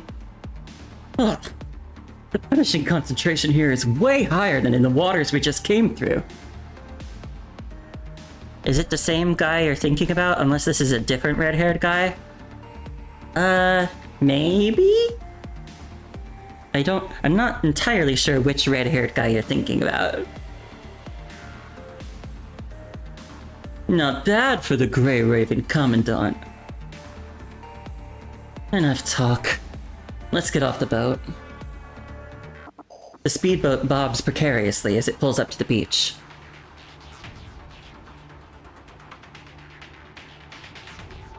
Turning the corner around a sand dune, they spot a drainage outlet, taller than a person, oozing a small patch of the red tide that practically snarls at them. If you can give me more details about whoever you're thinking about, Cole, I can maybe confirm or deny if it's who you're thinking about.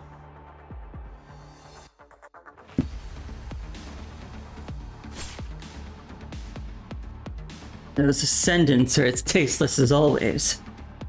They really breed all these. Noctis casually eliminates a still writhing hetero creature, a look of pure disgust on his face. That's not even the half of it. The red-haired construct kneels, examining the hetero creature's corpse. It is Noctis? Okay. Maybe you looked him up and saw his, like, updated art, and you were like, oh yeah, it's this guy.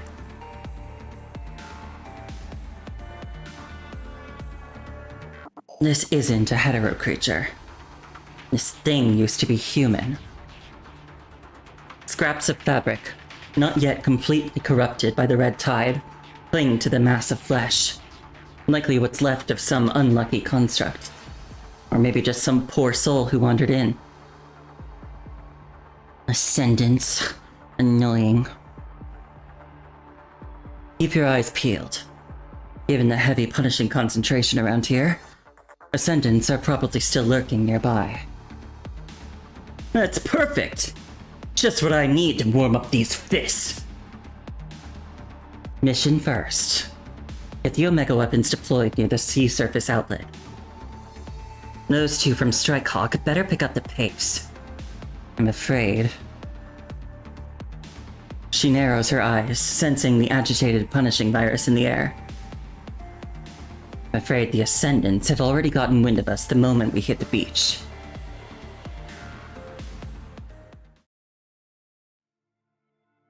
Mister, it's people from Babylonia. They've discovered the abandoned testing grounds. On the monitor, the red-haired construct stares provocatively at the microcamera. Clearly, tracking down such electronic devices is no sweat for Babylonia personnel. Mister, should we drive them away? How is the fusion of Chico and the hetero-humanoid progressing? The incubation isn't complete yet. The process has been smooth so far, but it'll take more time. Open the floodgates. Unleash the red tide that's built up at the bottom of the abandoned testing grounds. Mister? Lithos is rarely ever stumped. Oh! Hi there, Action Production. Thank you for coming. I hope you're having a good night. Or day. I don't know what time it is for you, I guess. Chico's incubation isn't complete yet. She's still in the storage tank on the lower 3rd level. What I'm trying to say is, if we release the red tide, the experiment might fail. Once those floodgates are open, take Chico and head for the backup facility on the island to keep going. Already left enough materials there. Mister, what about you? I'll stay behind to handle the storage tank situation. Once I'm done, I'll catch up with you at that island. Did this guy really just break the dam, release the river us? Looks like he's gonna. I see. He obediently leaves the monitoring room. Only the difference is that this river can corrode our flesh.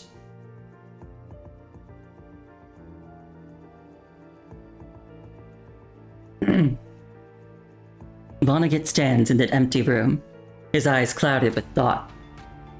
He flips through the surveillance feeds, watching the Grey Raven Commandant and Lucia's group close in on Bianca's location.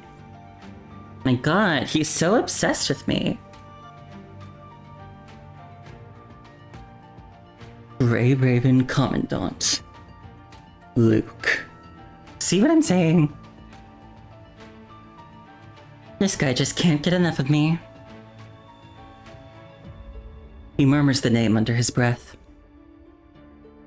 The disappearance of the tower. Could it be because of you? Shit, he's onto us. He's onto us for stuff that I don't even know in canon yet.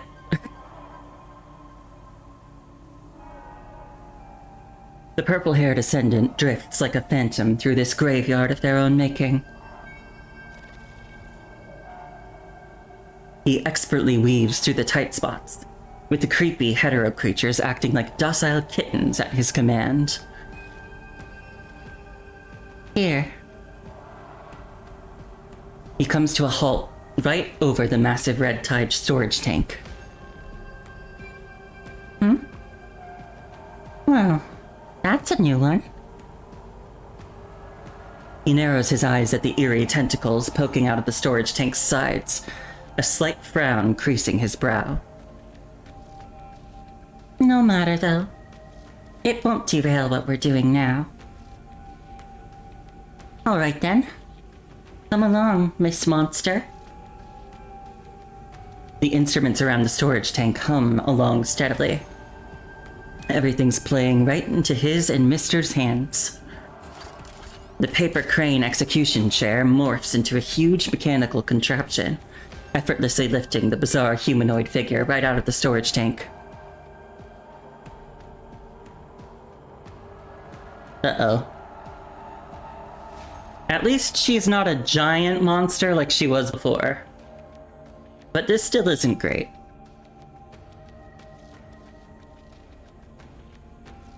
It's okay. It's almost over.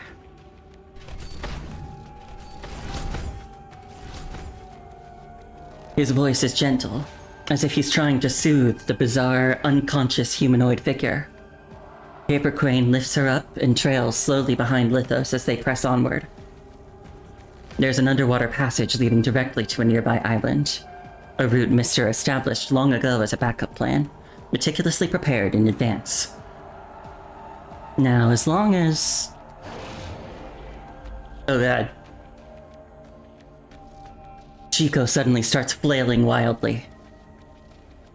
Chico? The execution chair reacts quicker than Lithos can, clamping down hard on Chico's limbs as metal bits dig deep into her flesh. Chico? Lithos moves closer to Chico to figure out what went sideways. He'd already pared down this construct's memories. That should have...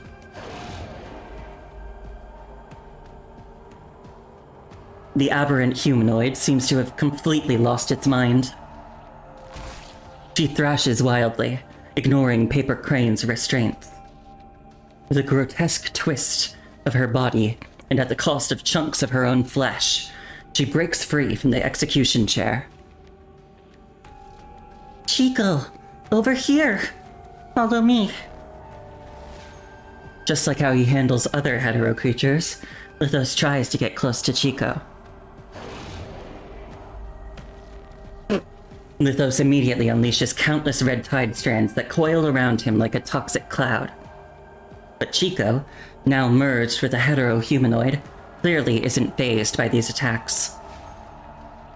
She aggressively closes in on the purple-haired ascendant, flashing at him without a moment's hesitation. Lithos curls up in the execution chair. It envelops him like a custom-made cage, keeping him perfectly protected. Where did things go sideways? Chico before him clearly has no self-consciousness. But why would she awaken at this moment and develop desires to break free and attack? After her strike misses, Chico gives up her attack and vanishes in a flash. Her eyes remain vacant, as if she's performing all these actions unconsciously. Why can't you just be a good little test subject and play along? Transcending death. Isn't that humanity's pursuit? The purple-haired ascendant lets out a soft sigh as his Paper Crane, doing exactly what he wants, takes off after Chico in the direction she ran. Uh-oh. We've got a test subject on the run. Near the aquarium's drainage outlet, Number 21 squints and cocks her head, listening hard for something after taking out the third mini surveillance camera. Number 21? Captain, I hear something over there. Back up. The three slowly back away. 5 minutes later, a thin stream of red tide oozes out of the massive drainage outlet, slithering forward with a thick, wriggling movement.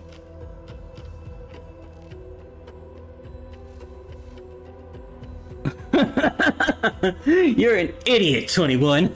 This is what you heard? No. Wait.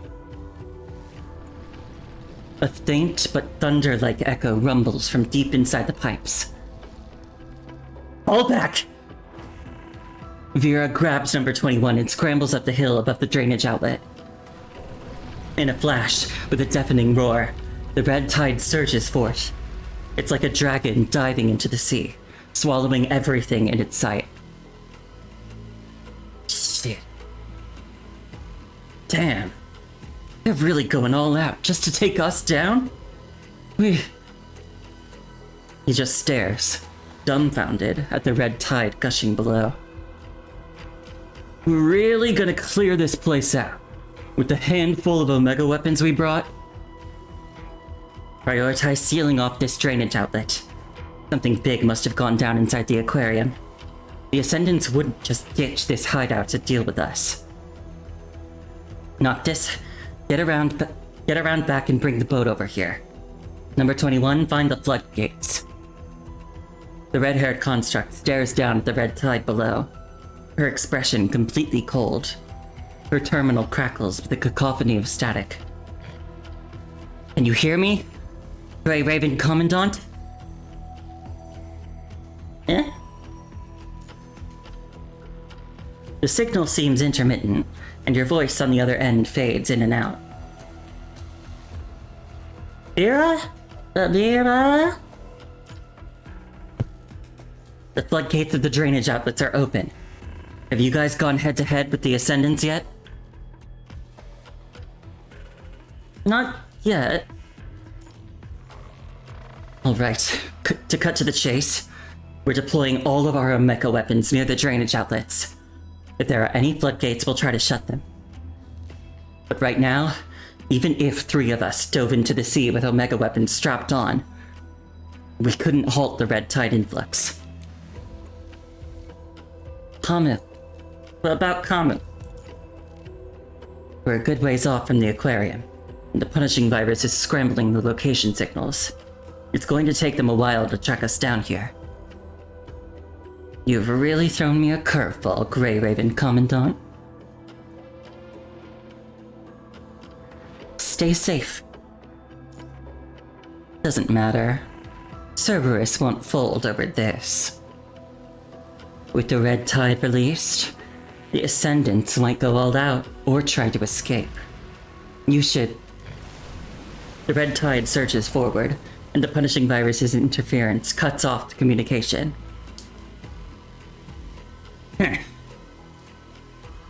Vera smirks at the ever-present danger. With a flick of her wrist, she tucks the terminal away, as if the threat means nothing to her. Captain, someone sabotaged the floodgate controls. I knew it. Let's move. We need to meet up with Noctis.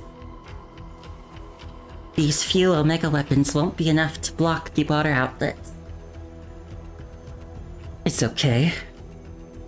She manages a bitter smile, her gaze fixed on the red tide as it floods to the sea, concern clouding her eyes. Don't we still have the boat? With the red tide released, the Ascendants might go all out or try to escape. You should... The transmission suddenly cuts out. Uh-oh. Commandant, what's the situation with Cerberus? The red tide has been released from the drainage outlets. The Ascendants might try to escape or launch an attack. But we haven't run into any Ascendants yet. They're probably watching us through surveillance or something. Inside the aquarium's massive tank, several bionic fish swim silently. We're currently in a corridor on the lower 2nd level. Lulu hasn't been lying, at least not about the directions. She has successfully led your group around most of the red tide contamination and collapsed areas on the lower 2nd level, bringing you to the lower 3rd level's entrance. If we go any deeper, we'll probably lose contact with Babylonia. Every single transmission from Bianca and Chico cut off after they went into the lower 2nd level. Wancha, please take the intel and samples we've gathered so far back to Babylonia first. Roger that. This rough, narrow terrain isn't favorable for a sniper to operate effectively. Rather than continuing to explore forward, he's better suited to help you secure a return route first. Anyone who wants to bail now can head back with Wancha.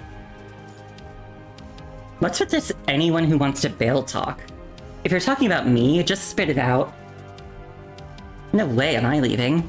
I haven't found Grace yet. Even if the red tide swallowed her whole, I'm still dragging her back with me. Chrome and you exchange a quick glance. He's signaling that Lulu's not going to hold your group back. Alright, let's go.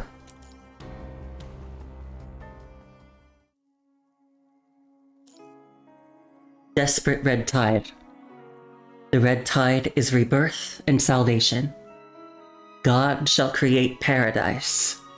God shall grant eternal life through the red tide. Let me just... I'm gonna do a quick check.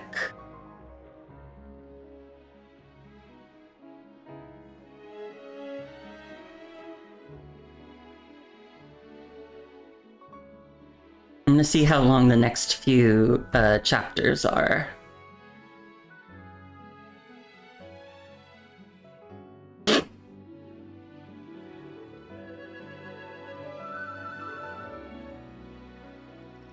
I'm on 9.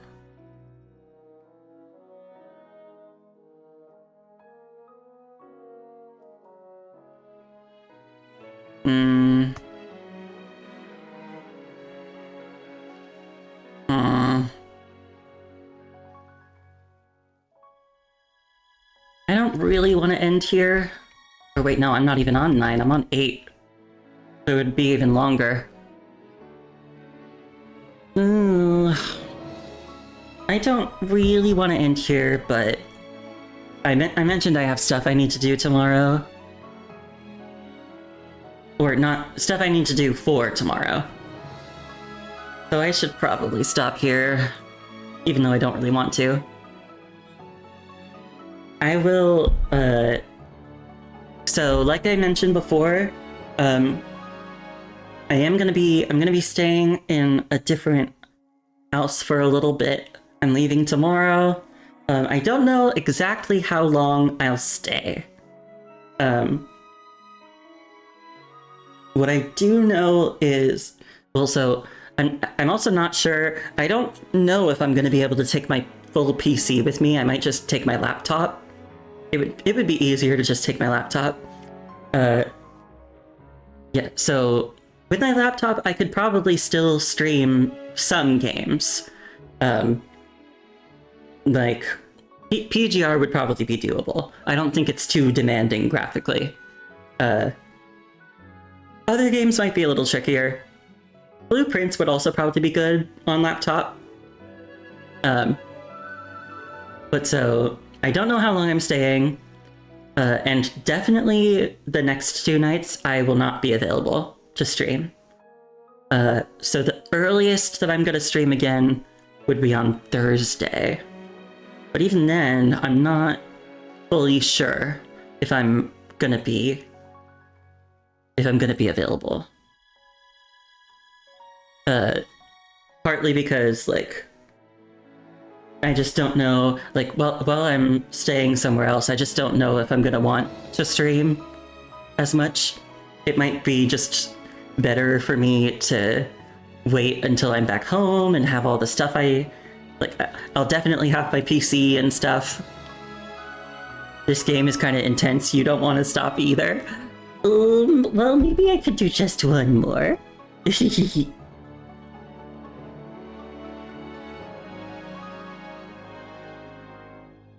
I was kind of trying to see if I could get to a point where there was gameplay, because I know a lot of you got here more recently, so you all wouldn't really know. But this new story chapter comes along with a new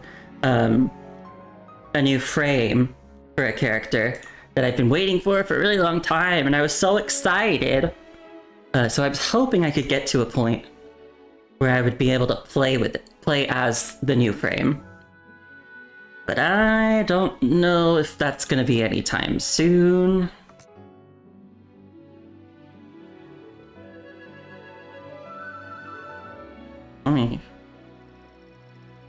Oh boy, no. It's not until, it is not until chapter 11 that I'm gonna be able to play as her, and that's gonna be a while. But looking at it, it does seem like maybe chapter 8 might be a good place to stop. After doing chapter 8, I mean. So I'm gonna do that, and then I'll stop. I'll do this one last one.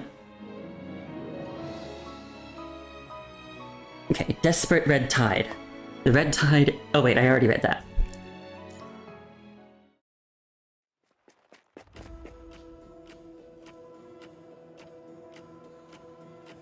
What I did, what I saw was, I looked ahead, and I see after this section, after part 8, it splits into two sections. And so I figure maybe that's a good place to stop once there's like a split. Grace carries Bianca on her back, fleeing through the narrow passages in a posture so strained it borders on comical.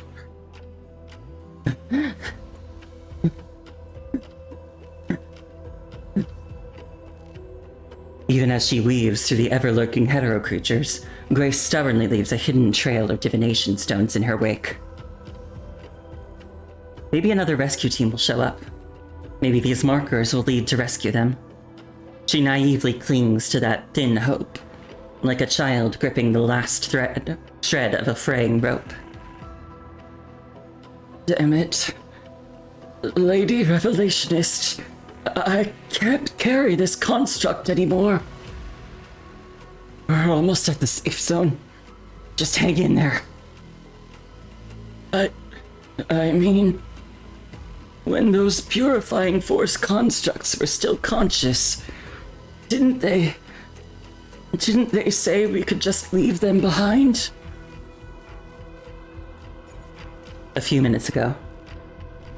The surging red tide was held back by the sealed doors, but the rumbling that's steadily getting louder clearly screams, this place won't be safe for long.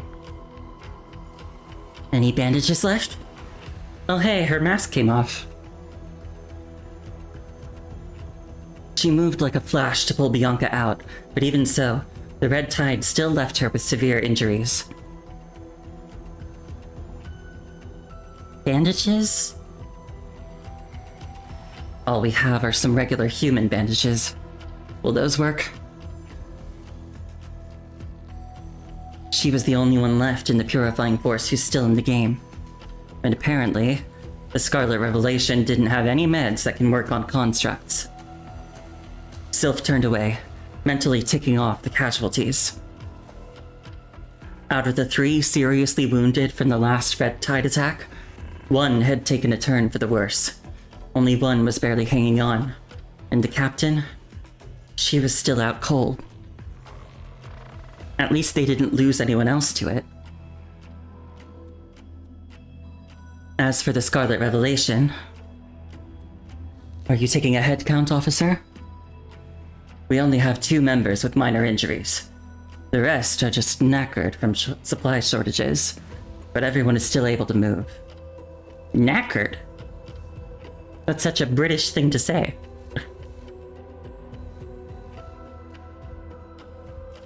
You go on ahead. Huh? The Purifying Force is having a tough time moving. You're still on your feet, so get a move on. Well... no time to dither. Silently, Sylph hoisted Bianca onto her back, then bundled the other 2 injured members together and dragged them forward. If they ran into Ascendants, Scarlet Revelation, being short on combat power, would be completely insignificant. The enemy would just focus on wiping out the more troublesome Babylonia constructs first. The Scarlet Revelation members were still mobile. If they kept their wits about them and played their cards right, they might just get away. Lost in thought, Sylph's dagger whipped out the moment she spotted someone reaching for Bianca. The blade stopped dead, perilously close to Grace's cheek, as Sylph realized who it was. Sorry? I just wanted to help you carry her, officer. I told you to go on ahead. No, we can't leave you behind. There has to be a way to get everyone out of here, together. Yeah, we're only alive thanks to you Purifying Force officers. Grace resolutely hefted Bianca onto her back, while another follower scooped up another injured construct from the ground. Sylph gave up trying to rein in Grace. The rumble behind the door became louder and louder as the red tide kept hammering at the thin metal structure. Go, now! With a slight mechanical click, viscous fluid suddenly gushed through the cracked gate like a bursting dam. Officer! Staggering back, Grace was shoved by Sylph into a temporarily safe corridor. Meet me up ahead. They said themselves that we could leave them behind. You heard them too. Leave them behind. Them behind? You really think you can make it out of here on your own? She asks calmly, turning to face the person who suggested it. Well, I didn't read that very calmly, but I didn't get the direction until afterward. That's not what I meant.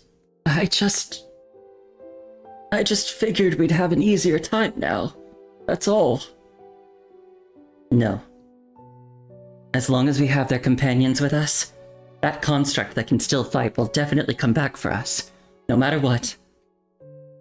Otherwise, what's just a minor threat to a construct could kill us at any moment.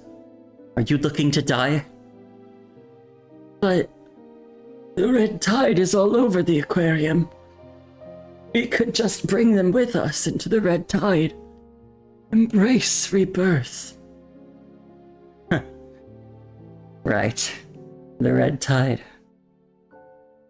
If we believe in the god of the red tide, he will guide us to happiness beyond. The red tide is rebirth and salvation. God shall create paradise.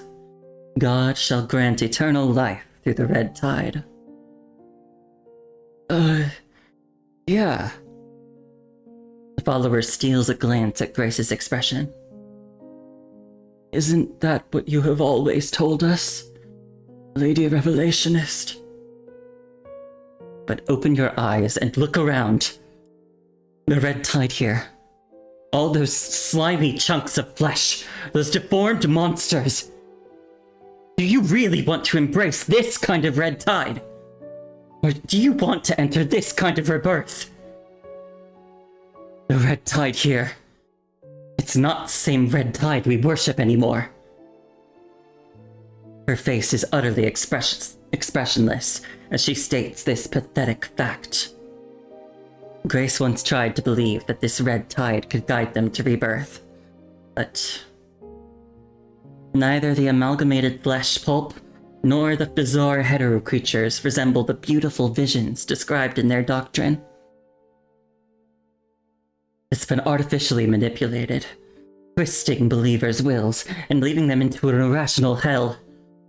This kind of red tide can't bring us the truly blessed rebirth.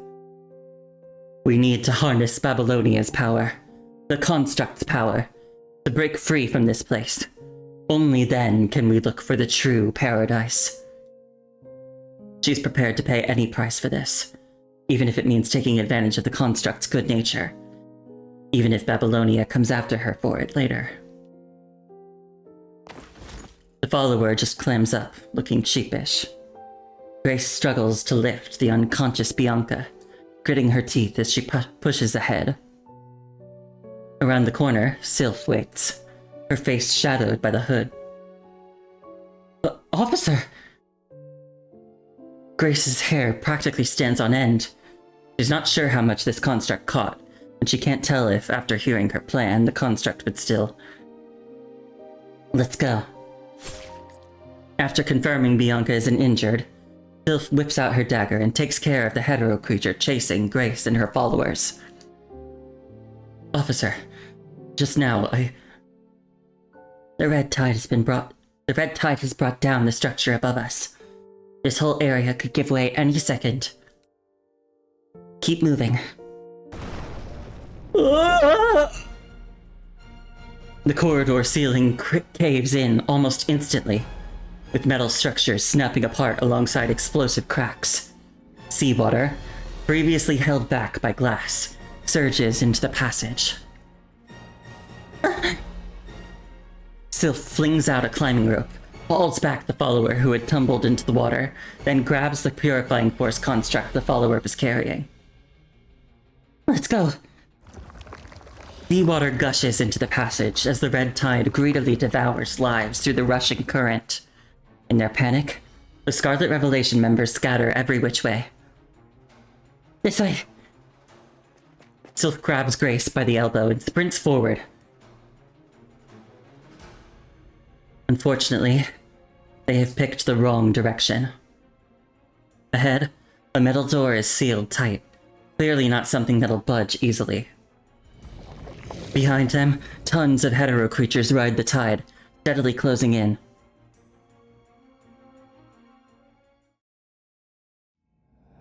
What's that noise? Massive metallic cracking sounds erupt, one after another, as if something is collapsing somewhere. It's down there. Should be on the lower third level. Must be Bianca and her team. If we head toward that sound source, we can only go in from this way, but the map shows 3 or 4 corridors leading to the lower third level, but every single one is either choked with impassable amounts of red tide or looks completely caved in. If we use controlled demolition on the collapsed part and set up some basic supports, we might be able to get to the third level, but we only have enough mini explosives for one blast. Wansha should have already gotten our message to Babylonia, but until backup gets here, we need to play it safe. Oh, I have a choice. The first, second, or third corridor. I don't know. I don't really have anything else to go off of. The first one. This descending corridor used to be the main way to the lower third level. But the Ascendants clearly don't want rescue teams coming in this way. The corridor is full of massive amounts of red tide, with sticky bubbles constantly rising from the bottom, muttering incoherently. It would be next to impossible to get through here without fully turning into a hetero creature. And who'd want to become one of those anyway?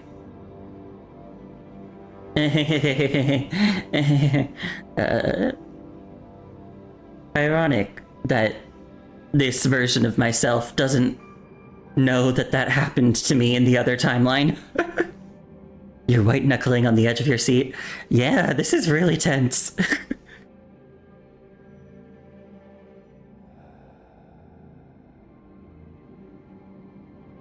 The red tide. It's like it's alive.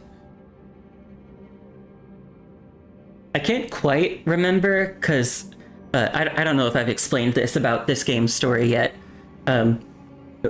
Recently there was kind of a timeline reset. There was a very bad future, and we ended up resetting the timeline to a certain point. And so we've actually been through some of the events in this chapter already. But they're unfolding a bit differently this time. And I don't think it was quite so dire the first time around. Clearly in this version of events, the Ascendants are losing control a little bit. Whereas before, they managed to keep the upper hand pretty decisively. But now they're kind of losing control, and that's making it worse for us, too. I feel like them deciding to flood the aquarium with the red tide at this point was kind of them trying to, you know, like, cut their losses and just kill us while we're all here.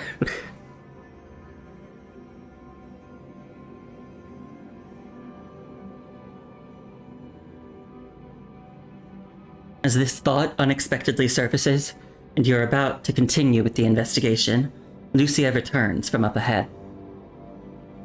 Commandant, a minute ago we detected a small amount of red tide in the crevices of the second corridor. It's spreading. It's as if you're being watched. The red tide blocks every single path you try to take. We should have packed more mini explosives.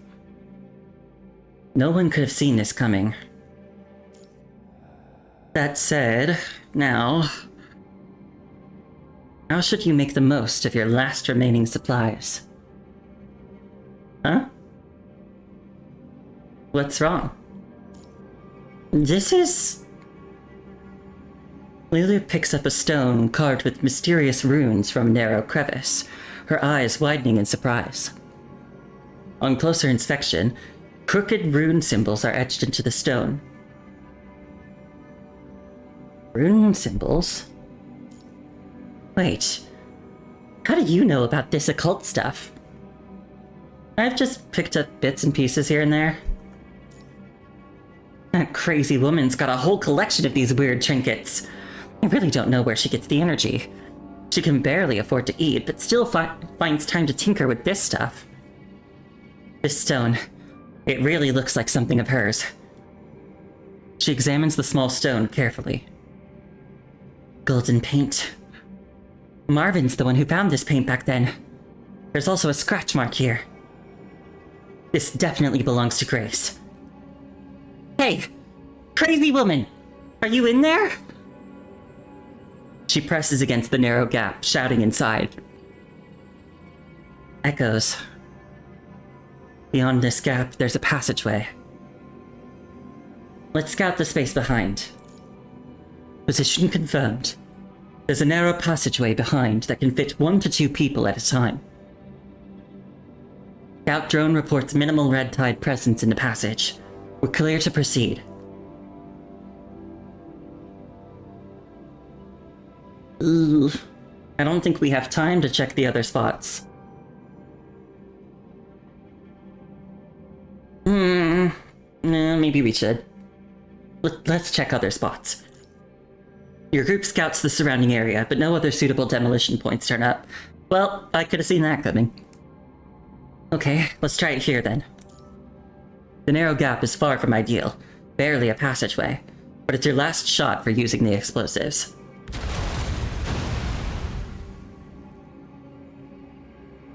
The mini explosives barely manage to blast open a path. Past the rubble, a narrow passage just wide enough for 2 to squeeze through side by side stretches ahead.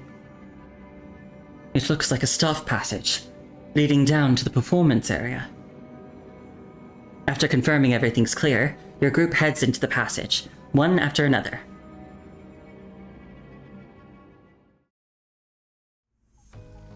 Intelligence points to the Copperfield Aquarium harboring at least 1 Ascendant, plus a massive amount of abnormal red tide, enough to pose a real threat to surrounding waters.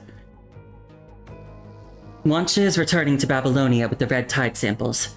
Next, we will proceed to the lower 3rd level, attempt to find the rescue teams that were previously lost to the aquarium, and prevent the red tide from entering the sea. And the above concludes this aquarium mission log of Grey Raven and Strikehawk. The hours-long debate over whether to roll out the Omega weapons has finally quieted down. The Parliament chamber grows silent, with only the white noise from lingering projections still humming. The samples Wancha brought back. Is the analysis report ready yet? Yeah, it's done. Asimov says the samples are riddled with human gene fragments and vital fluid, along with hints of an abnormal punishing virus, but they can't quite figure out a specific evolutionary path. Asimov can only speculate that the Ascendants might be attempting to use humans, constructs, hetero creatures, and the red tide to breed some new organisms. Based on its current rate of evolution, even using the most conservative estimates of red tide concentration in the aquarium, if it ever reaches the open sea, our surface bases would face a surge in hetero creatures before the sea becomes completely contaminated, with projections estimating at least 127 times the current numbers. And that's the low-end forecast. And we still reach the Grey Raven Commandant. We've been continuously attempting to make contact, but the punishing virus concentration underground in the aquarium is too high, severely interfering with communication signals. We haven't been able to re-establish contact yet. Even so, that doesn't justify deploying Omega weapons. Are you serious? They're just hetero creatures. Once we get the Omega weapons back into mass productions... Nicola, with a grim look, motions for silence. Come on, guy. Did you not hear what they said about the sea being completely contaminated? Furthermore, I've just received new intelligence. The Ascendants are in possession of the hetero-humanoid twins' remains. When we combine this with the red tide sample analysis, their intentions become clear. The hetero-humanoid twins? Then we have to throw everything we've got at this threat to wipe it out. Otherwise... But that's just another one of the punishing virus's creations. Who knows how many monsters like that are out there on the surface? Once the lunar base is back up and running, and as long as we've got enough Omega weapons, why would we sweat defeating just one of the punishing virus's creations? But what about the body count? What you're just brushing off as a statistic, just one of the punishing virus's creations, will cost how many soldiers their lives? Sacrifice is a soldier's duty. They're born to protect humanity's future. Producing Omega weapons doesn't happen overnight. And while we wait, how many conservation areas will be wiped out? How many lives lost just to buy time until weapons are ready? For humanity's future, all of that is fair game. The opposing counselor is practically spitting fire, passionately pounding the table. Just as he's about to launch into another tirade, Hassan, from the center of the assembly hall, starts to speak slowly. Once the red tide from the Copperfield Aquarium spreads out, it will enter the sea. Even if it hits the sea, that's still... Once the red tide reaches the sea, in just one day, it'll impact a total of 13 conservation areas and the plantations under Babylonia's control. With the aquarium as the center, several ports and coastal conservation areas are marked one after another. If we don't get the red tide under control soon, within a week, hetero creatures spawned by it will start hitting shore across much wider areas. By then, these conservation areas and reclaimed ports are all, to some extent, tied up with the Councilor's financial interests. I'm sure we all remember the absolute havoc the hetero-humanoid twins wreaked on Babylonia.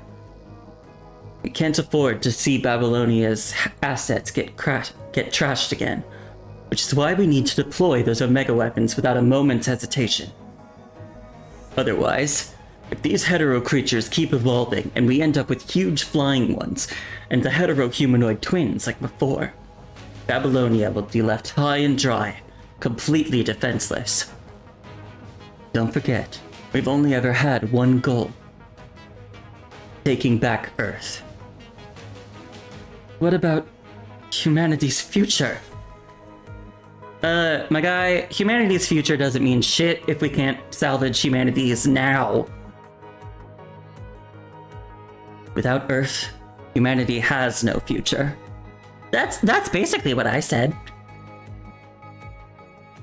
Everyone, we've just received an update from the engineering force members stationed at the lunar base. Amidst a whirlwind of data, a communication request suddenly pops up.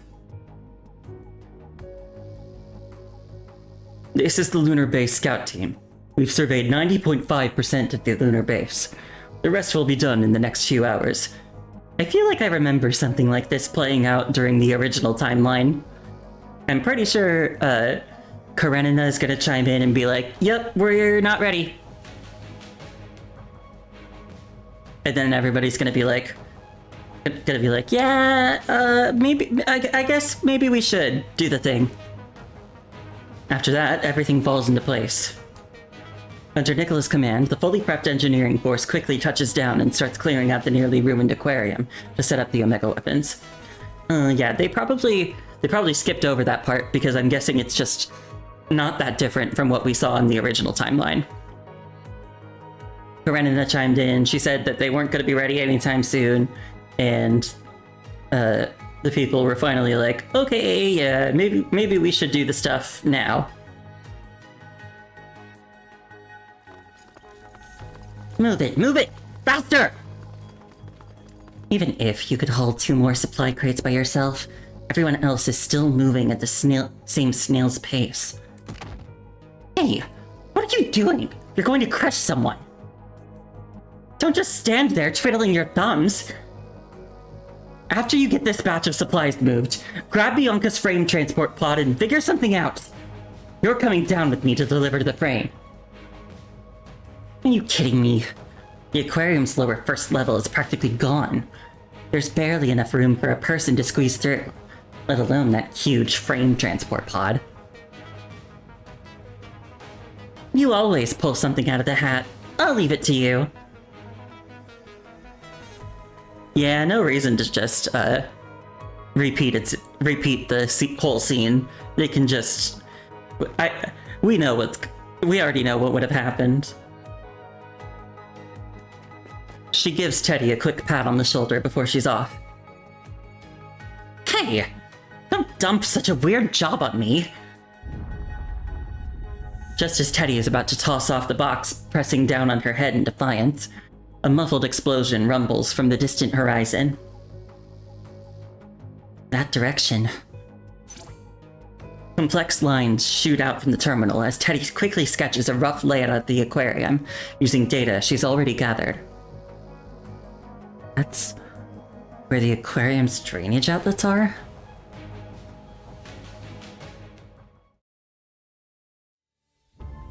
Wow! This is the legendary Cerberus style in action! I finally get to see it! That even work? You're asking me? Trust, Captain. Bunch of lunatics. You're not much better, Kamu. Shut up and get to work. After firmly securing the Omega weapons to the boat, Vera glares harshly at the others scattered around her. Before you question my plan, do me a favor and come up with a better solution. Does anyone have a better way to immediately solve our little problem here? Besides attaching the Omega weapons to the boat and sinking it to block that damn drainage outlet at the source? No, I wasn't questioning you at all. Kamui and Noctis are too himbo-y to figure out good plans for this. Kamui quickens his pace. Don't just stand there gawking, Noctis. Finish up and get number 21 back to shore. Vera's eyes narrow as she quickly tallies the Omega weapons she has on hand. Even with what Cerberus brought and the supplies Kamu just delivered, as the Grey Raven Commandant promised, they still don't have enough Omega weapons to secure the entire coastline around the drainage outlet. But if they can take this boat apart, if they secure the Omega weapons to the boat and then scatter the dismantled pieces strategically around the outlet, they could really make their limited weapons count and temporarily seal off this red tide influx point. Vera! I'm all done over here! Get to shore.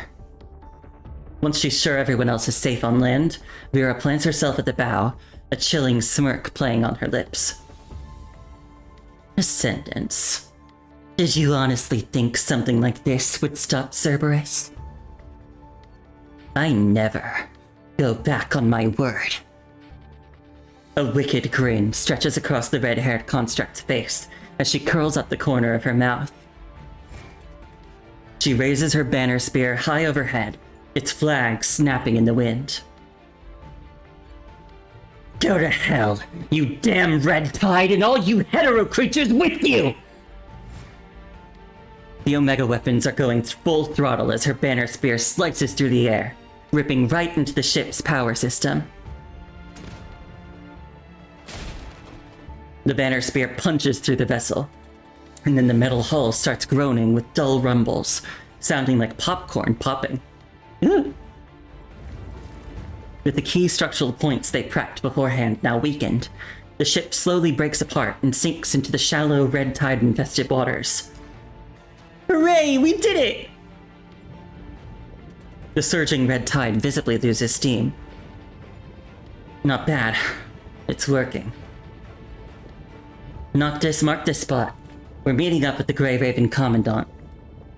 If they're still kicking. If they're still kicking. Try not to look too pathetic when we meet, Grey Raven Commandant. Well, I always look a little pathetic. Alright. That is gonna be where I finish this off. Alright. Thank you everybody for coming along. I had a very fun anniversary stream. I hope you all had fun too. Yeah, like I said before, I don't know exactly when I'll stream again. The next 2 nights are definitely out. And then I don't know how long I'm staying somewhere else and what equipment I'll have there. At the very least, I will definitely have my microphone and a computer. Might be my laptop, might be my PC, we'll see. And that would be sufficient at least to stream. But we'll see whether I actually do it or not. Because I might just prefer to wait a bit until I'm able to come home once the renovations are done. Yeah, we'll see. I'll definitely post about it on Twitter and Blue Sky before I do it. So if you do want to see the rest of this chapter, feel free to give me a follow on Twitter and Blue Sky. Yeah, thank you so much, and thank you for sticking around, Chow. Also, because I'm not streaming tomorrow, if I might recommend, I know, because some of you also came from Princess's stream, and she was also doing the voice acting workout thing with Maihan yesterday. I know Maihan and a few other voice actors from this game are going to be getting together and playing Peak. I would like to watch it, so I'm probably going to watch it. And yeah, if you all are looking for something to do, you can feel free to watch that. And yeah, I'll tweet or I'll post stuff on social media before I do my next stream, which will probably be continuing this story. So yeah, thanks everybody for coming. Thank you for a very great anniversary stream and a very, very wonderful first year of streaming. I hope I can see you all again sometime soon. I'll see you later. Bye bye. Oh wait, I gotta check if there's anybody we can raid first. Okay, yeah. Let's go raid Nebokeru, aka JP, who made my PNG art. Okay, now for realsies. Bye everybody. I'll see you later.